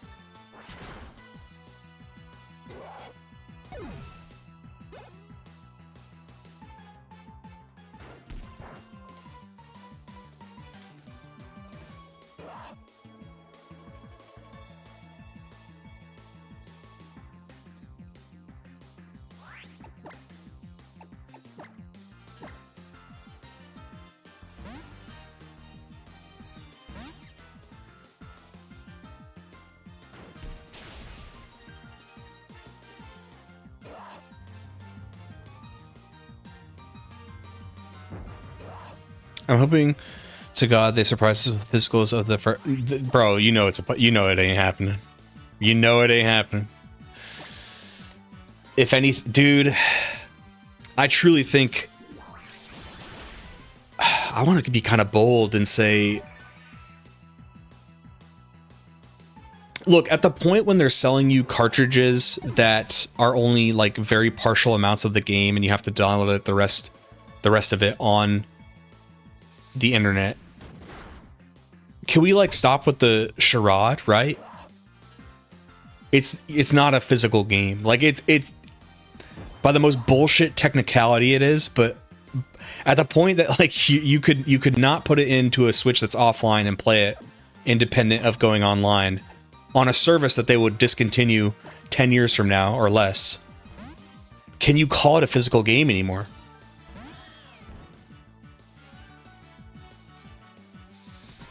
Because it's different from a CD. A CD, you could still install your game if you have a reader. I think Nintendo releases their own emulator with Classic Collection in a Game Boy style emulator next Friday. Well, I mean, I would agree with you, but they've already revealed Fire and Leaf Green as singly games that are sold as singles, right? So don't you think they'll do that with all their other ones? Because that's two forms of evidence of how they've done it with selling old Pokemon games. Because on the Virtual Console, they sold them piecemeal individually, and they're doing it again with Fire and Leaf Green. So I don't. This whole collection thing, they're losing money on a collection. I don't think they'd do that.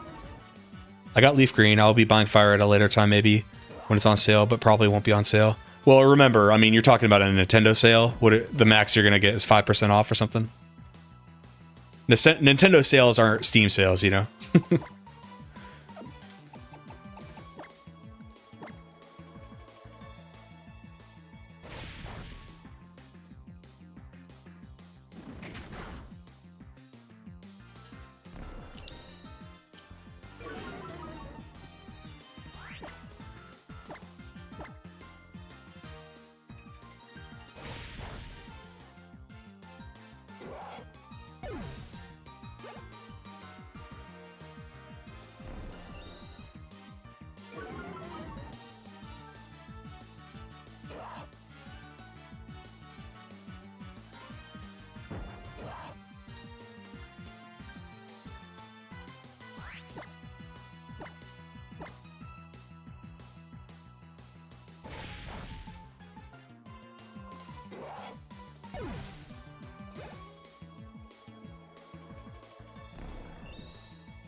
This thing has got to come soon.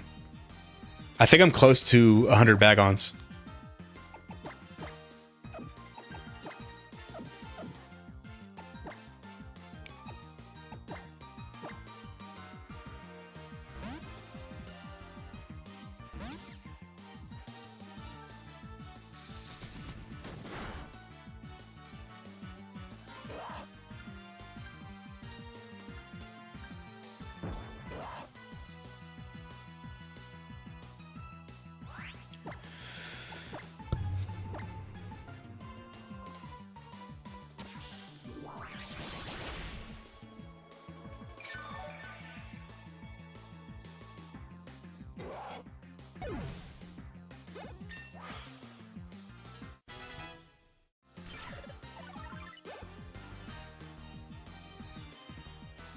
I didn't realize Cutiefly had such high physical attack. They did the NES in the SNES Classic system a decade ago. I could see them trying the legit OG Gen 1, 2, and 3 to a licensed Game Boy emulator. Nah. The distinction you need to make is that this is Pokemon.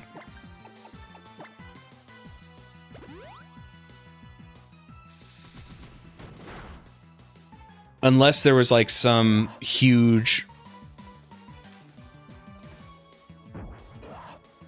like, because it is. Remember, you have to go through like third party if you're going to sell it physically, right? So to commission somebody to make, and then whoever makes your little emulator, your physical Game Boy or whatever, I know what you're referencing. They're gonna have to pay them a cut to make the consoles. Some company in China, probably. It's like you could just sell them individually on Virtual Console, on Switch.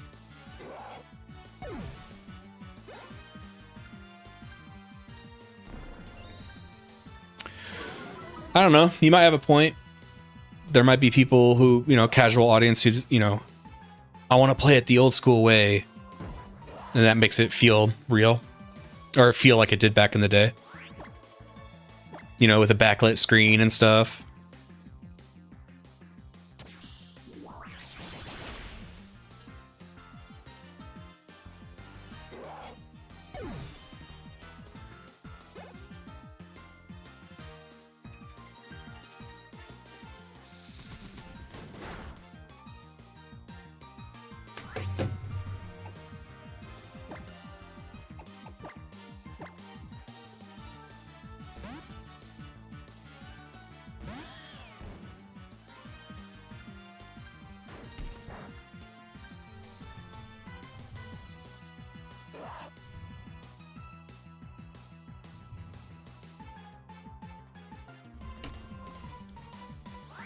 Look at the brute force legal attacks on the emulators and the ROM sites they started this year.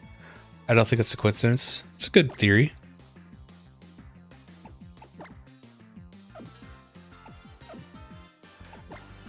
You could also say, I think they kind of do that in spurts though, where they suddenly get crazy about the IP. Oh god, it had 1 HP. I didn't realize that. I wouldn't have done that. I don't want to waste that potion like that.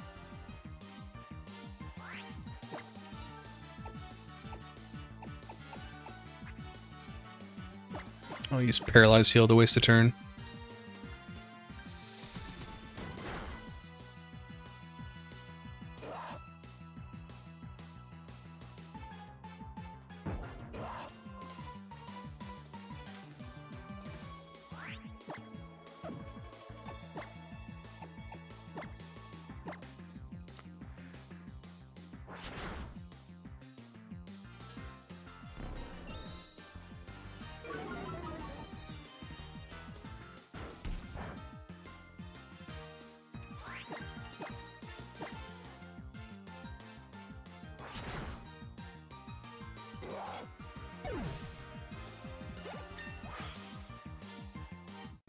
The U.S. Patent Department is investigating Nintendo.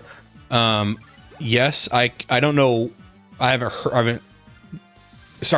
heard of it, but I believe it, and they should, because didn't the U.S. patent give them the fucking the whole patent for catching and everything, and then the Japanese courts didn't, and I think there was enough uproar in the States that hopefully theirs gets rescinded in the States. Because that's just crazy to me. Pokemon is not even the first, like, monster tamer game. It's just so... It is so crazy. The hubris in that. And the fact that it really shows how silly the U.S. Patent Department is if they were willing to give that away. I still think it's so tragic, but we still... Despite video games grossing more than... Hollywood and any other form of entertainment, it's still looked at by like our congressmen and senators as like, oh, hokey video games. Like nobody takes it seriously. Nobody protects gamers. It feels like they don't know what the fuck they're talking about. Give Pokemon a patent for catching mechanics in monster taming. Yeah, they invented it, right?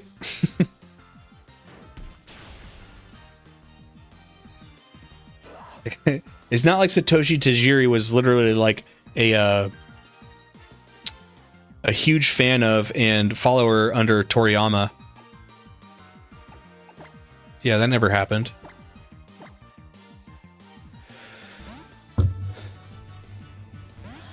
Protege is probably a good word.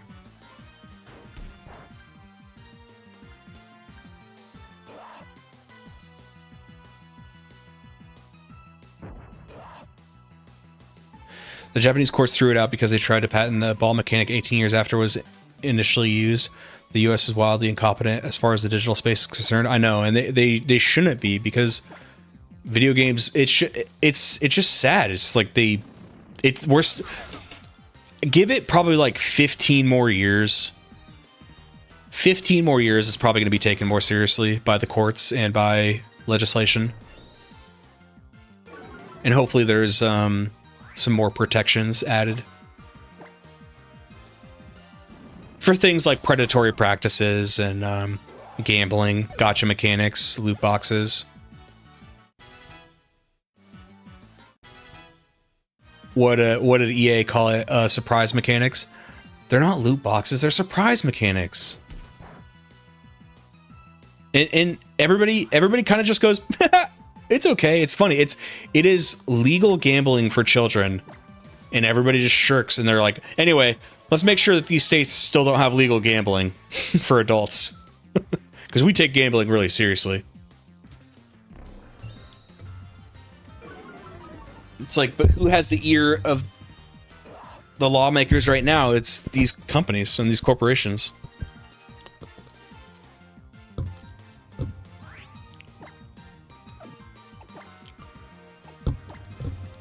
We're living in the dark times.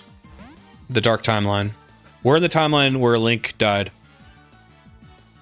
We're waiting for a boy to wake up and kill Ganon.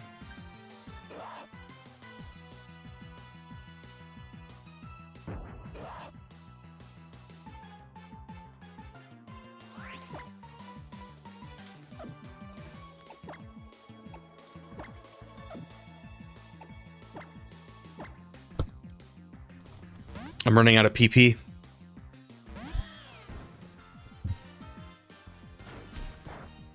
Where's the Salamence?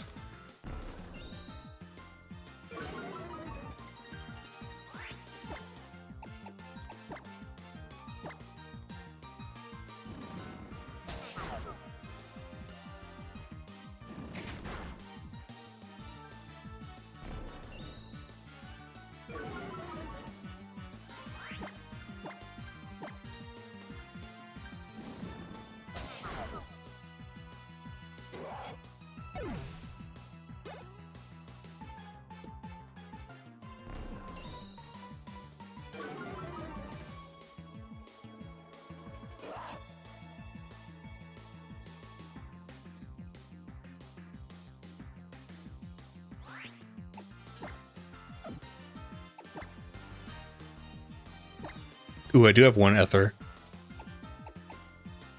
I'm gonna give it to Cutie Fly.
Come on, Salamence.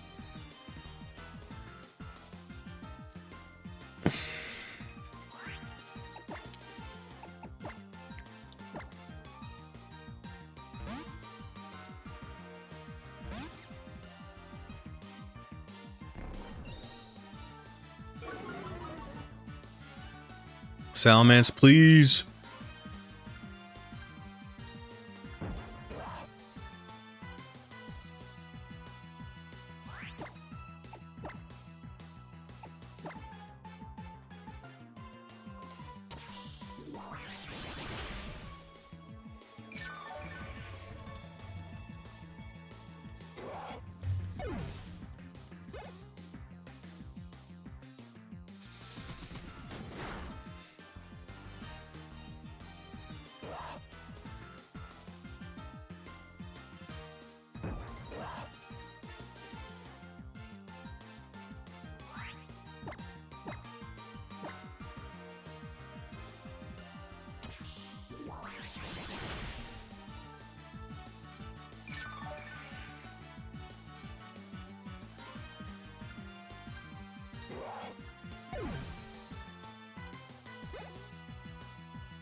I mean, they probably.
Our last resort's gonna be Muck, and I'm not sure how its ability Poison Touch works, if it's only offensive attacks or both offensive and defensive, so it might poison the SOS bag on.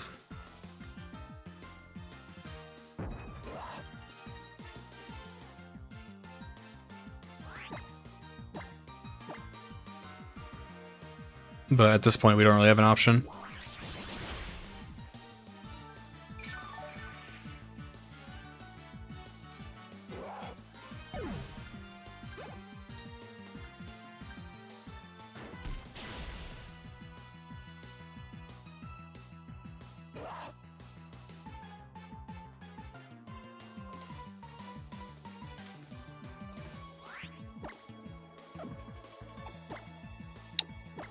Okie dokie.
There's some free PP.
Damn it.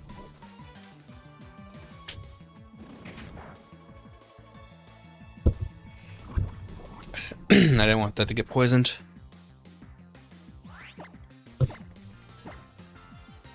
Trying to set up a new bag on. Pretty sure the other one's about out of PP. Or, yeah, PP.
What's up, Dwagon? How you doing?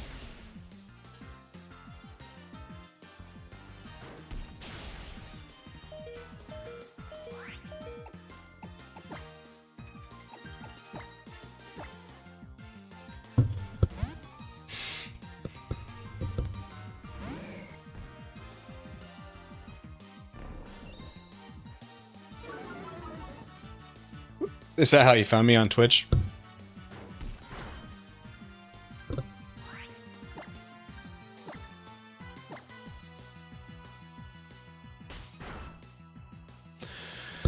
Dragon, I am trying to get the level 10 Salamence.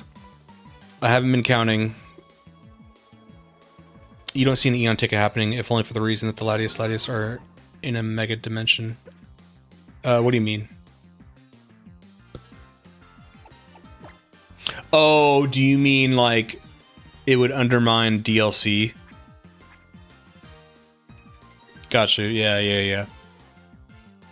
I still think they do it because they need to give you, they need to give returning players a reason. Like for me right now, the home connectivity is appealing, but like, you remember when they, you know the Pokemon Crystal thing?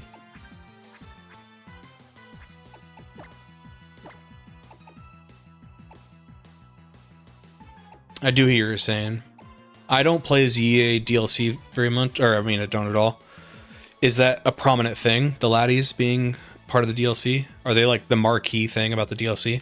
Or are they just part of it?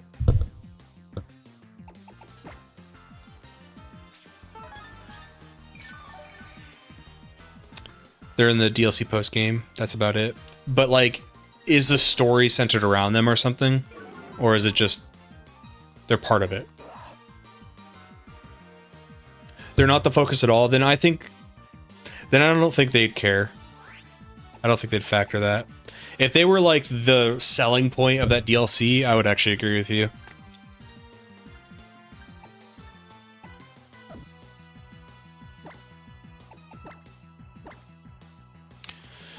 So yeah, trying to get the Salamence. I wasted an entire day of streaming though, because what I should have been doing was playing through the game, but I wanted to get this the Salamence.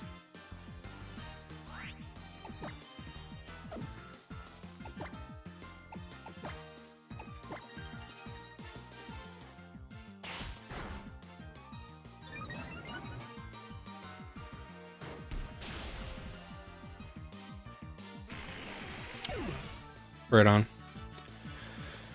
Yeah, I still think we'll get them. Also, the just like Celebi, so like even okay, and maybe we don't get them for Fire Red Leaf Green, but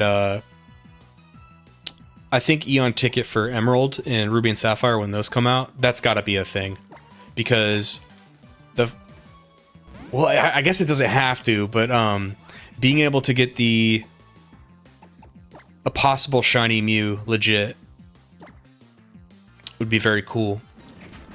But maybe I'm not thinking with my shrewd corporate hat.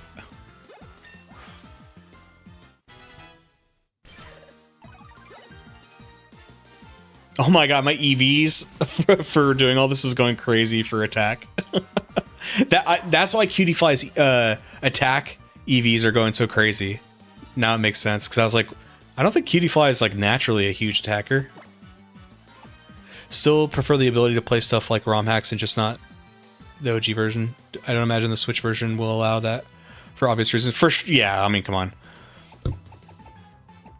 For me personally, it's like, because currently I could still play Fire Red Leaf Green cartridges and send my stuff up through home. So right now, like, the appeal to me isn't that like exciting. Although we were talking about it today, I'm kind of at the, you know, I've been streaming for 5 hours, but we were talking earlier about maybe I do. So if you don't know, I'm a content creator on YouTube, and I make like retrospective content and review content and stuff. And I have already done 2 Pokedex completion videos for Gen 1 and 2 on original hardware.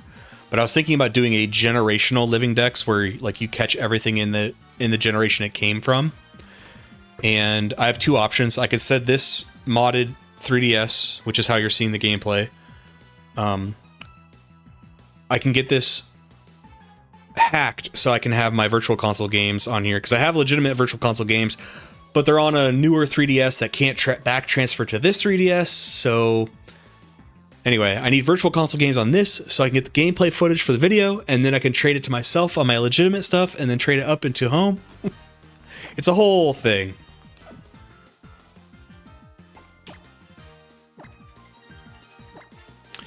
I'd imagine it'll be huge for people wanting to import older gens into home. Not my favorite Pokemon game, but generation, I mean. Gen 3 are my favorite gen because of the other stuff like the anime, not just the games. Yeah, so I like many things about this generation, but I don't love the gameplay of this generation. The hand-holdy, the constant cutscenes, the constant interruptions. It's very, very, very grating.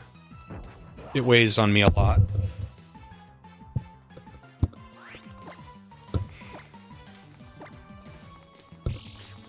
But other things I like is I like the regional variants. I like the variants and biomes and looks of these games. I mean, like, if you look at the battle backgrounds right now, there's all of them are so unique. There's a lot of effort behind that. The original soundtrack is great. I like the experimentation with going away from gym leaders and doing the trials instead. That's pretty cool. There's a lot I like about this generation, but at the end of the day, this is a video game, and I find playing the video game dreadful sometimes.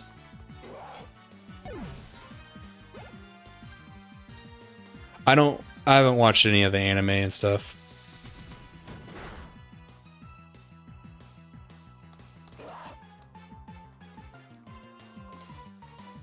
Yeah, I'm with you on that. It's like, I like a lot about the generation, but as far as, you know, playing the video game, I'm not having a great time. In large, and it doesn't have to do with battling or anything. It's largely to do with when you're trying to progress through the game, you're just constantly being berated, and you know, oftentimes people's first defense is, well, it's got a longer story. It's like, no, the things I'm complaining about has nothing to do with story. It'll be like every time you get to a new island, you're bombarded by NPCs telling you where everything is, and having to literally hold your hand and walk you into a building and tell you all about the building. There's no like exploration. You know, one of the exciting things about going to a new island is like, wow, it's a new island, and I wonder what's going to be on the island. Don't worry, because the NPCs are going to tell you everything about it and kind of ruin any discovery.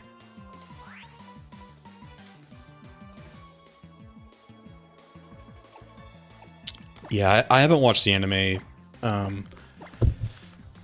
since I was a kid. I'm in my 30s. I stopped watching. I can almost remember the episode. It was Johto soon after the episode with Chikorita. And I remember liking it still as a kid, but something must have happened and I got into something else. I got distracted.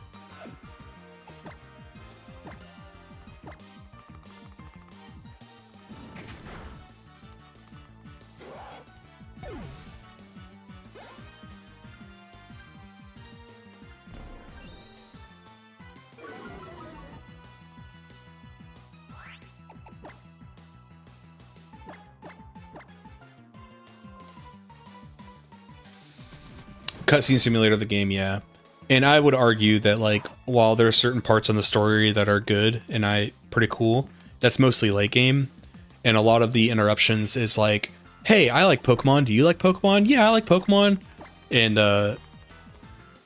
not that you were about to say it, but, oh, it's a kid's game. It's like, I understand, but, like, we only need the friendly, it's about bond and friendship and stuff. You only need that, like,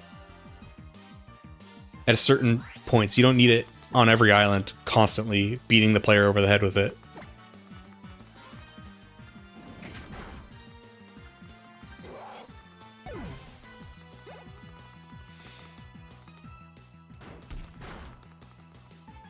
I forget how many minutes a starter soft reset is in the OG and Sun and Moon. I never tried it. Oh, it's a long time because you have to get through all those cutscenes and then talk to the Kahuna, I think is what their title is. And then they give you the option to pick a starter. I'm not going to complain about that because I don't really shiny hunt like that. So I won't complain about that, but I think we were looking at it and it was like nearly 40 minutes in the gameplay before you really get to like walk around and explore and like that's pretty crazy to me.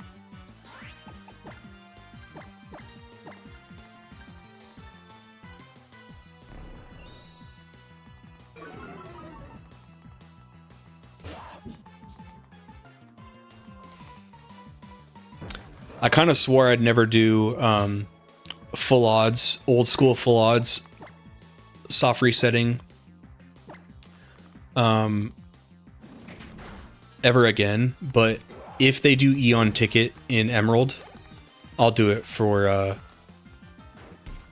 Mew.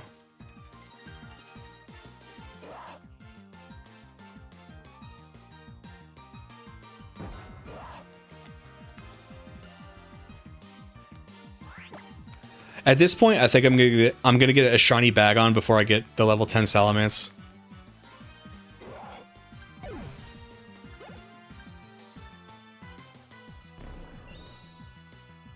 Oh, sorry, I'm misspeaking. Whatever it is for Mew.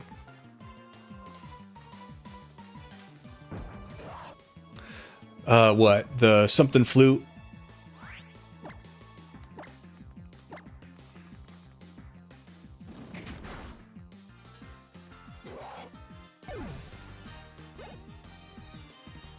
Yeah, Faraway Island. Isn't that where, like, Deoxys is, too? Or is it just tied to the same event?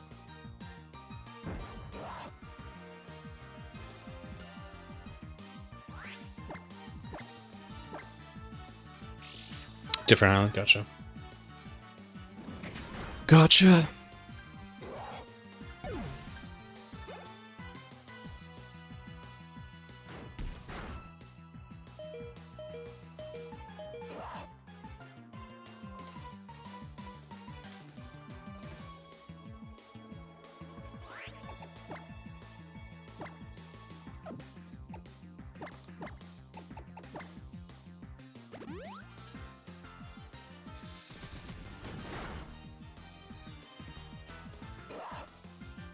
I promise that I will eventually play the game again and get out of the SOS battles.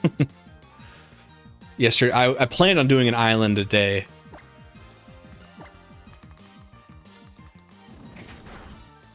And once I got the idea of the Salamence, I kind of got a little distracted. I want the level 10 Salamence. I want to get it for footage for my video.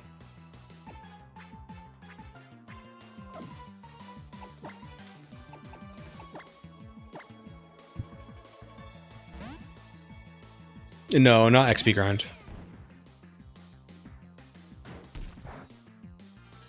Yes, you can get a level 10 Salamence. It's kind of like the meme. The issue is that it's at 1%. So Bagon is a 1%, and then after that, Salamence as a SOS call is a 1%.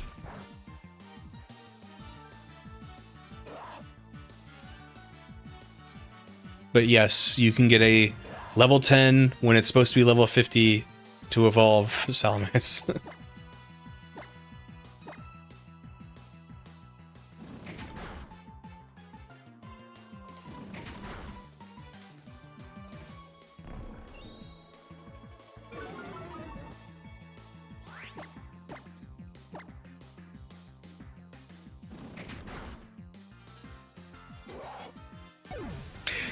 Maybe that's how Lance got his Dragonites, yeah. That cheater.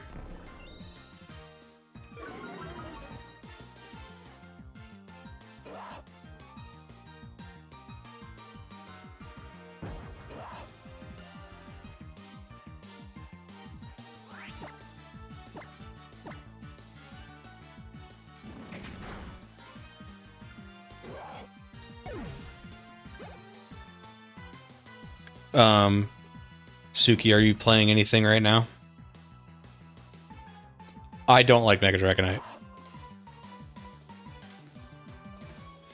I was not a fan of ZA. I kind of went in on it pretty hard.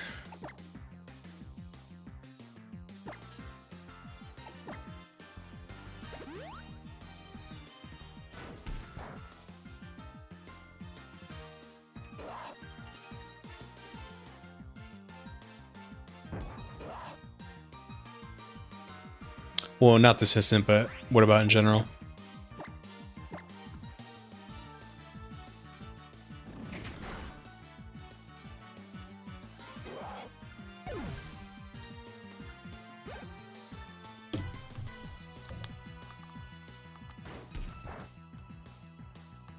Gotcha.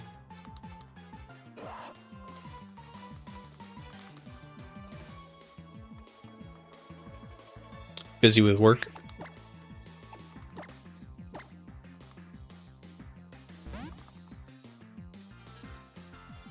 What's up, John? That's a great question, John. Probably catch the Bagon and then end the stream, because I'll be at a continuum where I'm extremely excited and extremely upset at the same time, and it'll null out and I'll just be blank.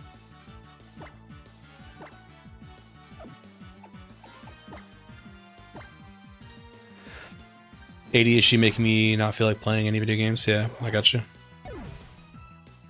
It's really rare that this happens to me, but I'm trying to get better at playing or enjoying stuff when it comes to video games, not for like a YouTube video. Luckily, I kind of play what I want anyway, so it's not like I'm forcing myself to play anything. But I'd like to play something when I'm not making a video, just for me, where I'm not like worried about like writing notes or like getting footage, and I could just like really relax. And that was Warhammer Total War 3. And I finally got bored of it, and I was like, I never thought that day would happen.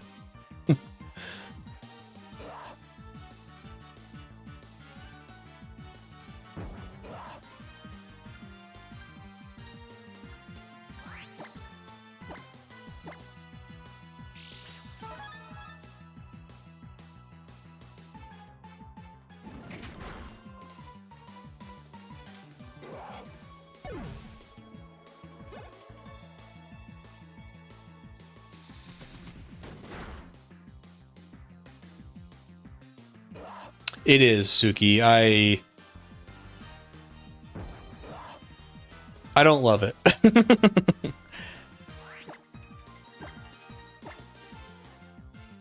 If I wasn't streaming, like, I'll say the chat got super quiet for a long time, but you know, you and John are here, so like now it's like, oh, okay, like I don't have to pay so much attention to it. But God, like I've been looking for my headphones so I could listen to music or something while I'm playing. I am for sure, like, can almost guarantee I've done 100 bag-ons, so now I'm over odds to see a Salamence. And I totally forget how the shiny ratios worked. I do know the longer your chain goes in SOS, the higher your DV or IVs and shiny odds go up, but I forgot like what it maxed out as.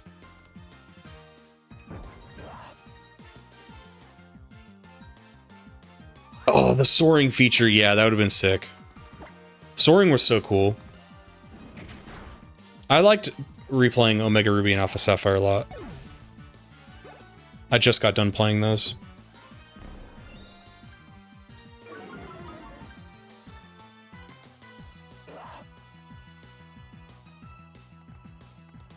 Well, I've seen other people make the, maybe I should talk about that. I've seen other people talk about, like, why can't you surf? Or, you know, like, surf to the other islands and stuff.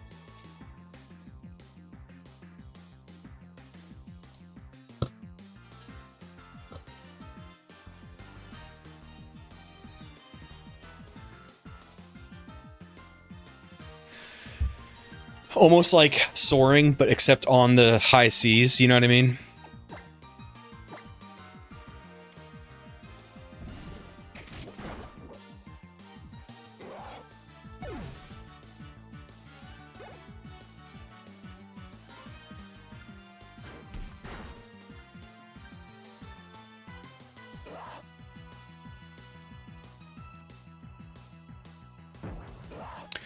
And the most nerve-wracking part is even when Salamence shows up, it's going to be tricky because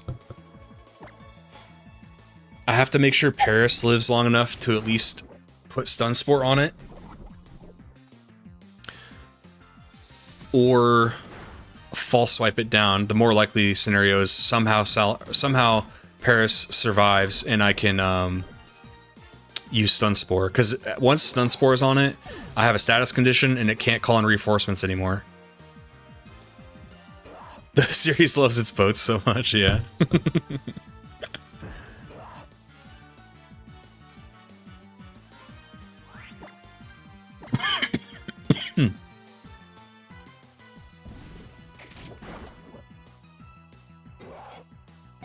I'll let Destiny take this though. If a shiny Bagon shows up before Salamence, I'll take the Bagon and I'll just stop as far as trying to look for the Salamence.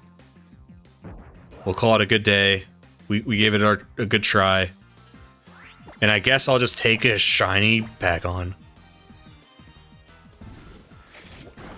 If you could surf between islands in Alola, it probably would have gotten too much water.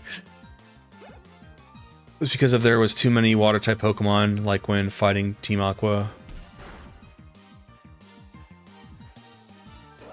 So I made reference to that in my videos when I talked about Gen 3 and the remakes, and people were kind of like trying to correct me on that. Like, no, it wasn't that there was too much water, it was like too much water Pokemon. And as a kid, I remember the criticism being both. Like, to this day, if one of my buddies that lives up the road from me, he had played Omega Ruby Alpha Sapphire he had never played any Gen 3. That's one of the first things he said to me. He's like, I hate the part where like you get close to like the 7th and 8th gym badge and it's like just water all the time. It's like way too much water. And I just smiled to myself. I was like, Not that I agreed, because like I defend it. Because like he said, it's not until the 7th and 8th area, and to me that's like a total game changer and like environment changer. And I liked it. And you can dive and stuff. A lot of the game you're on land, you know what I mean? There's ocean around you.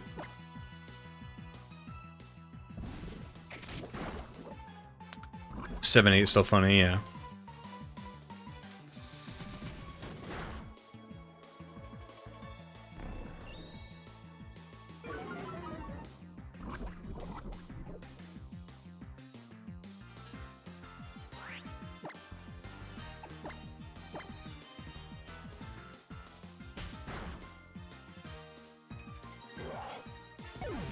Yeah, I understand.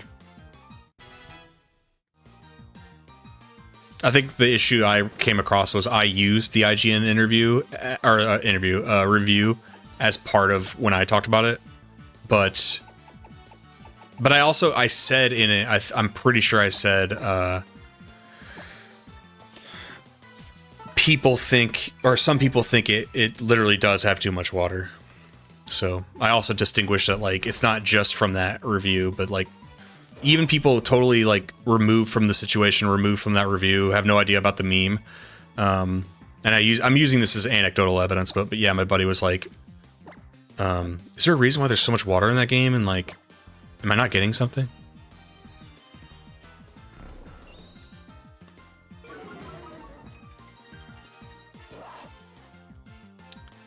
You know, with Wind and Waves coming out. Oh, I should have wrote that on my prediction.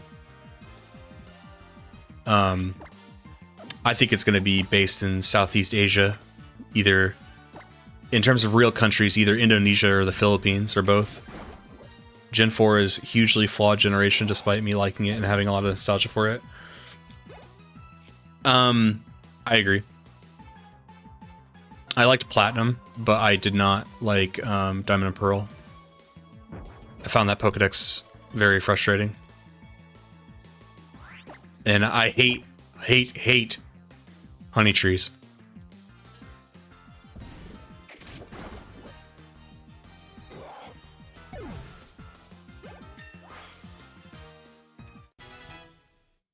I agree.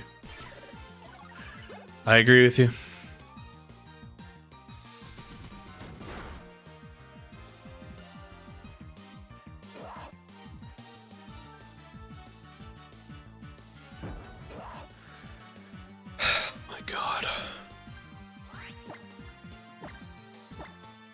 This game doesn't realize that my resolve just gets stronger. I might complain, but I refuse.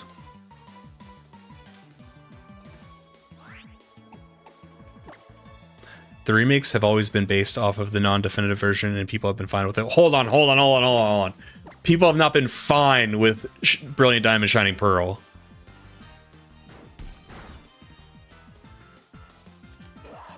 Sorry, Eon. Well, luckily for you, I'm not getting anything I want. I'm not getting a shiny Bagon or a Salamence, so... And I kind of refuse to stop until I get one. Oh, you're talking about ORAS and Heartgold.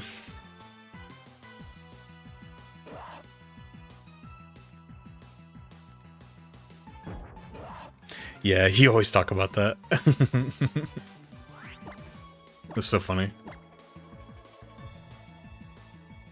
How was work, Eon Kane?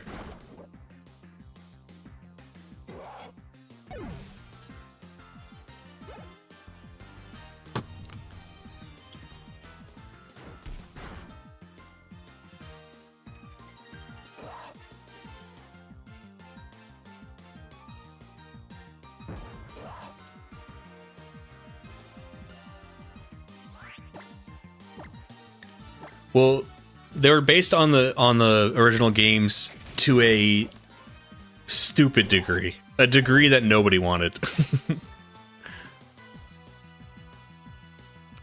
Flaws and all.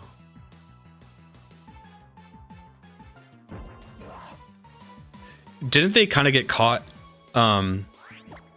copying code too? Like data miners found out that they even copied code from the original games? You love them metaphorically. That's nice. Yeah, Suki, exactly. Whereas they had already set a precedent with other remakes that you can add new stuff and do new things. You know what I mean? So they're like, the people who defend BDSP are like, whoa, what? It's a loyal... it's like, no, none of the remakes have been literal, just graphical upgrades. For example, I did a video on StarCraft. StarCraft 1, right? The remake is just a literal visual upgrade and some UI upgrades, but the gameplay is exactly the same. There is no difference, and that's what people wanted, by the way. That's a different use case, but That is what people wanted. It just looks better. Ever since Fire Red and Leaf Green, the remakes have, like, you know, added new mechanics and changed some stuff around, added some content. In Abomination, yeah. Yeah, in Suki, I'd go further. Like, I don't like the complaint about the complaint about Heart Gold Soul Silver's Pokédex, because people are playing it kind of in a vacuum, and they're because I think a lot of people these days are playing it through emulator and they don't use the Pokewalker.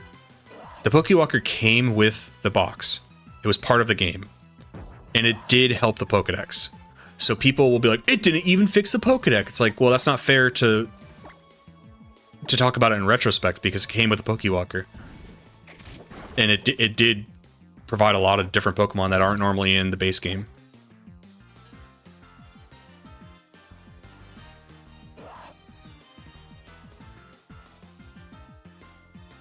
That's pretty funny. I didn't know you could do that glitch still.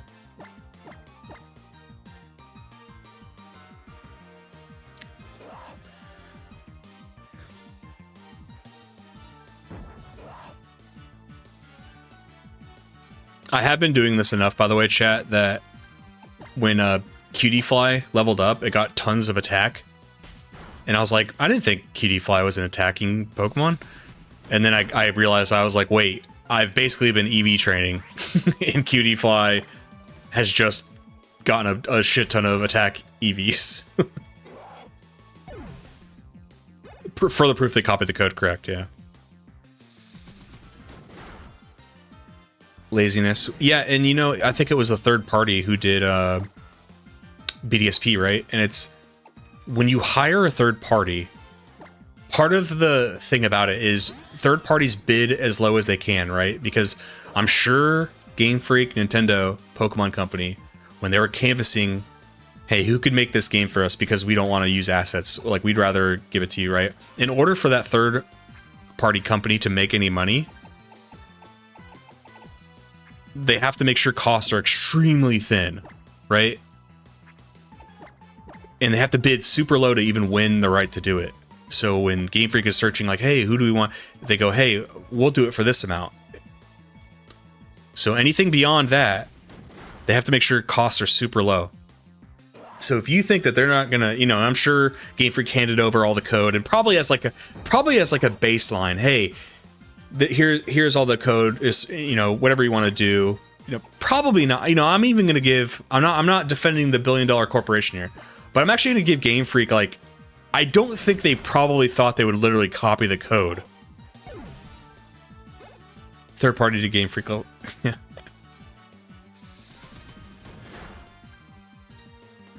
Like, I'm sure they just handed over all the assets just so they could, like, build upon it and, like... Was it Game Freak who came out and said after the whole BDSP debacle that, like, they would be more strict going forward on that when using third party?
I agree with everything you just said. I don't think you get to remove yourself from responsibility just because you hired a third party. Like, it should also be, you should also care about how your IP is being handled.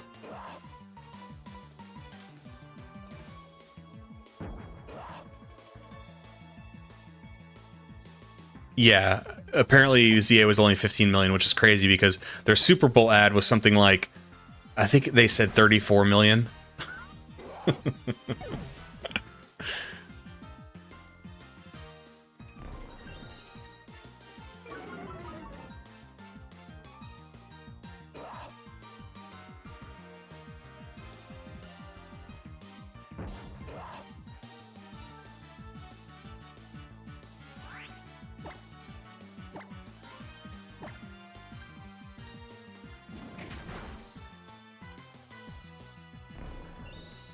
Bethesda with Fallout, yeah.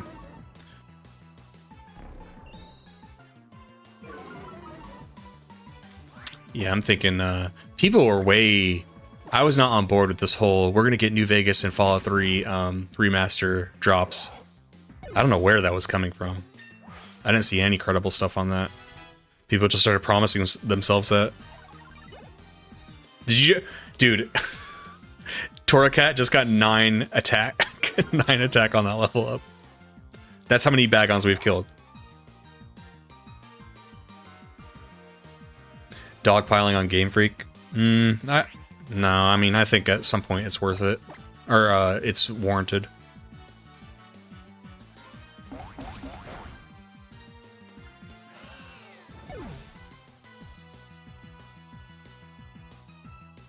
Oh.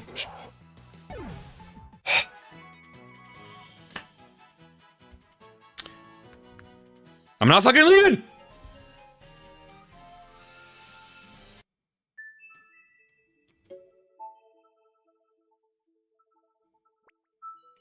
Understood itself to be responsible for building the graphics on top of the existing game runtime engine.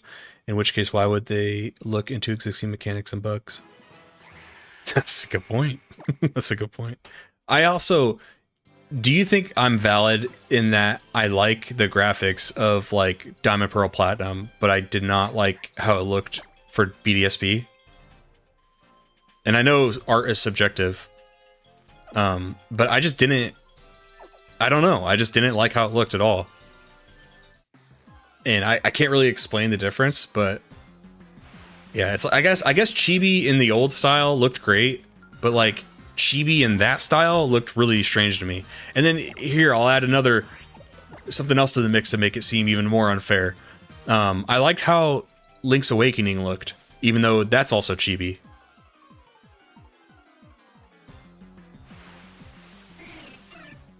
Now we just need to get the one TCG artist group out. What is that? I don't know what you're referencing.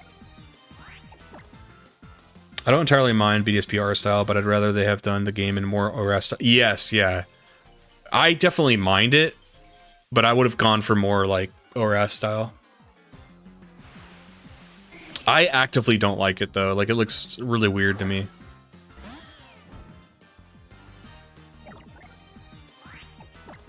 Correct, yeah.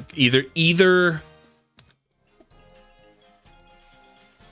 I think the difference when I can really think about it is, like, the Chibi back then was, like, the heads were... Okay, that's crazy luck. That was, like, 3 encounters. It's a 1% encounter. Pretty sure.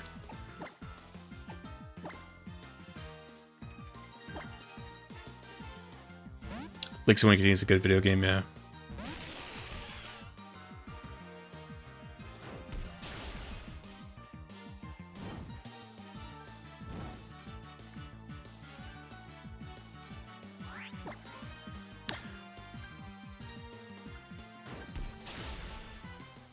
Oh my god, is this the fastest Bagon that's ever lived?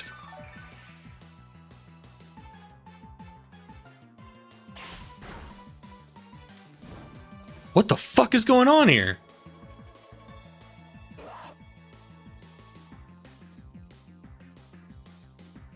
What's up, Lilith? Sleep is pain. How you been, Lilith?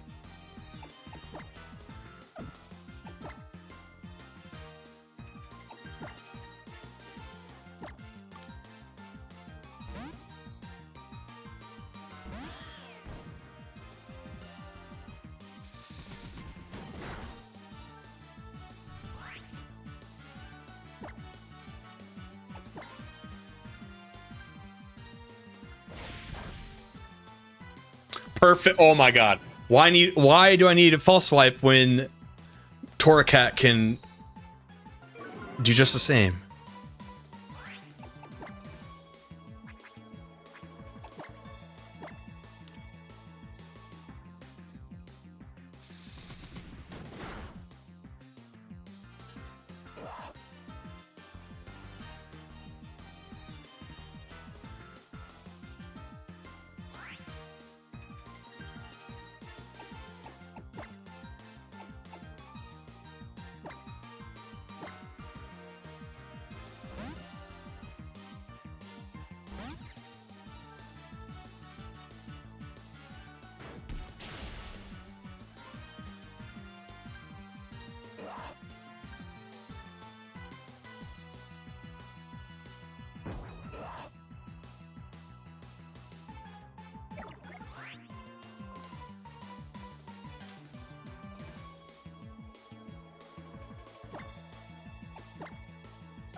Yeah, Suki. The reason why I predicted that was because there's a okay. Why did they take off Pokemon Home compatibility from that post? And I was thinking maybe. So let me rewind a little bit. I think they only they only officially announced Fire Red Leaf Green because it was already leaked, and I think they just wanted to get ahead of it. And they're like, oh, fine, you know. But I think they want to announce something bigger about Home. And I think that's going to be during the presentation. And not only are they going, since they already announced Fire Red Leaf Green, I think during the presentation they're going to announce something bigger for Home. On top of that, I think they're going to, I don't even think they're going to do release dates, but I think they're going to allude to more to come as far as Fire Red Leaf Green type thing, right? I think it's almost like guaranteed at this point that they do the Gen 3 games as well. Now, I go beyond that. I would like, just like the Virtual Console for, you know, the first two generations on 3DS, I really want those on Switch as well. Because I would really like to do a series of a generational living decks where I catch everything from the game that they're from originally. So I would really like to see something like that. Technically, right now you can still do it because Bank is still available, and I'm kind of working on that. I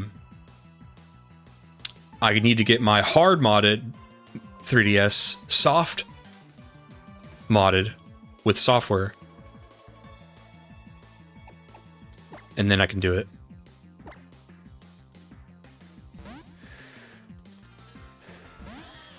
Your brother would hate all this background violence. I don't know if I'll get back on this game if Salamence doesn't show up soon.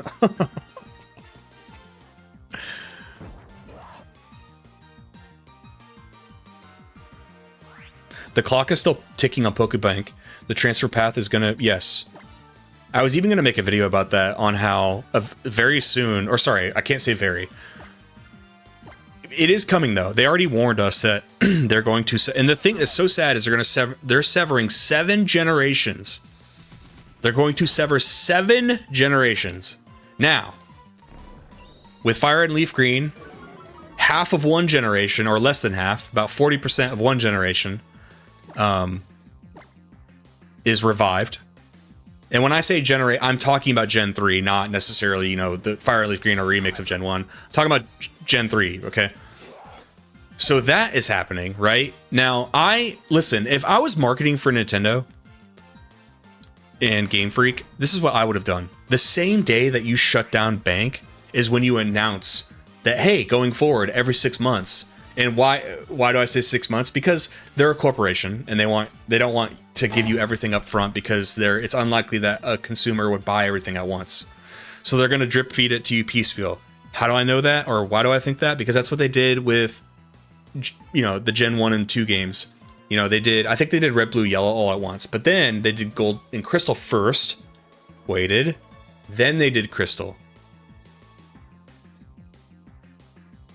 Lilith, I've been doing this for 5 hours. And how am I doing? Bad. I'm doing bad. I'm losing my mind slowly. I'm starting to see shapes and figures. I'm starting to see new colors even.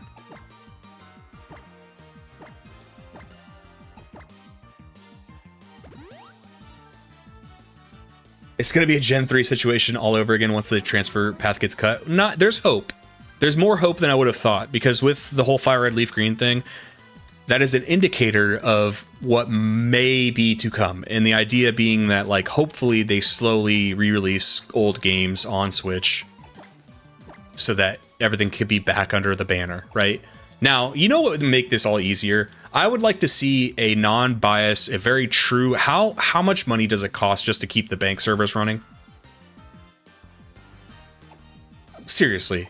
Like, how much does it cost? Does it really cost that much? Because I think you could market... Couldn't you market that, like, hey, did you know that, like, all the Pokemon games that have ever been released, you can still transfer them all the way up into home? And here's how. You know?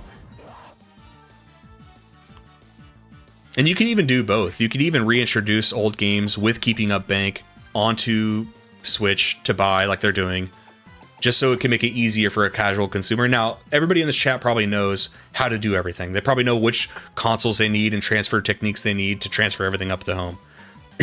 The casual doesn't.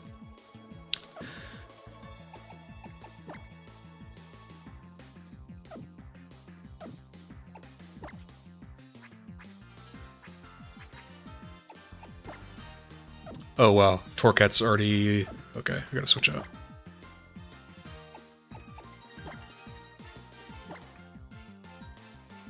The official shutdown of Pokemon Bank is why I ended up getting my Steam Deck set up to be home for Generation 3 through 7, where I store all my Pokemon from those games in Pokehex or something. I don't know how to use that, but you've fast become one of my favorite chatters. I love my Steam Deck. I'm gonna show it off. Any chance I could show off my Steam Deck, I do it.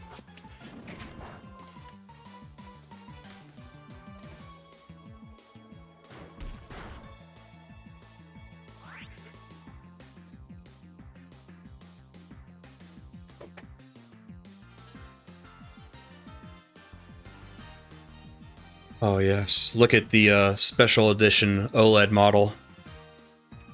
Yeah, third-party case. SIM cards in the back under the little lip that holds it up when you can set it down on a desk.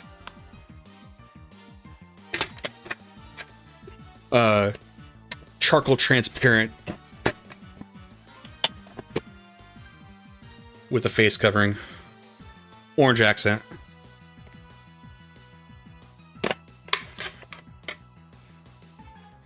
Emulators, of course. 4 terabyte SIM card. Of course. 2 of them, actually.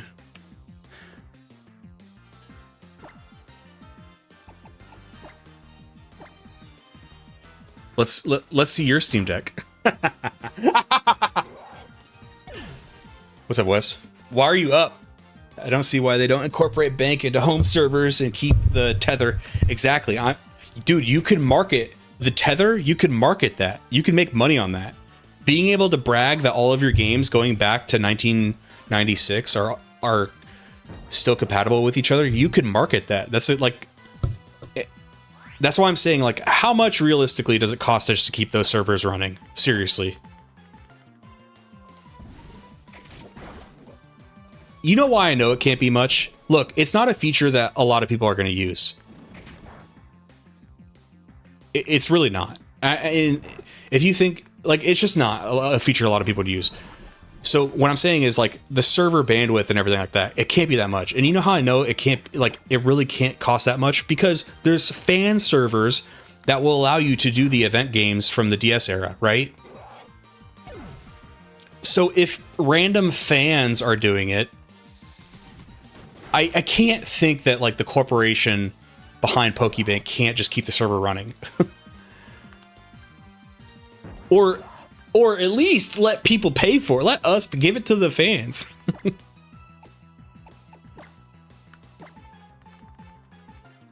Anyway, it is coming. It is going to end. And I think if you want to blunt the bad news of that, I think at the same day you shut down Bank, you make an announcement that, hey guys, boom, they release some other, you know, say Generation 3 games are already out. The day they drop Bank, release, hey, but you can go buy Gen 1 and 2 games right now. And then going forward, guess what? Next year, we're dropping Gen 4 games. When those come out, people buy it about a month or two after that, market, boom, guess what? Gen 5 games are coming.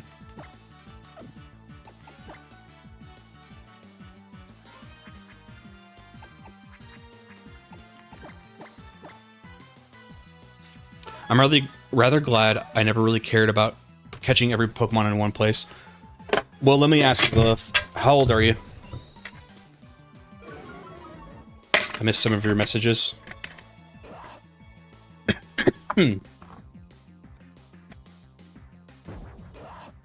damn it.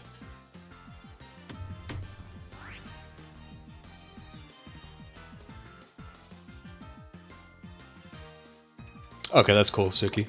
Having a real second screen. Lilith, it's not only you. 30-something.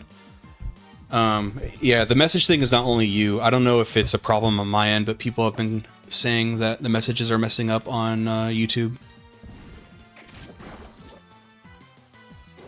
I haven't changed any settings, so if you've been in my chat before and you haven't had any problems, I don't know what the problem is. We thought it was swearing at first, but then people were just normally swearing and it was still showing up, so I couldn't tell you.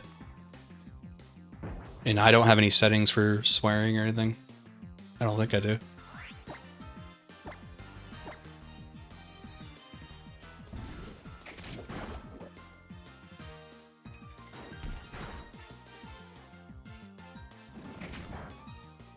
Oh, the reason why I asked your age, Lilith, is, well, I was going to say if you're younger, a lot younger than me.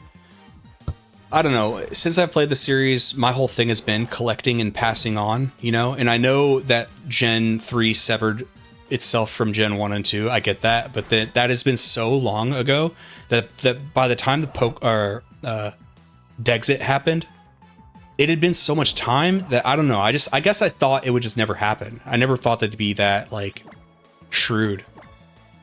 Now, DLC coming to Pokemon games, that I was like... In fact, I remember...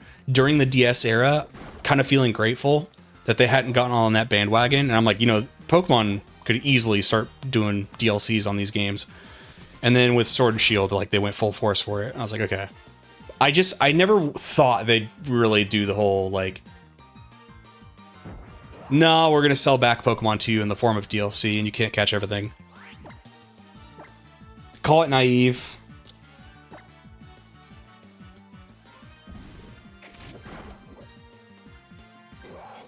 Your cries of never quitting awoke you? Okay. Oh, you fell asleep to the stream. Thanks, man. If you'd seen purple? What do you mean, seen purple? What does it mean?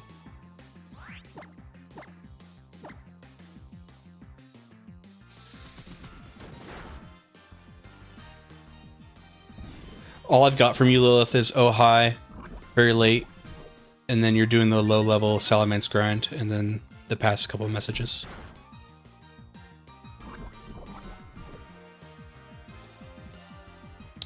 What upsets me most was that ever since the Dexit, some people's Pokemon have just permanently trapped in home, being held ransom under monthly subscription. Yeah.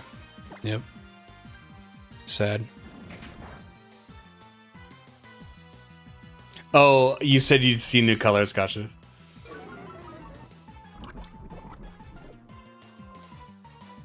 That's crazy, Suki. That's so crazy.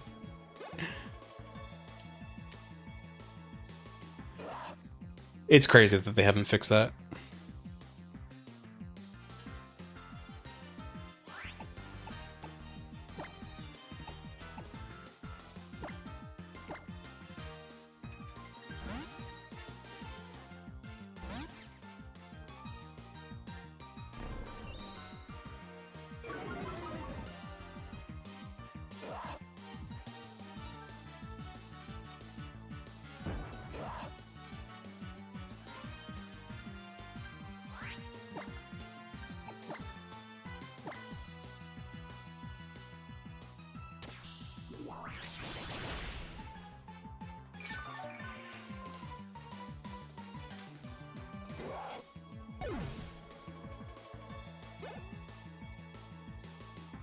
I got you, Lilith. I understand.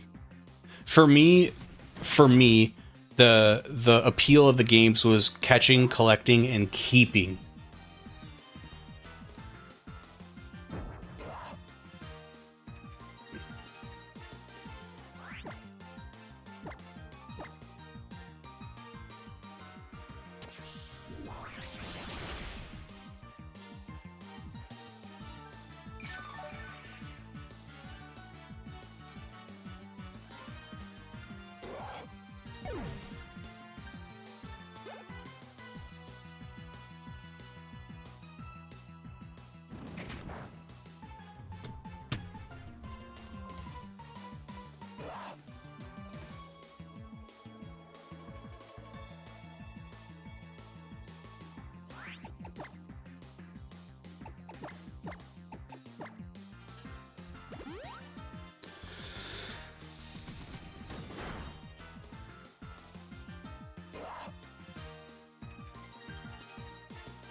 Salamence, I call upon you. Damn it.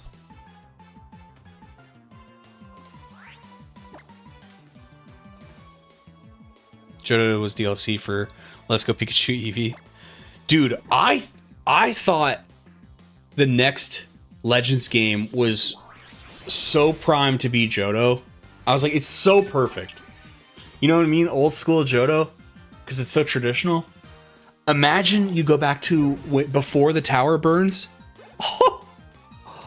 Are you? Imagine the events of the game are the you know, it culminates in the tower burning.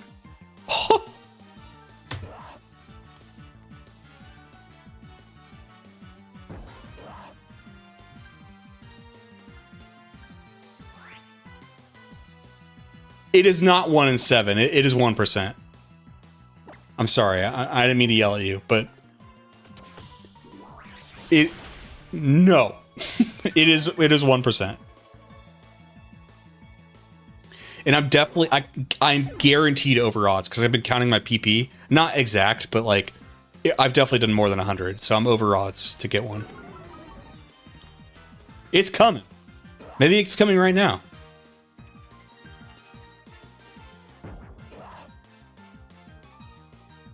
Look, I'm trying to make a clippable moment.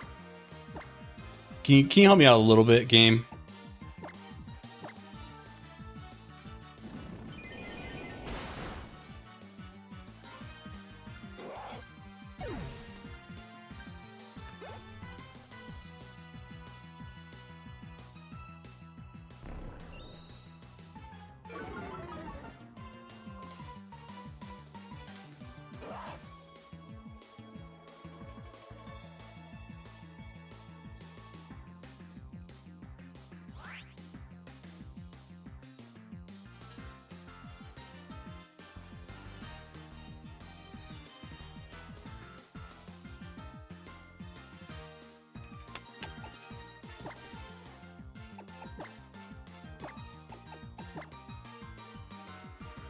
Legends Celebi, and it's you jumping back and forth through time like Majora's Mask as you prevent the tower from burning.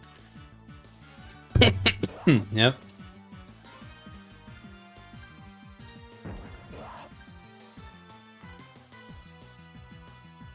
And just imagine like the traditional buildings and stuff in their prime. Older Johto would be amazing, though I'm biased as it's your favorite region. I'm biased too. I also think, you know, because the whole Hokkaido thing, they went back in time and stuff. I think it's just it's a proper setting.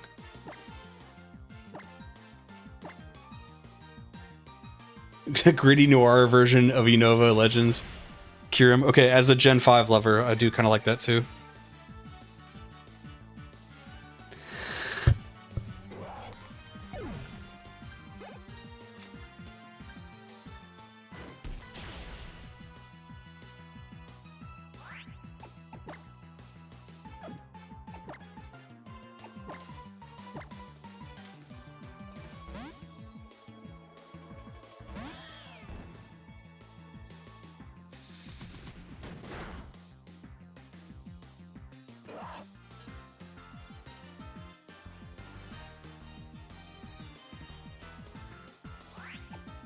At least you guys are here to watch the pain.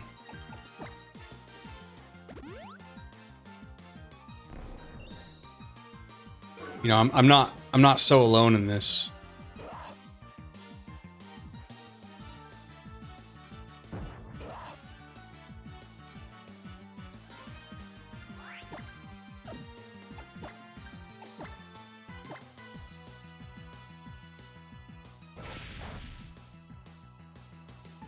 Okay, I'm transferring Bagons, by the way. This other one has carried out its usefulness.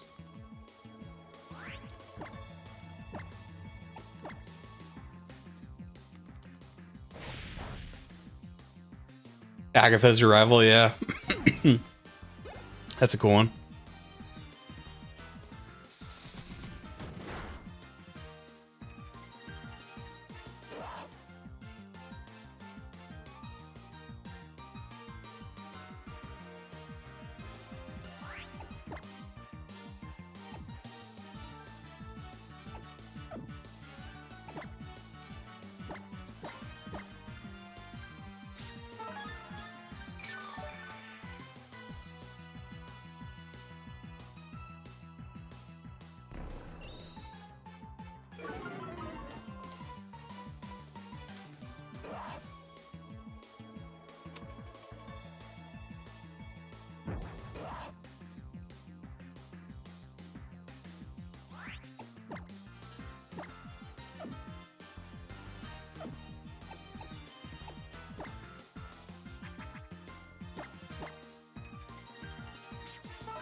Legends Latios game work? I don't know.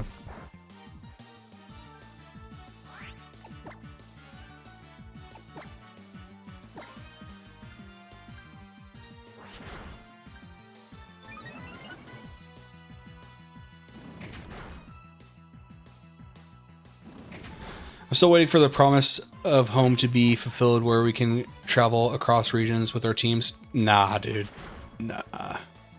I'm not saying I don't want it, but I'm saying, nah, dude, you think too lofty.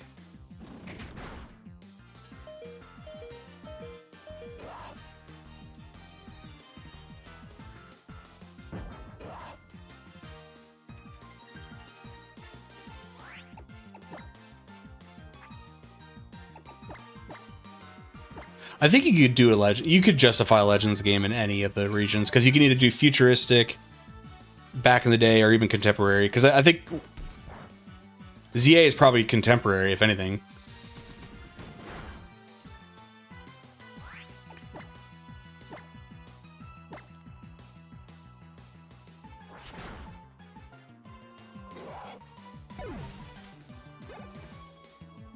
The Draken. That's what. Yeah.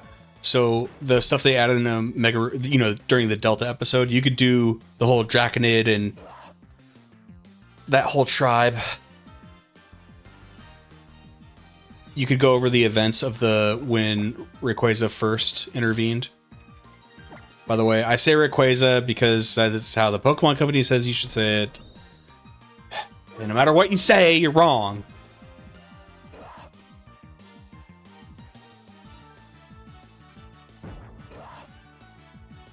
I grew up saying Rayquaza, though.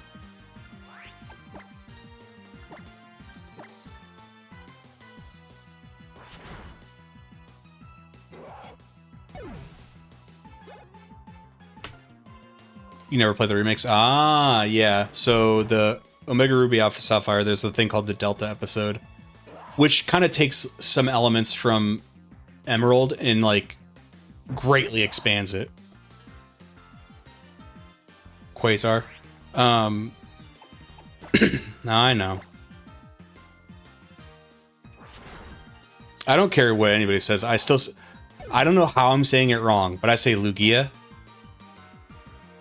And I guess people get really mad at the inflection, and they want me to say, so I say Lugia. They want me to say Lugia. And I'm like, I don't care. We're talking about fictional cartoon rabbit characters. What are we doing? And by the way, we're technically, why aren't you saying the Japanese name for it? If you want to be technical.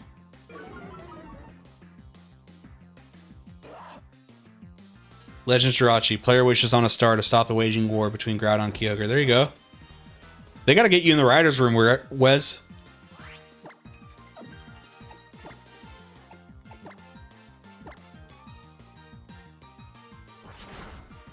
Rabbit. I don't know. I just threw it out there. Maybe it was my subconscious speaking about when I did it. I think Wes knows, but in one of my videos I talked about I just made a joke at how Lopunny is like a little too sexy. But I didn't say that. And I just showed Lopunny. I was like, what are we doing? And there was somebody who'd followed me for a long time and they like loved my content. And on their profile picture, it kind of looked like a furry. You know how the furry art style looks. And I never commented on that or anything. When, you know, I would just always say thank you, appreciate the support. But when I made the Lopunny comment, they're like, wow, this is your worst video yet. The shade to and they weren't kidding, by the way. They were totally serious. Like, because it used to show like this person is publicly subscribed and they unsubscribed from my channel because they're like, you know, this video is definitely like a huge downturn in quality. Like you didn't, you know, you just went after Lopunny and blah, blah, blah, blah, blah. And I was like, damn, dude. I'm always sad Lugia is one of the worst legendaries competitively. It's tied to for one of my favorites. Design-wise, it's sweet. And I love the story behind it. Like the guy who designed it, wasn't he on like a acid trip or something? And he's like obsessed with it to this day. I love that. I want more of that.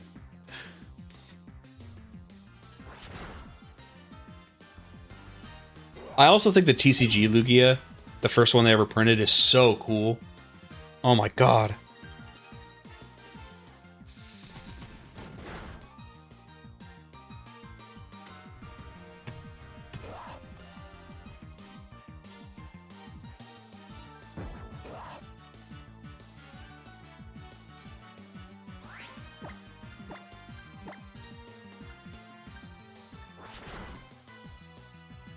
The movie didn't respect. Ah.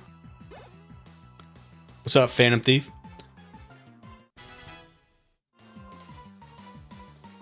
Yeah, Phantom, you know how long I've been doing this now? It's been 5 hours. Look at what you've done to me. You should have never said anything.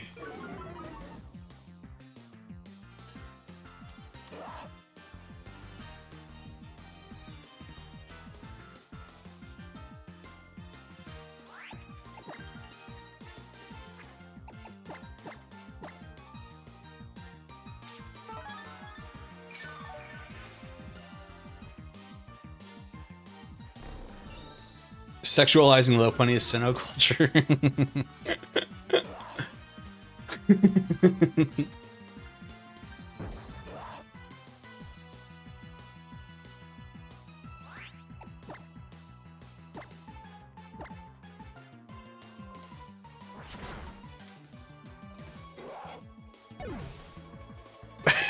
Not very good gameplay.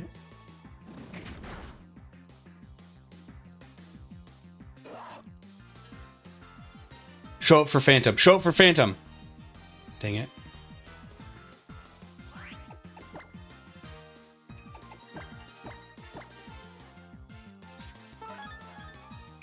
Latias. I like Latias and Latios. I don't like the their megas. I don't like the megas.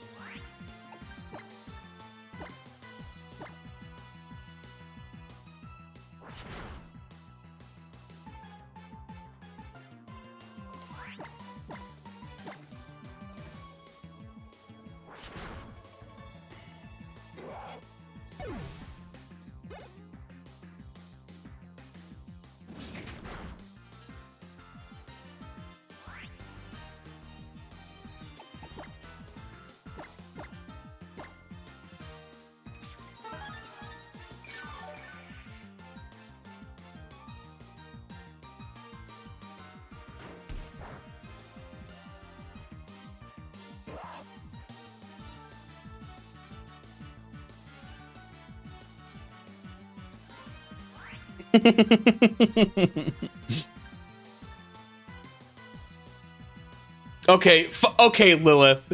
You didn't have to rewind the tape, okay?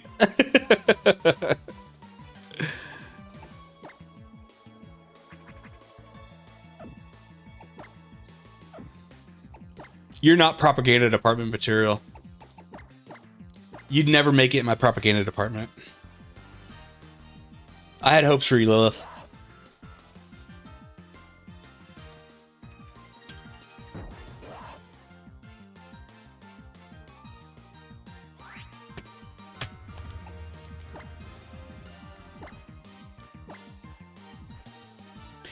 I thought it was 5 hours because I could have sworn it hadn't even been an hour yet when I started this, and I've been streaming for 6.5 hours. So I thought I was actually giving some middle ground at saying 5 when it could have been 5.5. I maintain it's funny. See ya, Suki. See ya.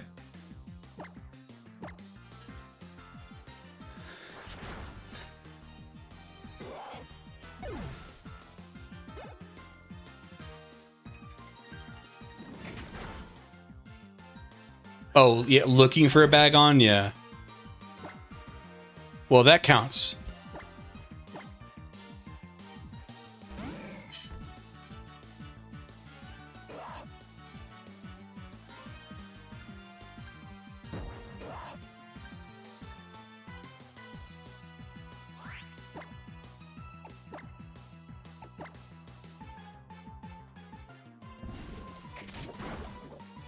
You know what's funny?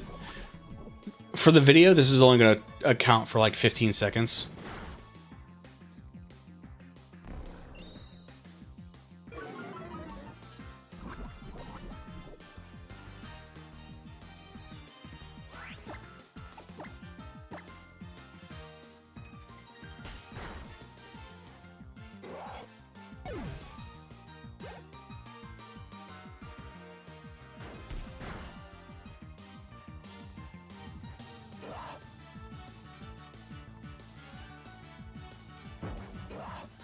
Yeah, that's shiny. Well, that's somebody, a guy named John was in chat earlier, and they were like, what are you going to do if it's just a shiny bag on? And I was like, I'm going to be equally upset and excited. So you're probably not going to see much of a reaction. And I think that's the universe telling me, like, you don't need the Salamence.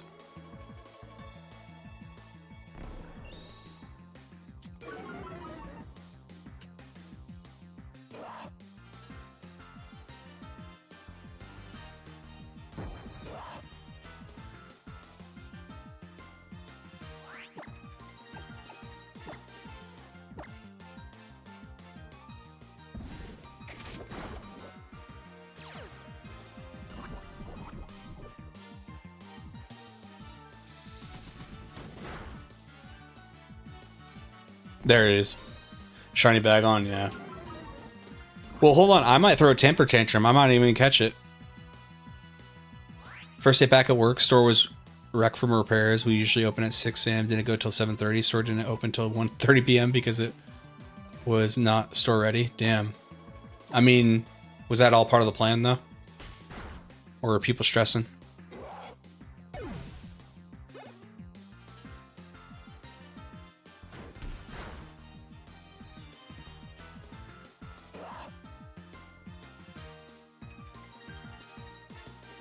You're telling the universe the next one's a Salamence? Alright, Lilibeth. This is on you. I'll name it after you.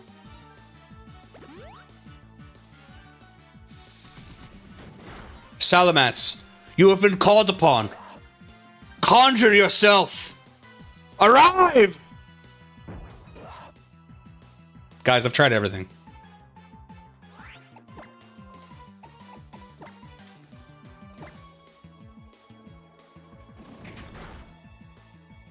The lucky one to clean it. That's fucking crazy, dude. That's crazy. I'm sorry, man. I would have been like, I was not hired to do that. I did that when I worked at Target, right after I got out of high school. I was a cart attendant, and I think I might have told you before, but Target would do this thing where they're like, they prided themselves on not having like janitors, and they're like, that's because we care for our own store. They always have to make it like, oh, I just have such pride in being a Target employee. Like, you're corporate hacks and you don't want to pay for it, and then you contort people. And by the way, lots of people bought into that. I was so like, it was so gross that people bought into that. It never reflected in their paycheck. Like, it. Anyway, one day something very bad happened in the men's bathroom, and like a crazy person, like, I don't want to get too graphic, but you know, their stuff and smeared it everywhere. And we used to have this boss, or this manager, we called him Backstreet Boy. I don't remember his real name. And he just had this, like, you know, frosted tips, spiky hair, like it was, you know, 1999 Backstreet Boys or something. And he comes up to me, he's like, hey, you gotta clean the bathroom. And I was like, what? And I went in there and looked, I walked out, I'm like, no. And he's like, I'm telling you to. And I was like, I'll quit.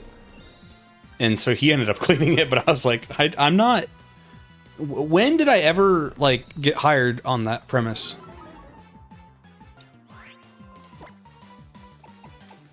And he knew, too. He knew. Just some people... I mean, this is back in 2010. I was making, like, $12 an hour.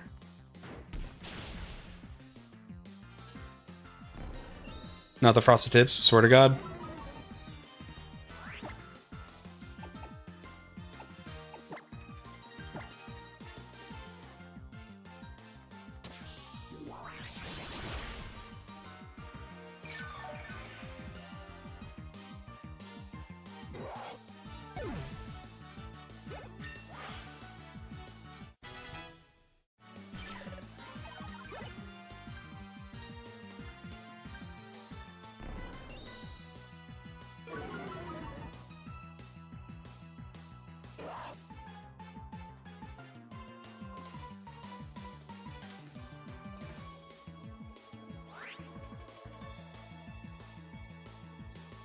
Alright, yes, I looked it up, and I knew that. I'm definitely over odds on encountering a Salamence.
Okay. I need more incantations. I need something.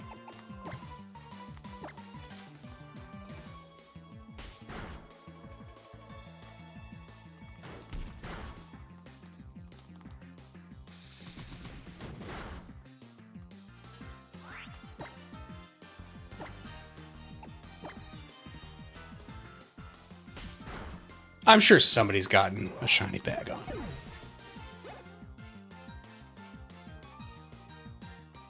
Like through the SOS. I think I'm over odds on both at this point.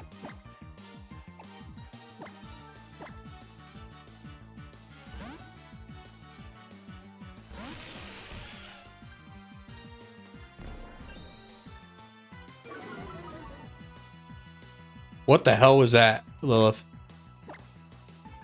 Is that witchcraft?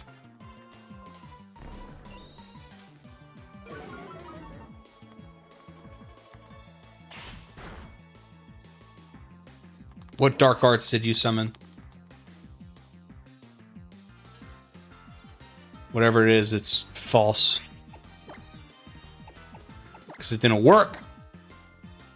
Or am I supposed to say it? I just don't... Is it a bad word? Is it a bad phrase? What language is it?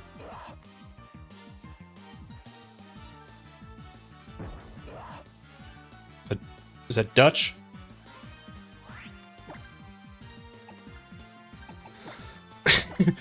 Oh yes. Oh yes, Dutch witchcraft. Known worldwide for its impurity.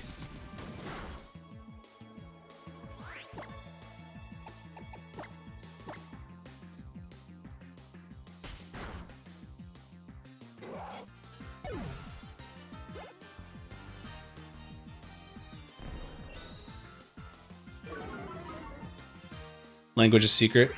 Vasra, Heretics, Earthver. Earthver is interesting. Earthver. That sounds very Scandinavian or Finnish. My hot or cold? If I'm cold, I guess I'm closer in this case. I'm going insane! So, Sergeant. No, I'm not winning. I'm losing by a lot, dude.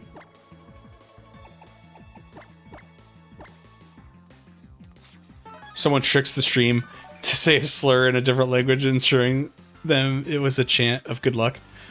The thing is, like, I'm kind of looking to get canceled, you know, here soon, because usually the comeback for canceled creators is pretty huge.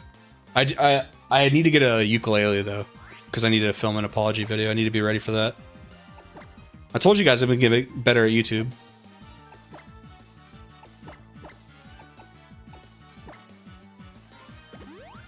John, I don't trust it.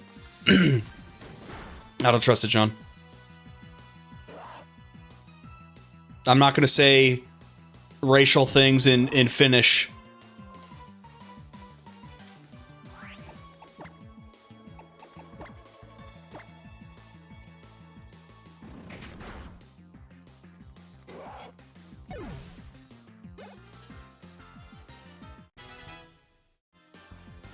It's not a language that makes sense to people, but it's also not gibberish. Explaining it is hard.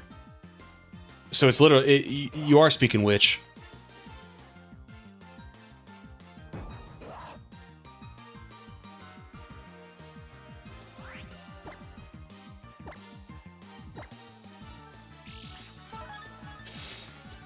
Livy gets canceled for something. Weeks later, introduces the newest boxer, Livy.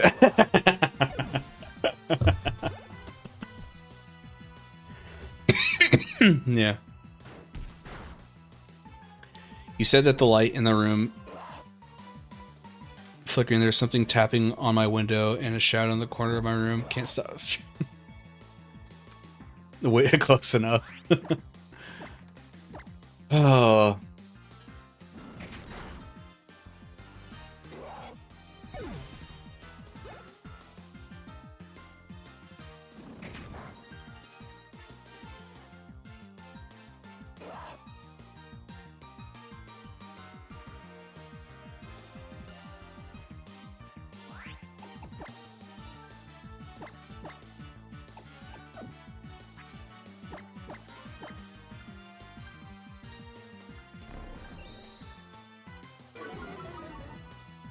What if I don't look?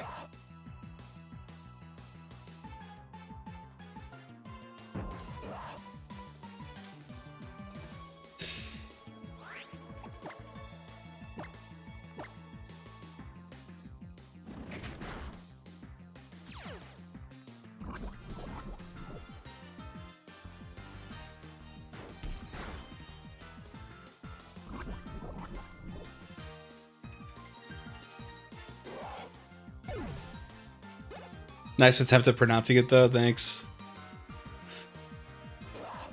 Thanks.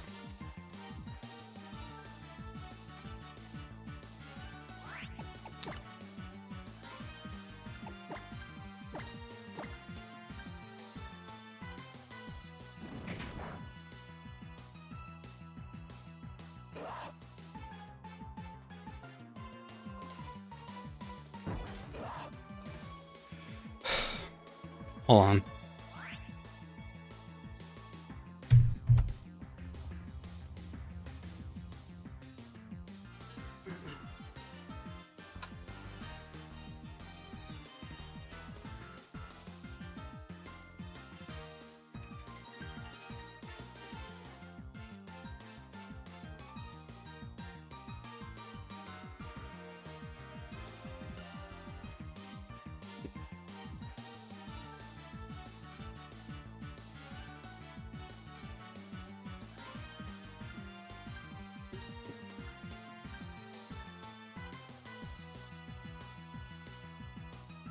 There we go.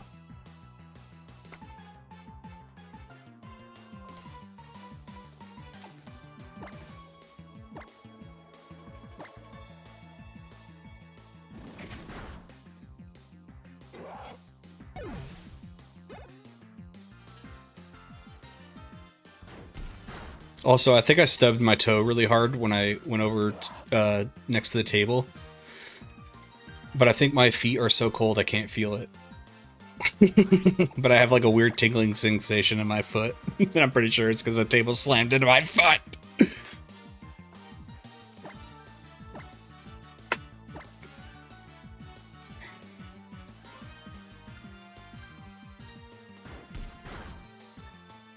It's not a language I'll be able to name. What the hell? Let me guess. It's the same language written in the Vonage manuscript, huh? Oh! Vonage manuscript! That's its name! It's...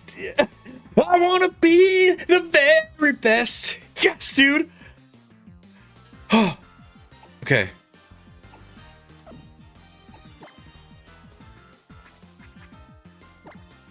The plan is to paralyze it.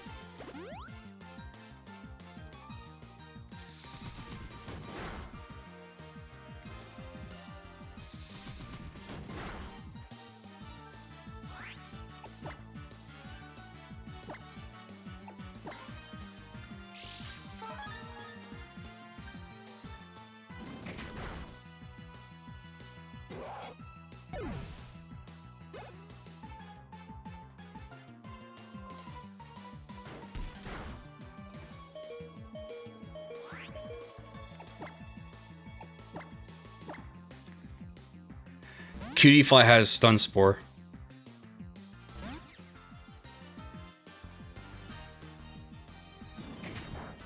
Perfect.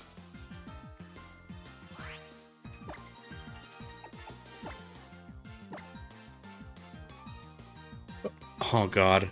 It avoided the attack.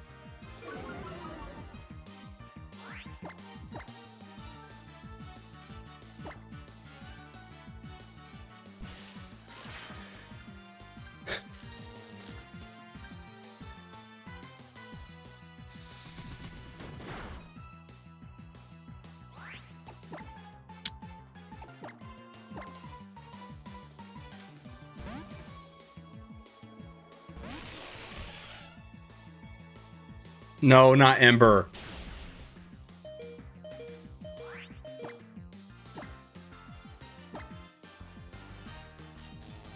Good. I have a few revives, so I can get Paris back if I need it. Good. Damn it.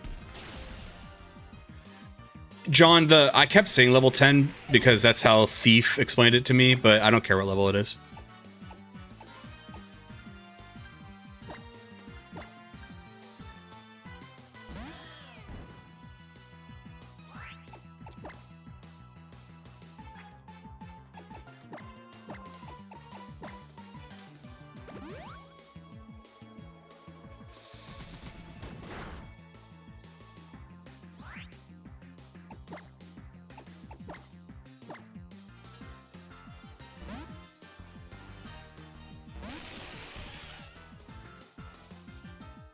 That shouldn't do much.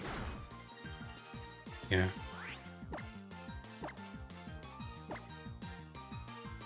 Yes. I got the strongest. Well, I deserve it, dude.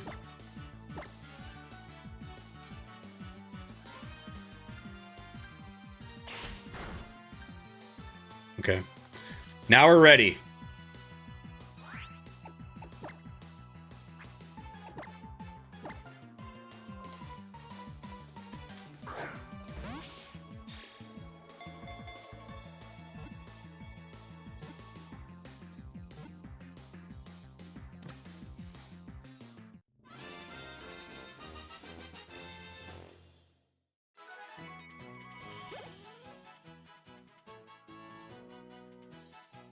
We only bring this out when we need it, okay? We can't, this is a power that can't be abused. With great power comes great responsibility. You got that? So don't be asking for the Catchem hat just whenever.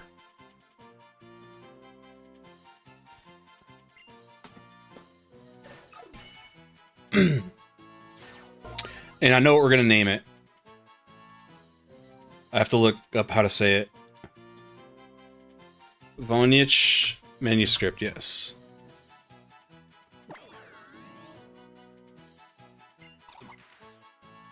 Voynich, okay.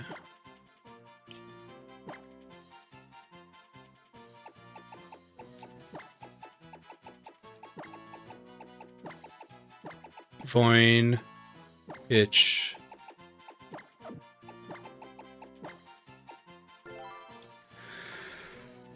Oh.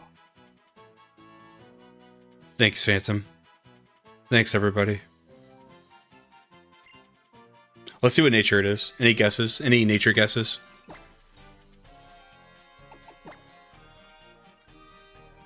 First try, fuck off.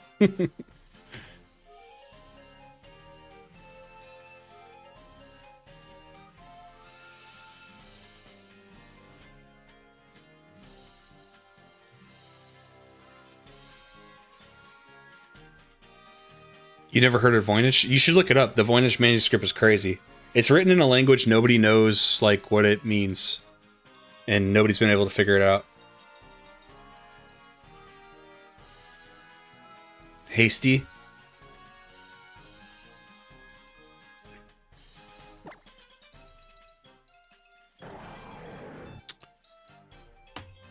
Serious. Defiant, adamant, hasty. Serious. Oh, very cool. Well, guys, I've been streaming for almost 7 hours, so I'm gonna go eat. Tomorrow we will get back. We'll get back to business.